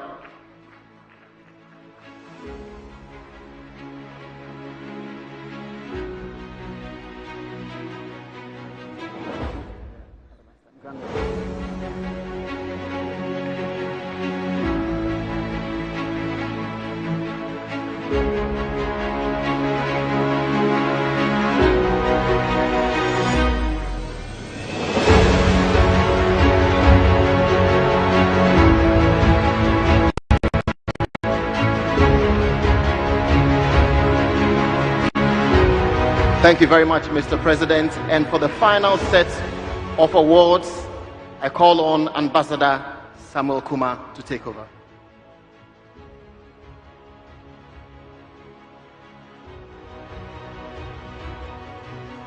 Thank you very much, Jeff. Ladies and gentlemen, we've come to the final awards. And it is final because it is special indeed. This award is presented to 4 individuals, namely Ms. Margaret Sophia Darkwa, Professor Akwesi-Osei, Professor Johnson Kwesi Redu, and Dr. Veronica Martinson, who have distinguished themselves in various endeavors of life and have contributed in ways that have touched and enhanced the quality of life, not only of Ghanaians, but also global citizens. It is my pleasure and distinct honor to present the awardees to Mr. President, starting with Ms. Margaret Sophia Darkwa, first female Commissioner of Police.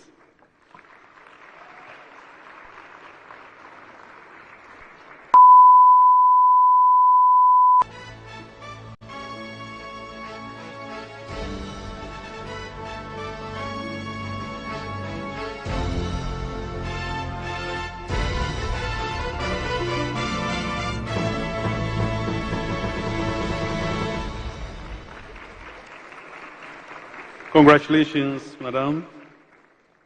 Next on the list is Professor Akwesi-Osei, former Chief Executive of the Mental Health Authority. A very well-known figure.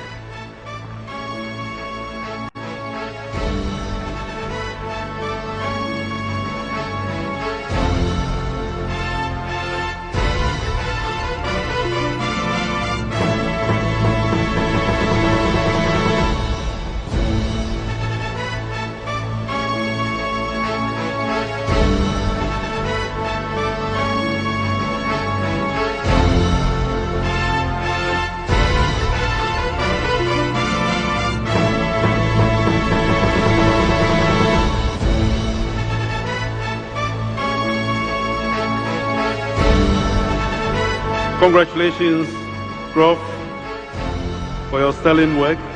The next award goes to Professor Johnson Kwesi Redu to be received by his son. Professor Redu is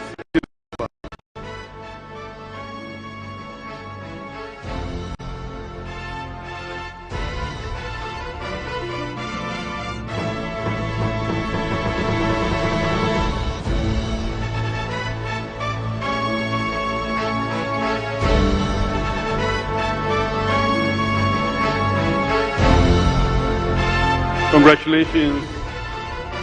Congratulations. And the final award goes to Dr. Veronica Agatha Martinson to be received by the proxy, Kwabena Ofori.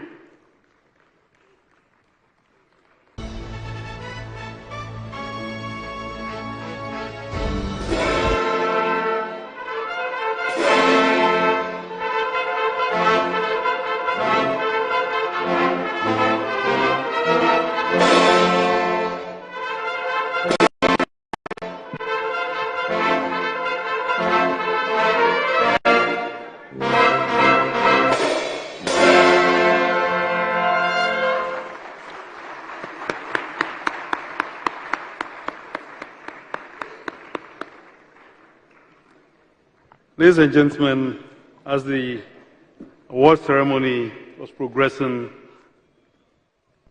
a colleague who sat by me said something needed to be mentioned, that during the COVID period, the leader of the land coined and invented one term, fellow Ghanaians. And that term indeed traveled far and wide. And the program cannot end without us all giving our president a big round of applause.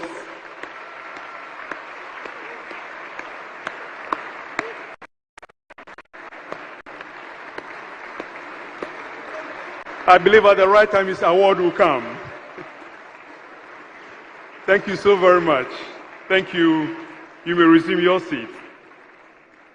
This has been an awesome event. We are so grateful for your patience and forbearance, and we do thank you very much for honoring the invitation. To all the workers, we are so grateful. I'm not the one doing the vote of thanks. It is my pleasure to invite Dr. Anafi Asamoah-Ban, National Coordinator, COVID-19 Task Force, to render the vote of thanks. Doc.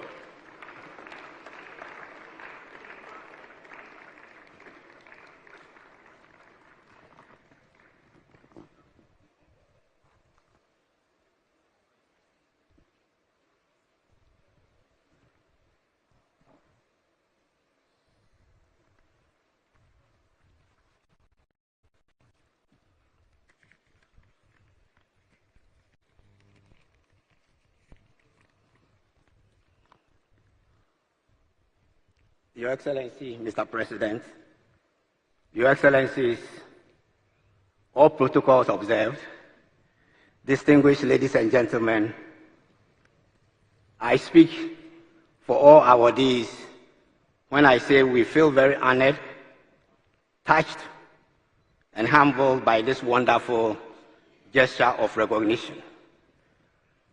In the hospital setting, there is a saying that it is the Lord who heals, but it is the doctor or the health worker who takes the credit.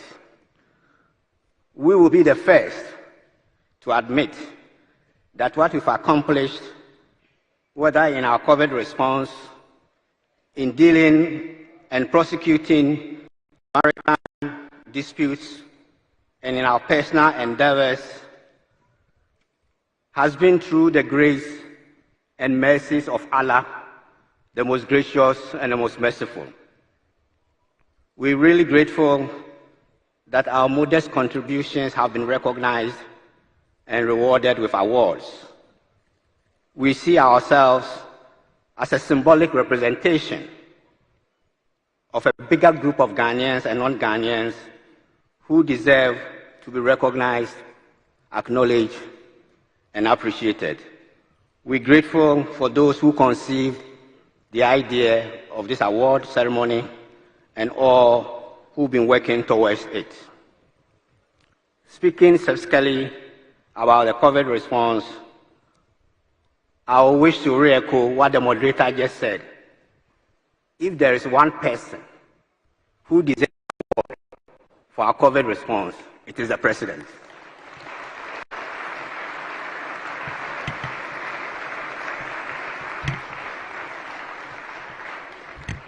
He chaired all the meetings, and at the peak of the crisis, we used to have 5 to 6 meetings a day. Not only did he chair the meetings, in many cases, he was the prosecutor in chief, asking the most piercing scientific questions. Dr. Nana Addo.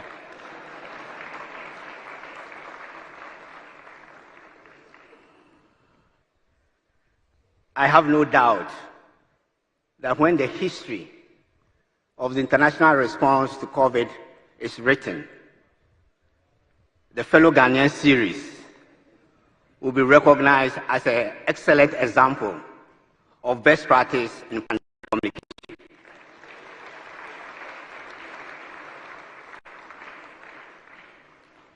We are grateful for all the support we receive from all sectors of our society.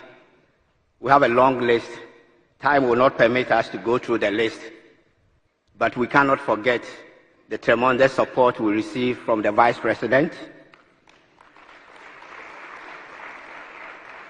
from the Chief of Staff, our top epidemiologist, from all Ministers of State, I can't count them, our security forces, Parliament and the judiciary and the general public. My colleagues insisted that we should record our sincere gratitude to our spouses,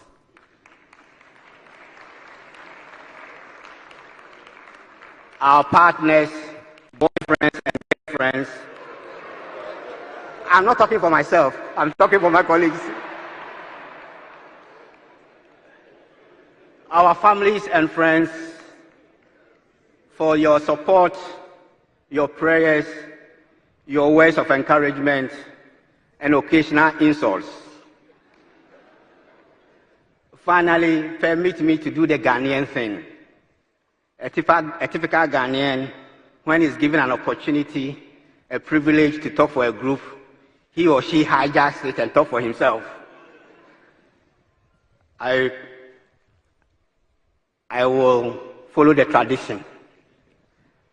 Mr. President, on a very personal and selfish note, I wish to personally thank you for the confidence and trust you have with me, for the warm reception and the wonderful chemistry anytime. Thank you and God bless you. Your Excellencies, thank you for your presence. Amen.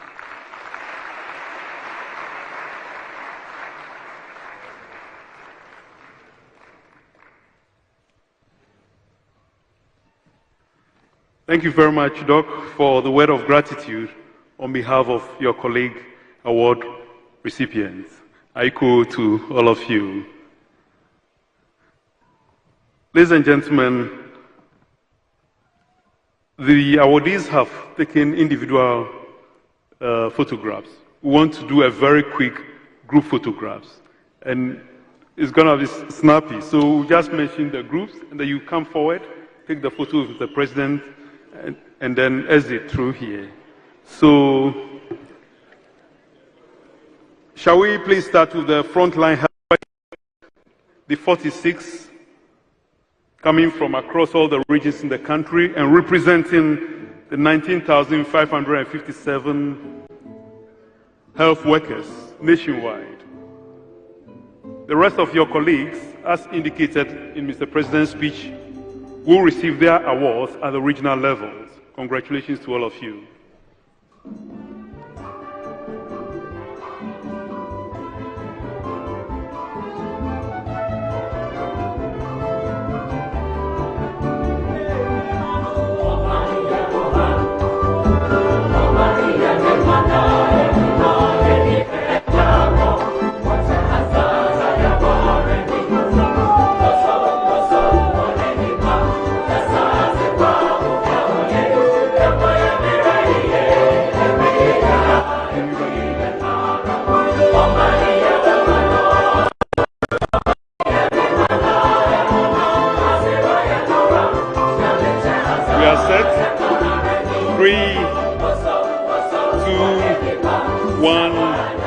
Thank you very much. Thank you. Thank you. Please.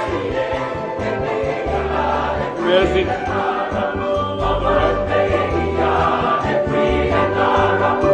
The next set of awardees, you please get ready. Trustees of the COVID-19 National Trust Fund. Trustees of the COVID-19 Trust Fund. Please proceed to the stage.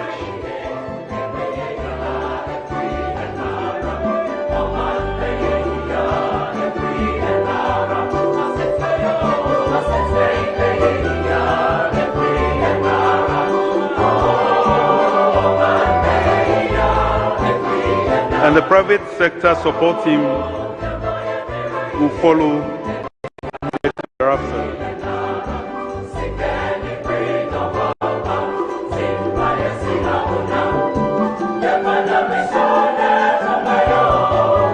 Trustees of the COVID-19 National Trust Fund. Aiku 3, 2, 1. Thank you very much and congratulations. You may please exit the stage. Next, COVID-19 private sector fund support team members.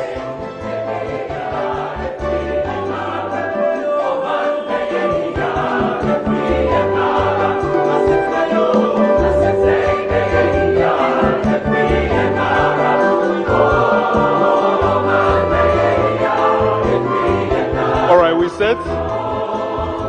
All right, we are set. 3, 2, 1. Thank you very much. Congratulations. You may exit the stage. Next, institutions and faith-based organizations.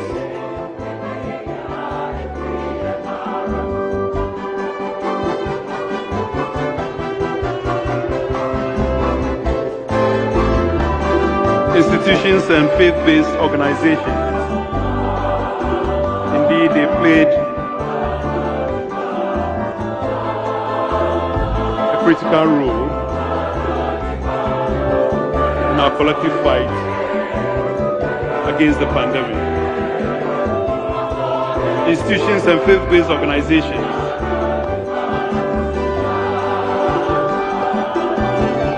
All right, we said 3, 2, 1. Thank you very much. Next, manufacturers of PPE, hand sanitizers, nose masks, in general personal protective equipment.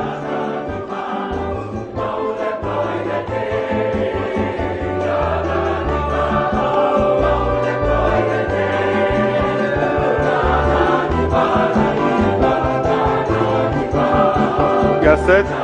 3, 2, 1. Thank you very much. Congratulations. I go.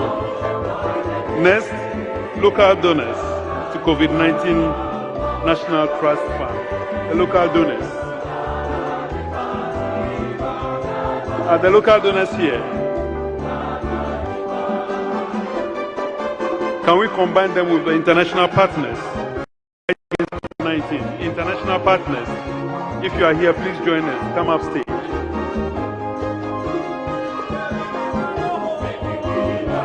Yes, some are still coming. I believe our international collaborators.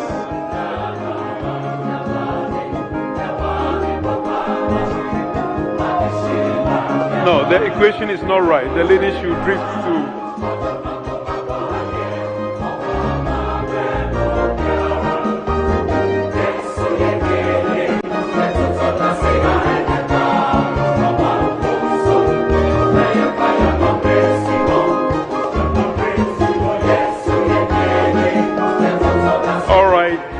All is set. 3, 2, 1. Congratulations to you all. Aiko. The next set is ITLO. ITLO, both the technical team, the technical team, legal advisors, and the main legal team. Could you please come out stage? It's a very strong team.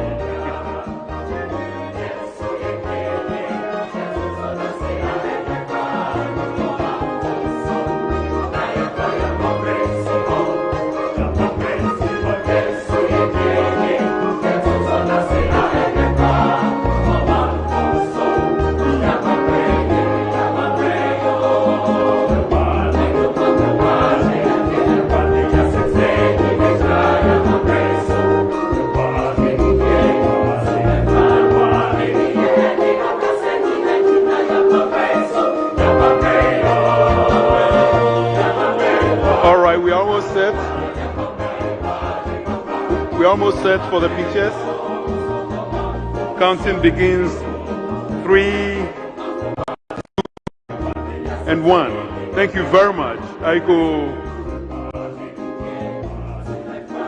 you may exit the stage.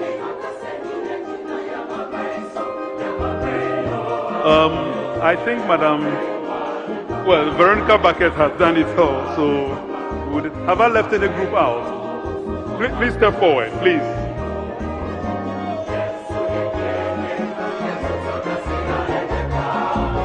I think that's the last.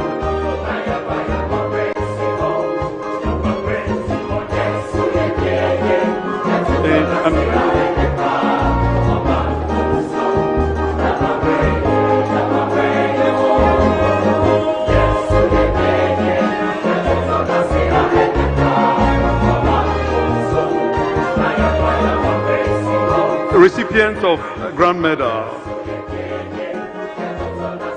Award.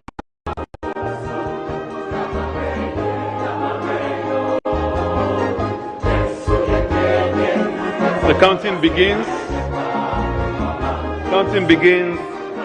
3, 2, and 1. Thank you very much. Congratulations. Order of the Volta, strategic leadership. Are they here? Are they here? Please. Can we kindly exit the stage so others can have a go? Please. Thank you very much. The next set is the Order of the Volta member award recipients, please.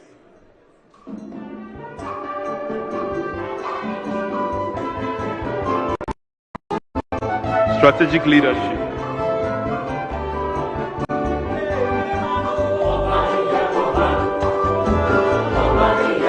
Congratulations. Members of the COVID-19 task force, please make your way up here. Members of the National COVID-19 task force, please.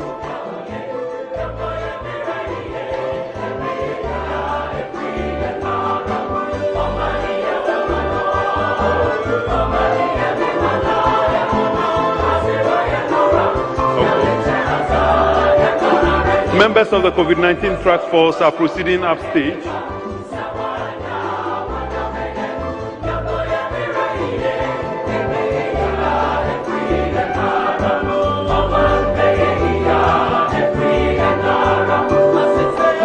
All right, we're getting set. We're getting set.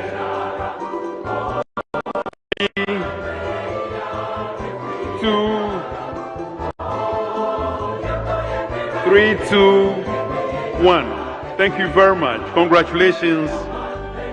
Well done. Private sector fund. Private sector fund, please. I believe that should be the last group. That should be the last group. Private sector fund members, please proceed upstage. That should be the last group.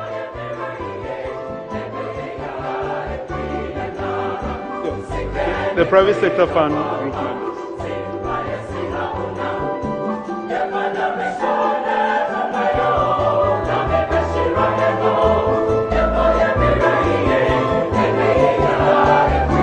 All right, the last group to have a very special photo session with Mr. President, the private sector fund members.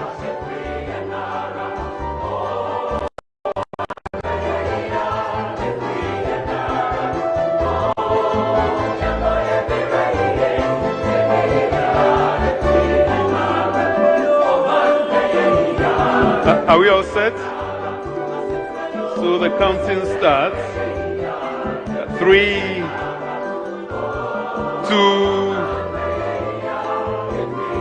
1. 3, 2, 1. Thank you all very much. Congratulations. Congratulations. You may now resume your seat so we can take the closing prayer.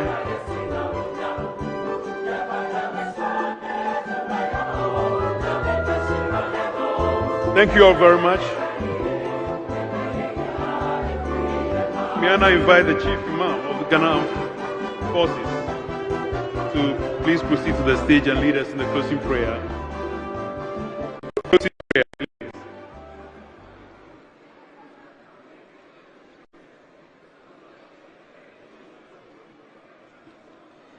Let us pray in the name of Allah, most gracious, most merciful. Almighty Allah, we thank you for how far you have brought us. We thank you for the day. Almighty Allah, I commit the President and the entire leadership into thy holy hand for absolute protection and guidance. We commit the rest of the day's activities under your care. We thank you for making the beginning of the program good, the middle of it formidable, and the end of it successful. We ask you to continue to bless us so that at the end, together we give glory and adoration to you by saying Alhamdulillahi Rabbil Alameen. Ar-Rahman Ar-Rahim Maliki Yawmiddin. Iyaka na'budu wa iyaka nasta'in. Ihdina as-sirata al-mustaqim. Sirata allazina an'amta alayhim. Ghayr al-maghdubi alayhim walad-dallin. Amin.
Thank you all so very much, and congratulations to you all.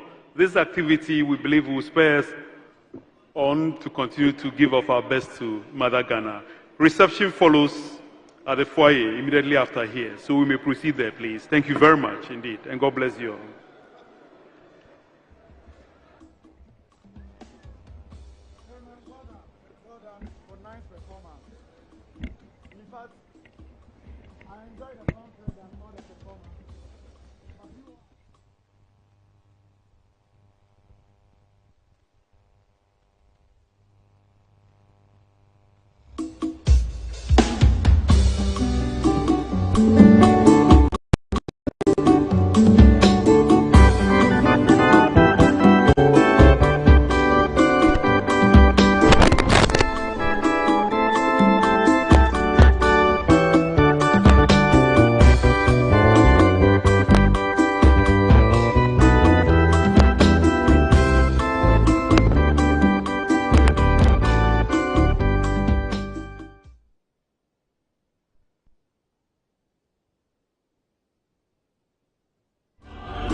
Stay with us as we brought you this live broadcast from the International Conference Center. It has been the National Harness and Awards 2023, dubbed Our Heroes, Our Heroines, Our Pride. At this awards ceremony, people from diverse backgrounds received national awards.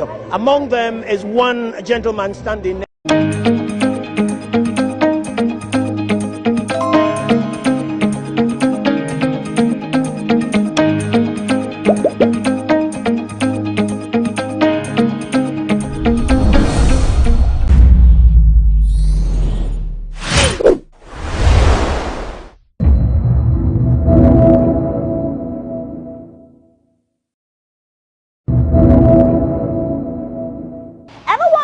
Influences some men to enter into a female-dominated industry. I'm talking about the beauty industry. I'm here at the Maxon Beauty Lounge located on the Christian Village Stretch.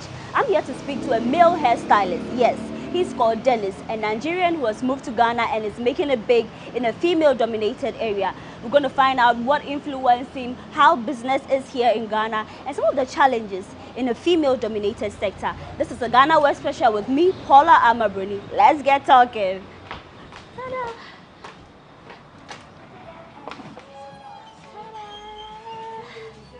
Hi, Dennis. Hello, good afternoon. Afternoon. It's good to meet you again. Yeah, you're welcome. Thank you. I'm back. This hairstyle won me a lot of accolades. Everybody kept on asking me, oh, who made it for you? And I told them it was a male hairstylist. Oh. I'll bring you customers, make you no worry. But today is a 360 conversation. We just want to find out how you're doing, business, what influenced you, and everything. But let me introduce you, Dennis Oniha. Yes, introduce please. yourself to us.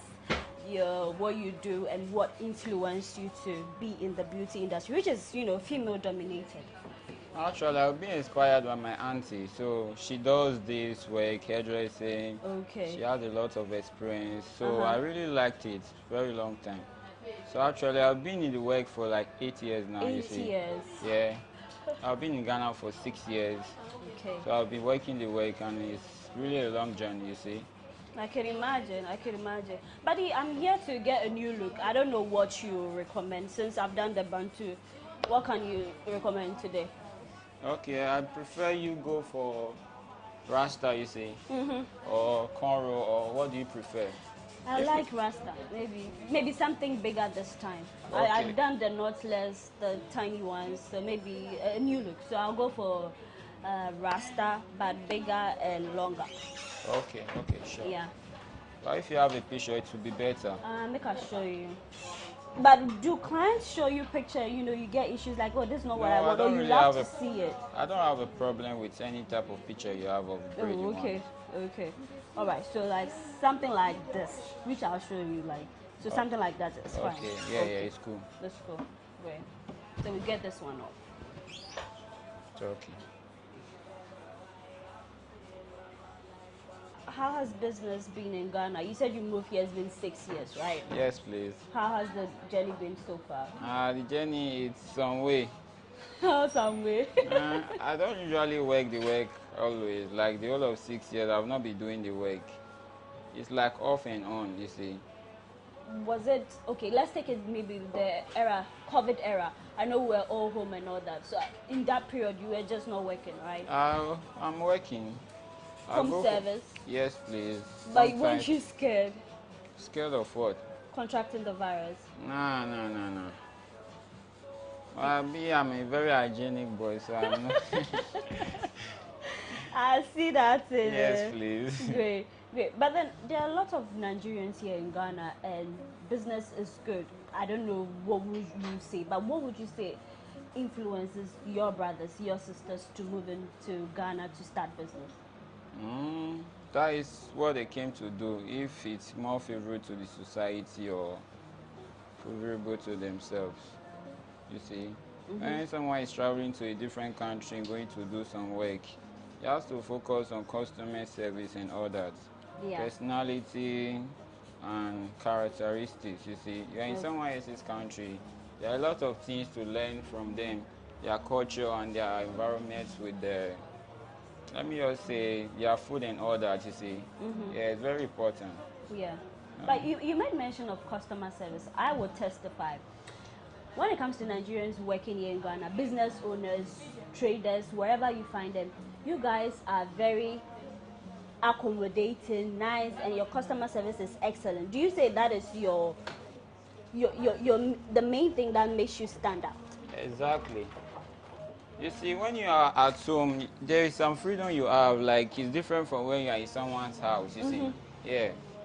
As for in Nigeria, I can't brag with it, but it's just so different when it comes to work. Even if you are in your own country or so, the customer service is always like that. Okay. You see. So how do you treat your customers when they come in? Even on days where you're having a bad day, how is the relationship like? My bad day, I left it outside. I don't take it inside the shop. No matter how bad my days are, definitely at the door. Immediately I step inside the shop, you never know if I had a bad day or not. Okay. Definitely a must. But you know, working with women, sometimes they claim, which is not true. I would say it's not true. Women are very hard to deal with when it comes to what they want. A lady can show you, okay, this is what I want.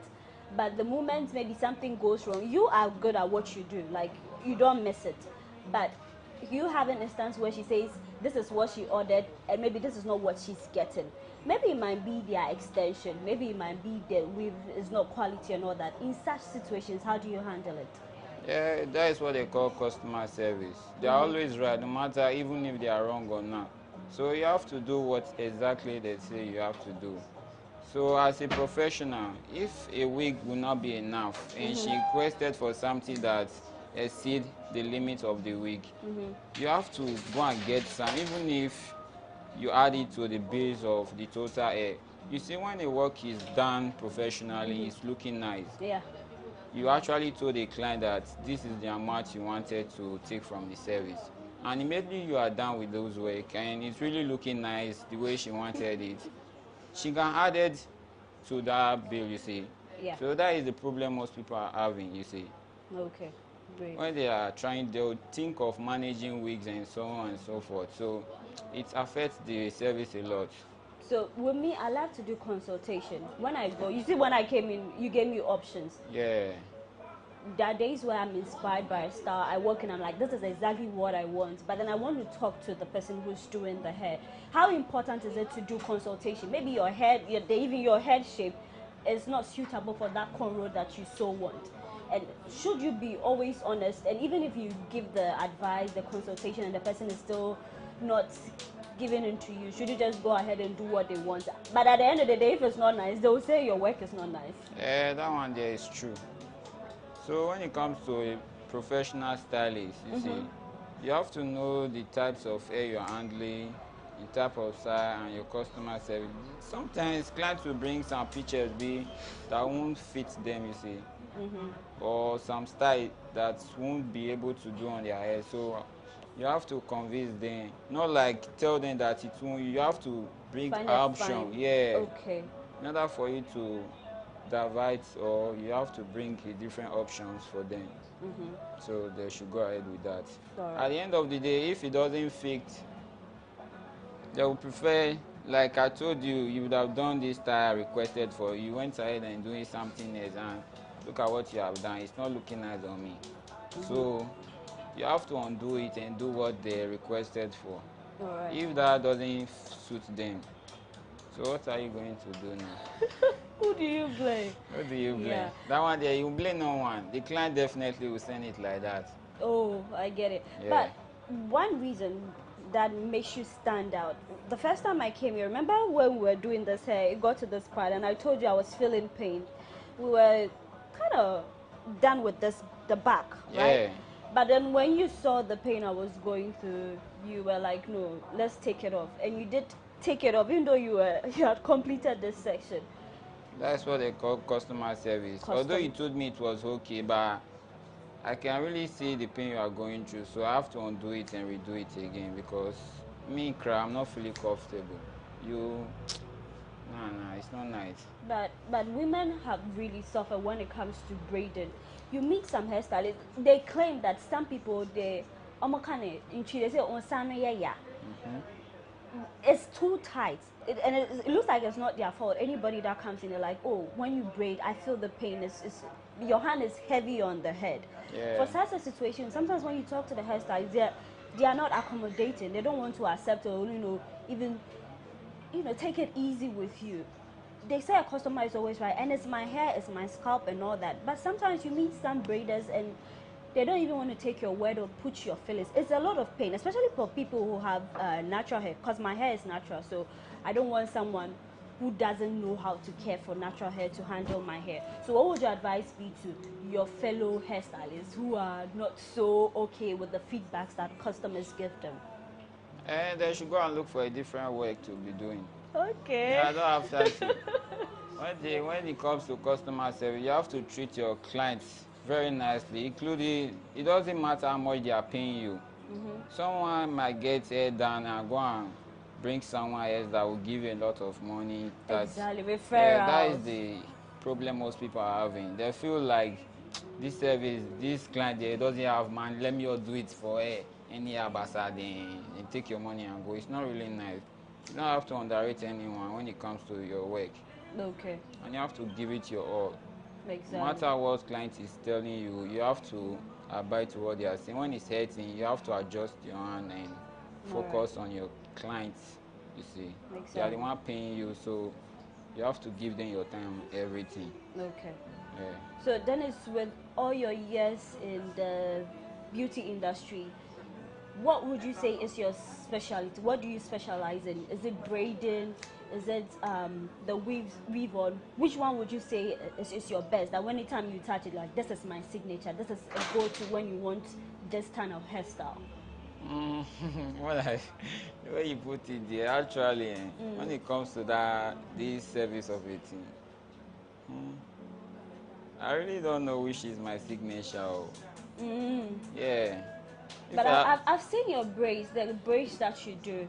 I've not yet seen like your weaves. Yeah, I've not yet seen it. But then for the braids, I see it pops. The cornrows is good. You've got your patterns right. It's very neat. The pattern, how you cut, everything is just fine. So maybe I'll say it's the braiding. As for me, the braid is not really my thing. Well, which one be your thing? Even the hair cry, it's not even my thing. Hey! So you're here, you're in the industry by chance or what? That one there is true. You see, I'm really good in this work because I commit myself into it, you see. Okay. So when I start talking there today, voila.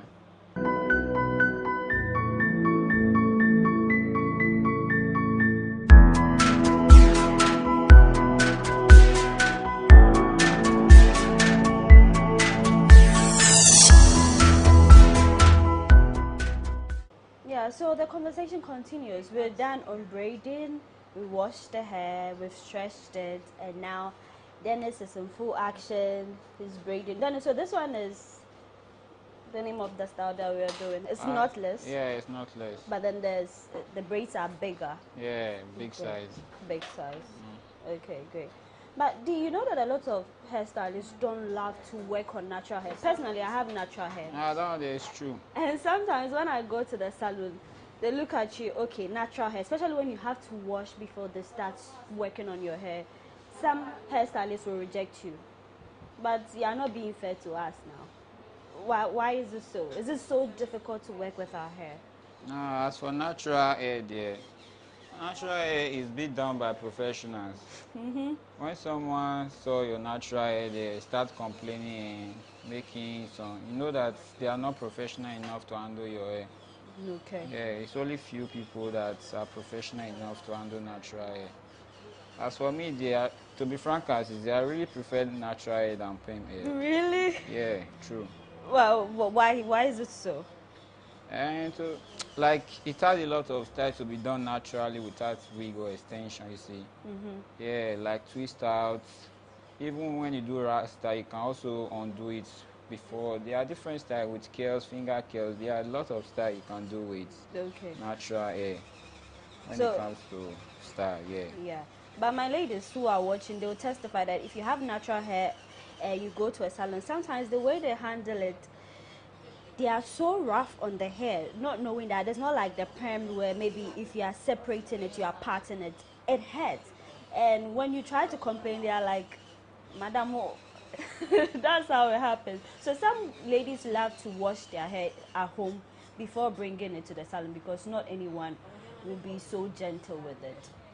And when someone is trying to tell you indirectly that you are not welcome here, so that is how they treat someone, you see. Exactly, it happens. They can't tell you that you should stop coming to the place, so they have to treat you in a way that you have to go to a and different never side. return. Yeah, that's true. Exactly, but then we could all do better because caring for the hair is much more important. So, Dennis, with this one, how long would it take for these braids? And it can take just 2 hours. Yeah, 2 hours will be done. Great. So on a regular, when you have knotless, like the smaller ones that a lot of women love to go for, how long does it take? That one, it will take 4 hours. Oh, okay. Like small size of knotless, yeah, 4 hours is okay. Oh, now the big question, Gary. No, I don't see a lot of women rock that hairstyle. The very tiny ones. Some takes days, but when someone walks into your salon to get Gary done, how long would it take? Gary? And we have a lot of girls in this shop. It will take just 1 day per. Although it will take our time a lot, but it's just 1 day work. So you prefer the person comes in very early? Yes, please. Very early and we'll start doing it. Okay. Yeah. All right. So earlier in our conversation, you made mention that you also work on dreadlocks. Yes, please. Okay. Dreadlocks, sister locks, false locks, butterfly, not all of them are both, you see. They're all related, so it's just a minor work. I see. But then there's this misconception that when you lock your hair, you cannot really explore other hairstyles. Is that true? Once the hair is locked, depends on the size of the lock, so when it's big locks, that one there is true. You just have to leave it like that, just be interlocking your hair and continue with your locks, because that was what you go for. But when it comes to sister locks, yeah, you can do some other style on it. Okay. Yeah. Okay. I see. So word on the street is that when you are a hairstylist and you travel abroad, maybe to the US, the UK, the money is good because their industry, a lot of people love the braids. And the black women there who own salons, they really cash out because someone would love to take like a $300 for braids. Now if you convert $300 to Ghana cedis or Naira, that's a whole lot of money. That one there is true because we are in Africa, our mentality. When you go there, you think of the taxes and the things they are buying also. It's also equivalent to the prices. It's just the environment. So you converting it here, it's different for you being in the country there doing the work, you see. Yeah, it's true. We have not been to somewhere. That is what we think. Exactly. Okay.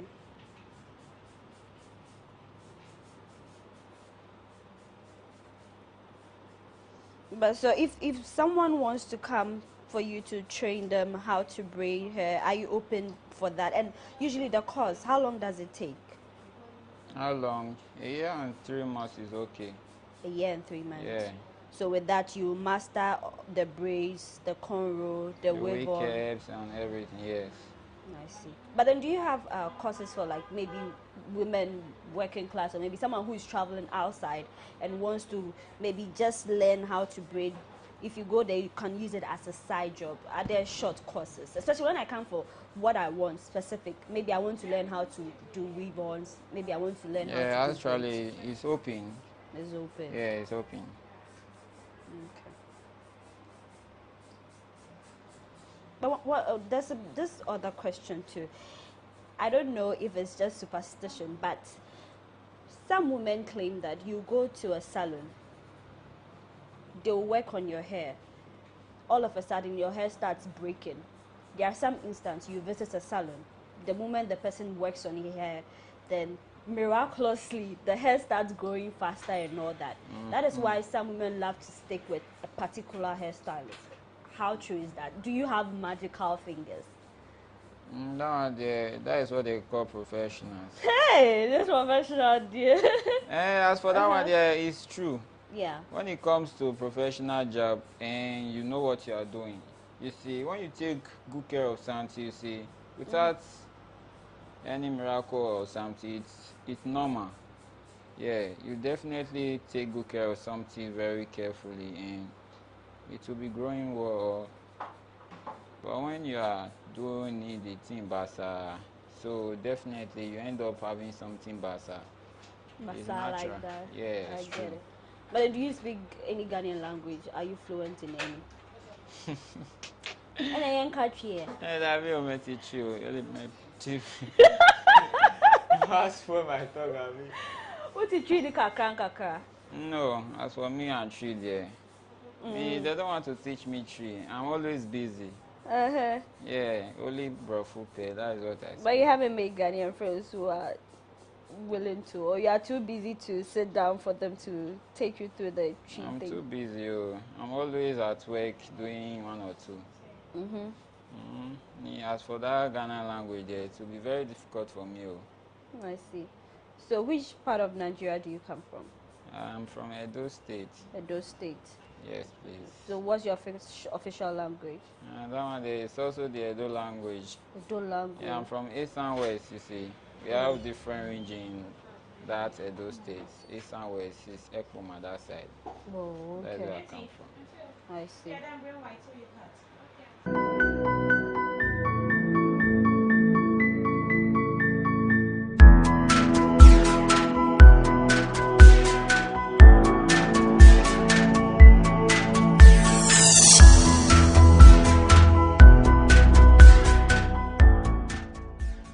We're almost done. That's the very last one. So the one who say that when it comes to the beauty industry, having to be a hairstylist, is it very profitable? Money day inside. Money day inside though. Eh? Yeah, money day inside, and they should come and invest themselves. Do you know how many shops are in Ghana that there's no stylist inside? As for the money day, but who will be the one working? It entails a lot of hard work and dedication. Yeah. So it's the service that matters a lot, not just the salon itself. But then there are not, like, a good number of male hairstylists. Because it's a female dominated, we see a lot of women in there. How do you feel being a man in this industry? Do you have like male colleagues? Yeah, when I to be frank and sincere, the person that taught me this work was actually a male. Oh. And the shop, there are more than 20 guys there, you see. In Nigeria? Yes, please. Okay. And the ladies are not plenty.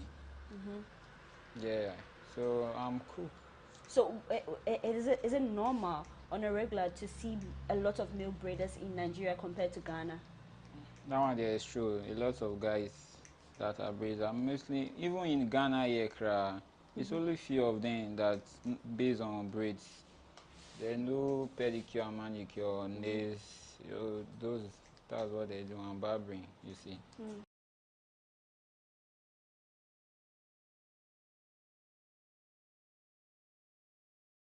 All right, Donna. So it's all done.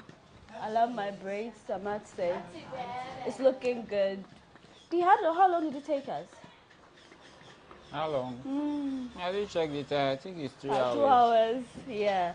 So yeah, you should. If you have never had a male hairstylist treat your hair, you should. I will recommend that you visit a salon or a lounge like the Megs and Beauty Lounge on the Christian Village Stretch, where you could meet one of the best hairstylists who's doing great. So this is GhanaWeb Special. I am Paula Amabuni. Thanks for doing the watching.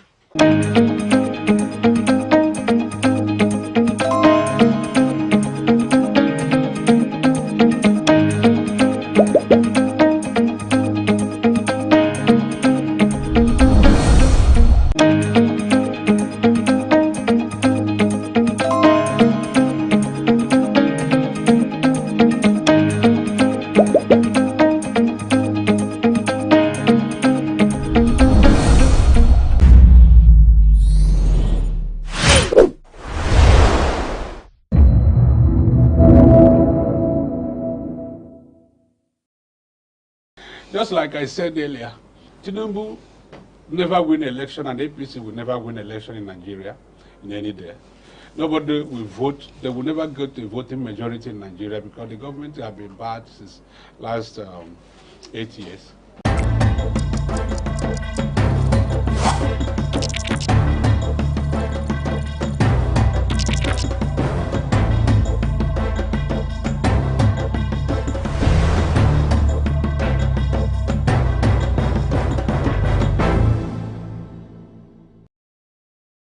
Good day and welcome to another edition of The Lowdown. It's a continuation of our conversation about the Nigerian election, which is under contention as we speak. The Labour Party and the PDP have gone to court challenging the results of the recently held election, which was won by Bola Tinubu of the APC party. They have broken the 8th in Nigeria, which means that they continue for another 4 years and would mean that there will be 12 years in power. What is it going to look like for Nigeria? Many are concerned about the age of Tinubu at 70. Many say he does not have the physical capacity to confront and address the challenges that confront Nigeria. Is that true or not? My name is Daniel Odro.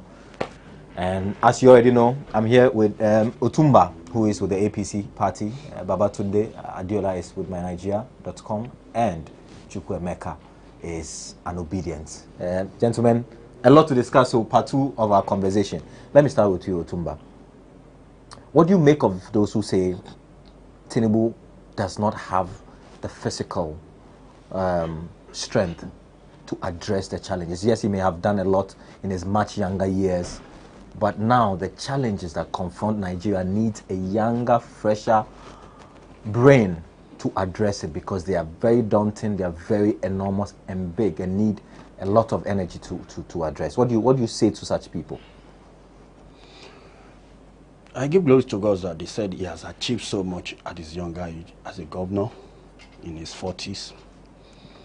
But whatever they are saying about him now, I want all those people saying that to come out and campaign for 3 months before primaries. This is a man that campaigned for 3 months before primaries. He went to hold the 36 states. And he campaigned for 7 months before the general election. That is about 10 months in a row. I want to know how many youth can do that. I can't do it. I will break down. I know what it takes to campaign. I know what I've gone through in the few days that we are having this election, and I know what I can't do what he has done. And what are we talking about? Governance? Is he going there for a relay? It's not an athlete. Okay. We are not going to do that. What we are going to do is your brain. His brain what? This man has history of having the best team that has ever achieved politically and individually. So these are areas we should look at. What is life? What is economy of a country? How does it work? Economy of a country can never work if you don't know a way to generate revenue. This man was as a governor of Lagos State, he made 600 million per month. He turned it to 5.9 million per month, 5.9 billion per month. That's about 900%. Chief is there. If he's doing business with 200%, he's a billionaire overnight. So we need to look at who has the capacity. What's the capacity? That's the capacity of the economy we want to talk about. We should not be talking about the strength. The strength he needs is to work from his private home to the office. He should be able to communicate with people. People should be able to put paper in front of him and be able to correct them. When we went to Chatham House in London, he was able to correct people that, look, you are talking about high theft. I asked you to answer a question about high theft, but you never talks about somebody that is stealing and the person that is buying. Both of them, they have committed the same crime. So this is a man, when he's communicating to you, who tells you that you knows that he knows what he's doing. Yes, he might be hot, he might be hate. We've had a younger president in that country, President Goodluck Jonathan. We know what ended him. We know what he couldn't do. So when you are talking about leadership, you need to talk about, can he assemble a good team? Yeah. Does he have the history of generating money? He's the only person that have that. Your economy cannot work. You can't be prosperous as a nation if you don't have access to generate money. But what's the point if you generate money and a few people are enjoying it? Because I think one of the biggest problems in Nigeria, in Africa, is job creation for the youth. That's what I'm saying. That's what I've said, that you've agreed that he has the capacity, and everybody here knows that he has the history of assembling good people. Okay. So if you generate money, the team you have assembled, they are the ones going to use the money, and that will create enough job for people.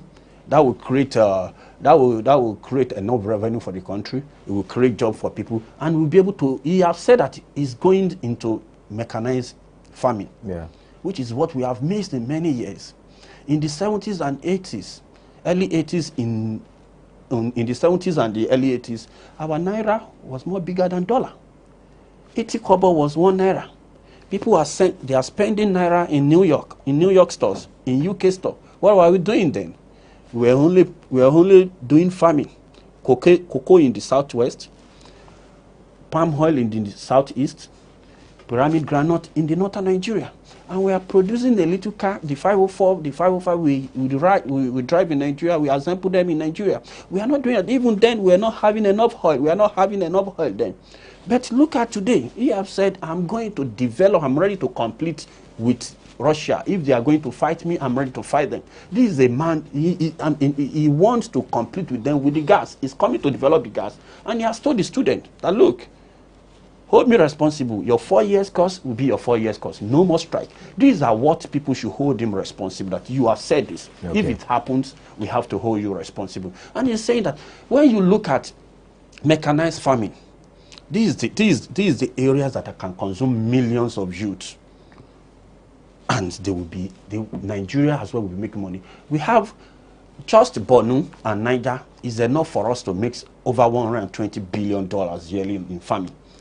What Netherlands are doing, they are making 115 billion euro. It's the landscape they are using. It's not up to what we have in Borno and in Niger. And this is what this man has said. He said, look at me, I'm coming to renew the hope of Nigeria. And when he became the governor in Lagos State, he was the first person that brought Heron Energy, that he wants Lagos to be independent, to have their own independent electricity. He was in opposition then. Former President Obasanjo frustrated him, and he couldn't allow that to work. These are idea of 20-something years ago. And this man is coming, just give me a little time. Allow us to work. And that is the reason why he has sent a hand of fellowship to Obi and Atiku. Let's build the nation. Election has gone. Together. The next thing is governance. And they said they are going to court. Fine. So my advice to him is to focus on governance. We elected him to give the dividends to the people, not to be begging the losers. They have lost. They have not done, election, to win an election is about strategy and structure. And they fail about their strategy and structure. You think Tinubu is serious when he says that he wants to build this with Obi and Atiku? You think it is not just ceremonial, that, okay, the elections are over, let all the chaos and all the competing end? Do you think if they accepted, he would give them any position in his government? All of them, he has campaigned, during this campaign, he has said he was going to do a conclusive governance. He's not going to do it a win or take it all. Yeah. And that's exactly what he's doing now. Even if they want to prevent maybe chaos shouldn't happen, it's a welcome development. Okay. It's all about peace. People can fight and they can as well settle. It shouldn't be an issue of do or die. All what we want is a working country. Okay. And the people, if you look at the vote of the second and third people, is more than the vote of the Asiwaju Bola Ahmed Tinubu. Yeah. So Tinubu at 37%. So that will tell us that people are not happy with the government. We have not gotten some things right. And that's the reason why he's saying, look, we understood, and we are going to correct those things. Yes, we might have succeeded in some area, and we have not been able to do something in some other area, and we are going to do it. And this is the reason why I said, look, if you have what we want is competency. It's not about the party. And we also will not allow that, because, if we couldn't do what we're supposed to do the next 4 years, it won't be funny. Yeah. So we have to support Asiwaju Bola Ahmed Tinubu. If they don't want to come back in 2027, they can mess up. But if they want to retain the power, they should do the needful. And that is what we have done now. We have won the election. We have won the election based on the problems in PDP. The splits. They were together in 2019. Obi was vice president. Atiku was president. Kwankwaso was leader of PDP in Northwest. But we won the election with 3.9 million, with 3 of them together. So how do you expect when all of them split, how did they expect them to win the election? I think there are some reasonable analysis that we should be able to understand when people are claiming that they've won. Obi said he has won. I'm sure Atiku says he has also won. So if 2 people are saying they've won, one of them must be lying, or both of them are lying. So these are things that we should not. Have you ever seen anywhere in Africa that when people lost election, they don't put allegation that no, they've rigged me out? Yeah. That's always the music, and this is what we should stay away from, so that the Western world will not be a laughing stock to the Western world. If you have lost, try to. And one thing, we're in this country 1 year in 2016. A particular party came out and said, no, we have won. INEC has not announced that. Immediately the voting goes out, and they came out, they said they've won. And they said, how did you win? They said in our citation room, our collation room. And the result they announced was the same result the Ghana EC they released. So we have gone beyond people should be saying I've won. No. I'm expecting that if you have won, tell us what the INEC released and what you had in your collation room. The PDP has their own collation room. We have our own collation room. And the PDP has their own collation room. So if you said what INEC has given you that they've rigged you out, tell us what you had. I had a video here where our collation room, they were sending me the picture where they are still shaking. And immediately they got the number. They started jubilating. I have the video on my phone. So we need to be civil and responsible when we are making claim. When you said, okay, they've given you this and this is not what you got, you should be able to come out and say, look, they have given me 6 million, you got 9 million. And when you said you have 9 million, in somebody like Peter Obi, you have 9 million, you can't say that you won the election. Because our constitution stated you need to have 25% in 24 states. You didn't have 24 states. So there will be a runoff. Yeah. Even if you had more numbers, there will be a runoff, which you don't have, and you cannot present what you have. We are not telling you to present document areas they've rigged you, but tell us the number you had in your own collection. These are where people should be responsible and to be able to not to put Nigeria or to just be accusing the INEC that INEC has rigged and they have not done what they're supposed to do. I think we have a country, and there will be a country after this election. Okay. So if in 2027, one of them wins the election, and people are now telling them that they've stolen the mandate for them, would they be happy? I think these are things that we need to avoid, and we'll be able to do that it will be able to strengthen our democracy. Yes, they have done pretty well, but I've been in this studio several times with Tunde, and I'm telling you, no, there's no how Peter Obi will win this. He can never win. Okay. And I've said it categorically several times. I've analyzed it to people several times. We have spoken on phone several times, and I've told him that 1, 2, 3, 4, these are places you can never. I don't say that you won't win. I said, he can never win this 2023 election. That's the fact. Okay. So when you are talking about politics, it's about number. It's about strategy. There is a law. In this country, you have a law that you need to be 50 plus 1. Yeah. Our own is 24 state with 25%. And with the majority. And that's exactly where I have seen that we have done it. I didn't think they were all together. I wouldn't have made statement that, okay, Atiku Abubakar will not win. Okay. But since they've splitted, I know that no. These are the reason why we are attacking. I see the method and the analysis that you made. Baba, what are Nigerians saying on social media, especially? The elections are over. What are the critical things that Nigerians want to see Tinubu do? Usually we will say the first 100 days are important. What do you want to do in the first 100 days, in the first few, maybe the first year, the second year? What are the expectations? Well, I seriously do not know if Nigerians are expectant of this particular government, seeing that their acceptance is at an all-time low. You know, I mean, this is probably the first time that I've ever seen a president elected into office, and nobody's excited about it. You know, the buzz on social media. The people who voted for him will be excited, no? Well, how can you say that you didn't see? How many places have you belong? The buzz on the ground is low. You know, I mean, after he was declared, we saw Sokoto. There was chaos in Sokoto. We all know how Lagos was. We also know how Abuja was. And social media has been a grave site, because everybody is saying Peter Obi is my president. Peter Obi is my president. Peter Obi is my president. But again, back to what the deliverables Nigerians will need from this particular president is the fact that Nigeria needs constant electricity. Well, that's number one. The security challenges will have to be solved in Nigeria. Our educational system will have to be fixed.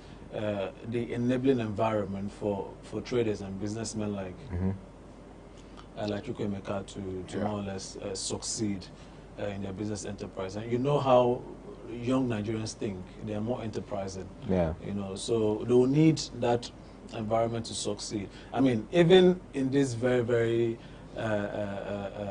very toxic system, we've still seen how Nigerians have been innovative and creative. We have content creators who are making waves.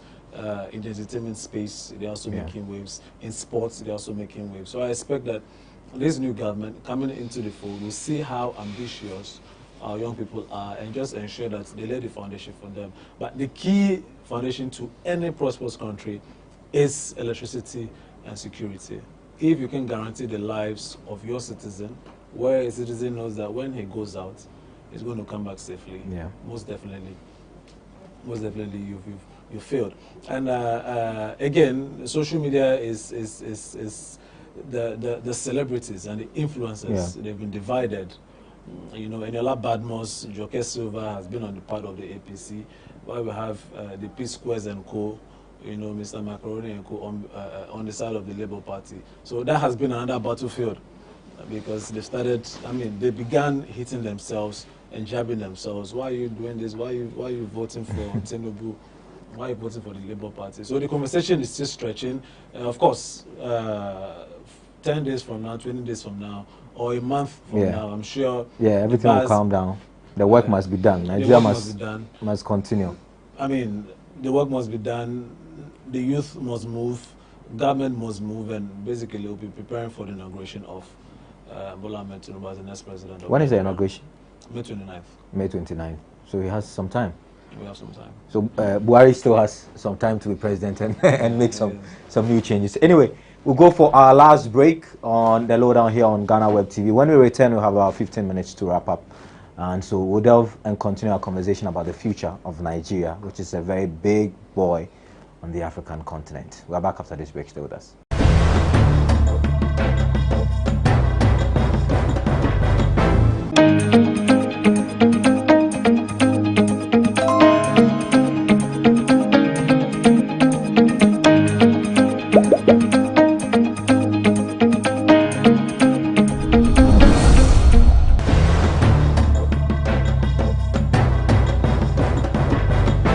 Welcome back from the break. This is still the lowdown on GhanaWeb TV. My name is GhanaWeb. We are focusing on Nigeria and the elections held recently. Bola, Tinubu is the new president of Nigeria. The opposition is in court attempting to annul and call for a new election. But Nigeria is significant in the sub-region, on the continent. Many say if Nigeria gets it right, the whole of the African continent will rally around them. They're about one of the biggest and most populous country on the continent, a big trading partner for a lot of African countries. And for us Ghanaians, it's the place where more Ghanaians live than any part of the world. This is the lowdown. Chukwemeka, let me come to you. You love Nigeria, obviously. You've stayed in Ghana for, you say, 30 years. Almost 30, 27 plus now. Wow. Yeah. What do you expect to happen in Nigeria in the coming days? I know, yes, you have your reservation about the election result, but obviously you don't want to see Nigeria bend. Sure. Yeah, we want growth in Nigeria. We want success. We want to move forward. But we have to move in the right direction, not in the wrong direction. Let me say this to you. You know, if you have a punch tire, yeah, and you put water on it, maybe you have, you can drive with it. It doesn't mean that you have your tire have been fixed. Yeah. You must fix the tire before you can drive smooth. Or let me put it well: if you have a punch tire and you think you can drive on it, and you move it, the car will move. But that does not mean that I have fixed the tire. What will happen is that you are destroying the rim as well. Yeah. You cannot get success through illegality and it hold. This will be the first election in Nigeria that will be annulled, and we are going to start from that. Because even if it's P2P that ruined this election, I would use this today to condemn him. Okay. And the reason why I tell you the APC was able to go through, they didn't rig the election, they stole it. Because rigging is what they normally do, but this time it was stolen because people have voted and they have tallied the results, and all of a sudden it changes. Now, this one is totally breaking of the law. Starting from the point that INEC was also breaking their own rules. Now, those alone, this kind of 2 points alone is enough to the election to be annulled. It's not as if that you go to a polling unit, you destroy the stronghold of your opposition to win, get your own number down, and just old spell. We're able to cut out that because we know this is the old system. But what was a surprise to everybody was participation of INEC in rigging this election. So how can a referee decide to win a match? What will you do as a player? Just like I said earlier, Tinubu never win election, and APC will never win election in Nigeria in any day.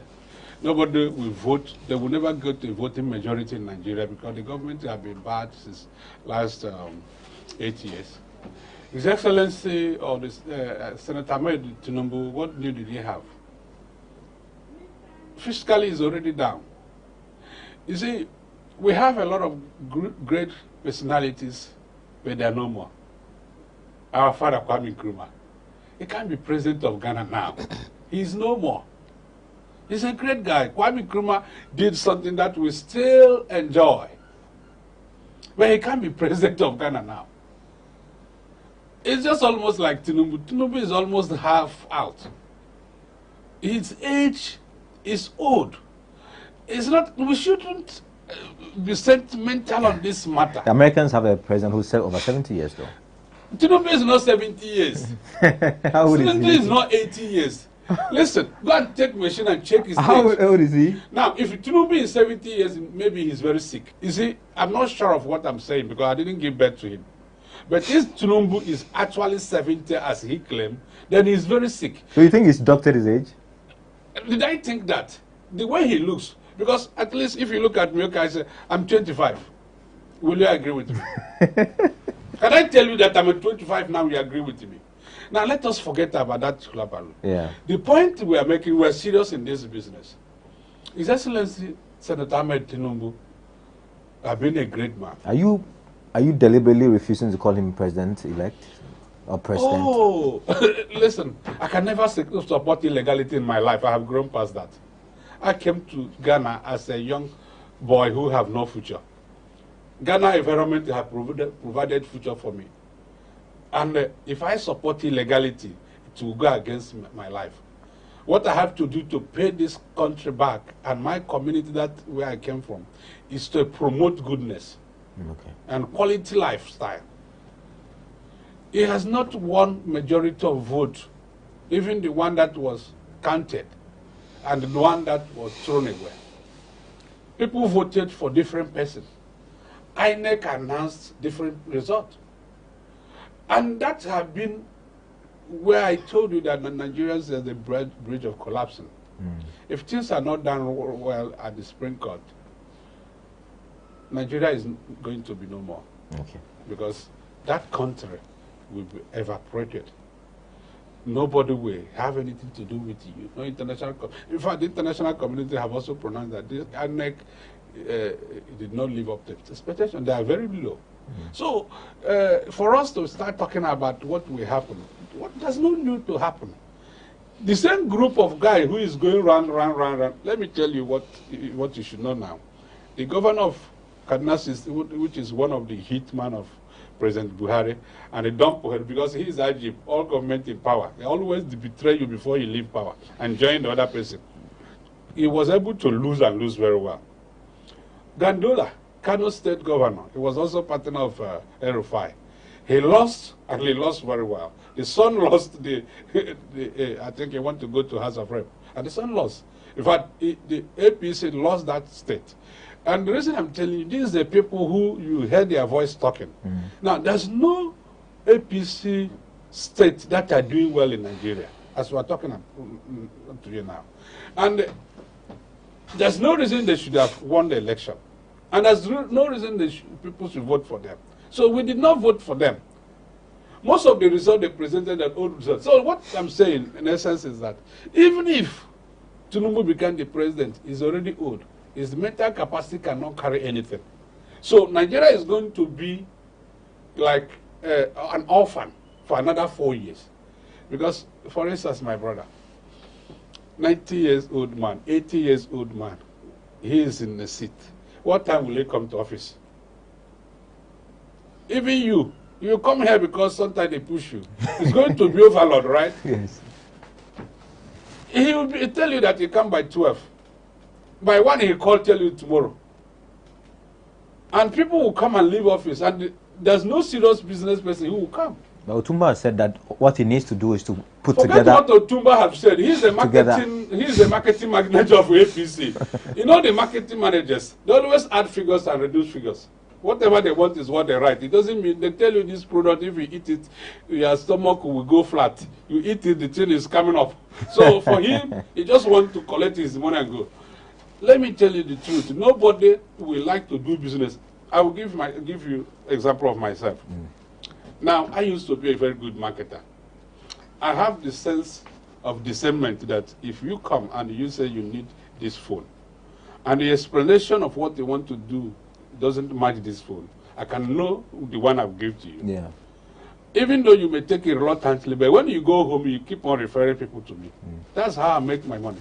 Because you look at the customer, understanding about what you want to buy and give it to him. But now, I don't do marketing anymore. The reason is that I have my younger brothers with me. I have my those who work for me. That's a very young person. When the customer came, he's around 30, 35. Even if we ask him, what are you looking for? You want to go to Babatunde, who is younger, to face him. He will say, good evening, sir, or good morning, sir. You want somebody he can identify with. He wants somebody he can relate at the same level with. Go to his age. And by then he will be asking Baba, say, what is he saying he's looking for? Baba will not tell you what he says he's looking for. And now he can't say anything because even if he say, you are scaring him away. This is a man who have eat everything. He have eat everything in life. If I say he have eat everything, he have been rich, not just rich. In fact, this government in power is his own personal property. He said that he own it. Because when they're saying that he's coming to do this, as if he didn't have power to do anything. Since 2015, APC won power. Senator Bola Tinubu says he brought APC to power. And nobody have challenged that claim. They didn't give him position. They call him APC leader. That is his position. He doesn't have another position, which means if there's a bad thing happening somewhere, he has the power to come and call the president. Come, why do you do that? And the president will say, oh, sorry, sir. That may happen. He's a very powerful man then. That is what he claimed. I wasn't there. Now, the government went so bad, and you're not telling me that you are bringing a renewed hope. You are deceiving us. You are bringing a deceived hope. You can't do anything. When you can even, do you know that as a coach, you can even do well than play? Do you know that? That if you stand watching the players, you can, when there's a halftime, you can tell them what to make them to win the match. But at that age, when you go there, you can't even move anywhere.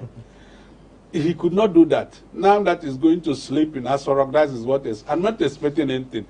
The stock market have shown that since yesterday. It's down. Okay. Everybody have lost interest in doing business in Nigeria originally. So we have to, that can continue. Okay. That will never hold. Thank you. Otumba, we have about 3 or so minutes to wrap up. I know it would come to that when it comes to this. You saw my cameraman giving me a signal, but I mean, your party is one power, there's work to be done. What do you think are the first important things to do to win back the trust of especially the young people of Nigeria? I think I've mentioned it earlier, and I think Tunde as well has mentioned it. And that's the reason why every one of us, every hand needs to be on deck for us to assist. Does your party appreciate that there are a chunk of the people who really are not expecting anything, they have given up on Nigeria almost? Yeah, but I think they were expecting so much, and we face a lot of challenges too as a government. You can't take away the COVID-19 of 2 years. But it's sounding like the Ghanaian government, and then Ukraine, Russia war too. No. I think those. You see, when you are being born by a rich person, and you are brilliant too, life will be more easier for you. Okay. What we made 2019 wasn't easy, but haven't I said that? I think we can do better. We're supposed to have done better. Okay. And that was the reason why all the 3 contestants were contesting for. So they wanted to change the system. And that was the reason why Akufo-Addo asked him. You see, he was not talking about his own candidate. This campaign after election, there shouldn't be a campaign. It should be what you are committed to do. Even his own candidate doesn't even, they don't know that they cannot guarantee that they can set up a good thing. And all what they know, all what they are saying is that the president-elect is old. But they agree that he has achieved so much for himself as in a government and as an individual, and he has people that will work for him. Those are things you need. A team that will do the job. And have you done it before? Do you have the capacity to? You should. When the Peter Obi was governor of Anambra, he was able to increase Anambra revenue with just 10%.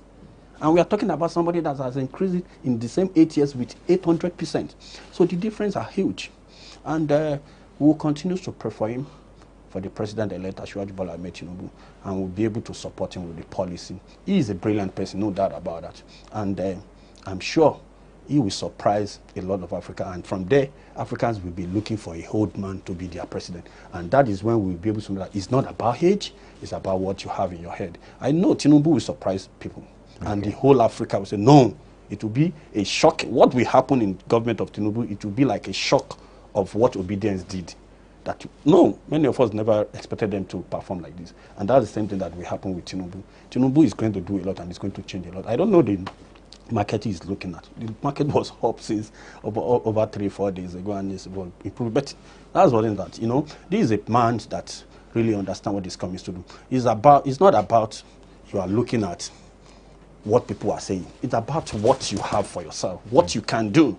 And when you are when people knows what they are coming to do. You communicate with that person, and the response is given. That's when you know what. So that is somebody that your minister that you are appointing and is coming to tell you. You'll be able to know where to correct him and what you need to add to what he or she has brought to you. So this is what we need in Asiwaju Bola Ahmed Tinubu. And you know, all these things they have said, it is not well, is sick, is this. They have done all that. They have thrown all that stone to him during the campaign. But majority of Nigerians still says no. Among these three people, we are going for this man, and they have done it, and we have had a president-elect, and there is nothing anybody can do. They should learn from what has happened to them during the election, during the campaign, and they should work towards it in 2027 if they will be able to defeat us. So this is what we are trying to do, and so we should all come together as a Nigerian. What happens? The politics has gone. The next thing is governance. We should all come together and build a nation we all desire. So Nigeria will rise again. We are going. The glory of the nation is coming back. Thank you, gentlemen, for your time. It's been an interesting conversation. I'm sure the Ghanaians who will watch would have some great insights as to the learnings that Ghana can learn from the elections in Nigeria. The MPP party is trying to do what your party has done to try and break the eight. I'm sure you have some lessons to teach. Didn't break it. I hope we are going to get ahead of 16 PDP was 16 years. Because what Tinubu will do in these next 4 years, we do that. Of the first time being. Yeah. So, but all the same. But when you said PDP deal, it was the democracy was it competitive? Then it was not competitive. We are not having two parties. We are having one party system when PDP was in power. It was different because Ghana democracy was competitive. So you have been a PDP member from the one. So it's just like when you could be able to do 16 years when the democracy is competitive. That is when you be able to talk. When you are talking about 16 years. It's not competitive until last.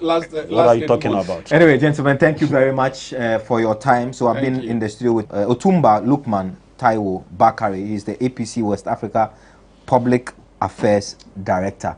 And also been here with Chukwuemeka Nanji, who is the convener for the Labour Party, the Ghana chapter, challenging the result of the elections. Babatunde Adiola is my colleague here at the Africa Web Group. He's in charge of mynigeria.com. It's been an interesting and riveting interview. We are back another time with another interview.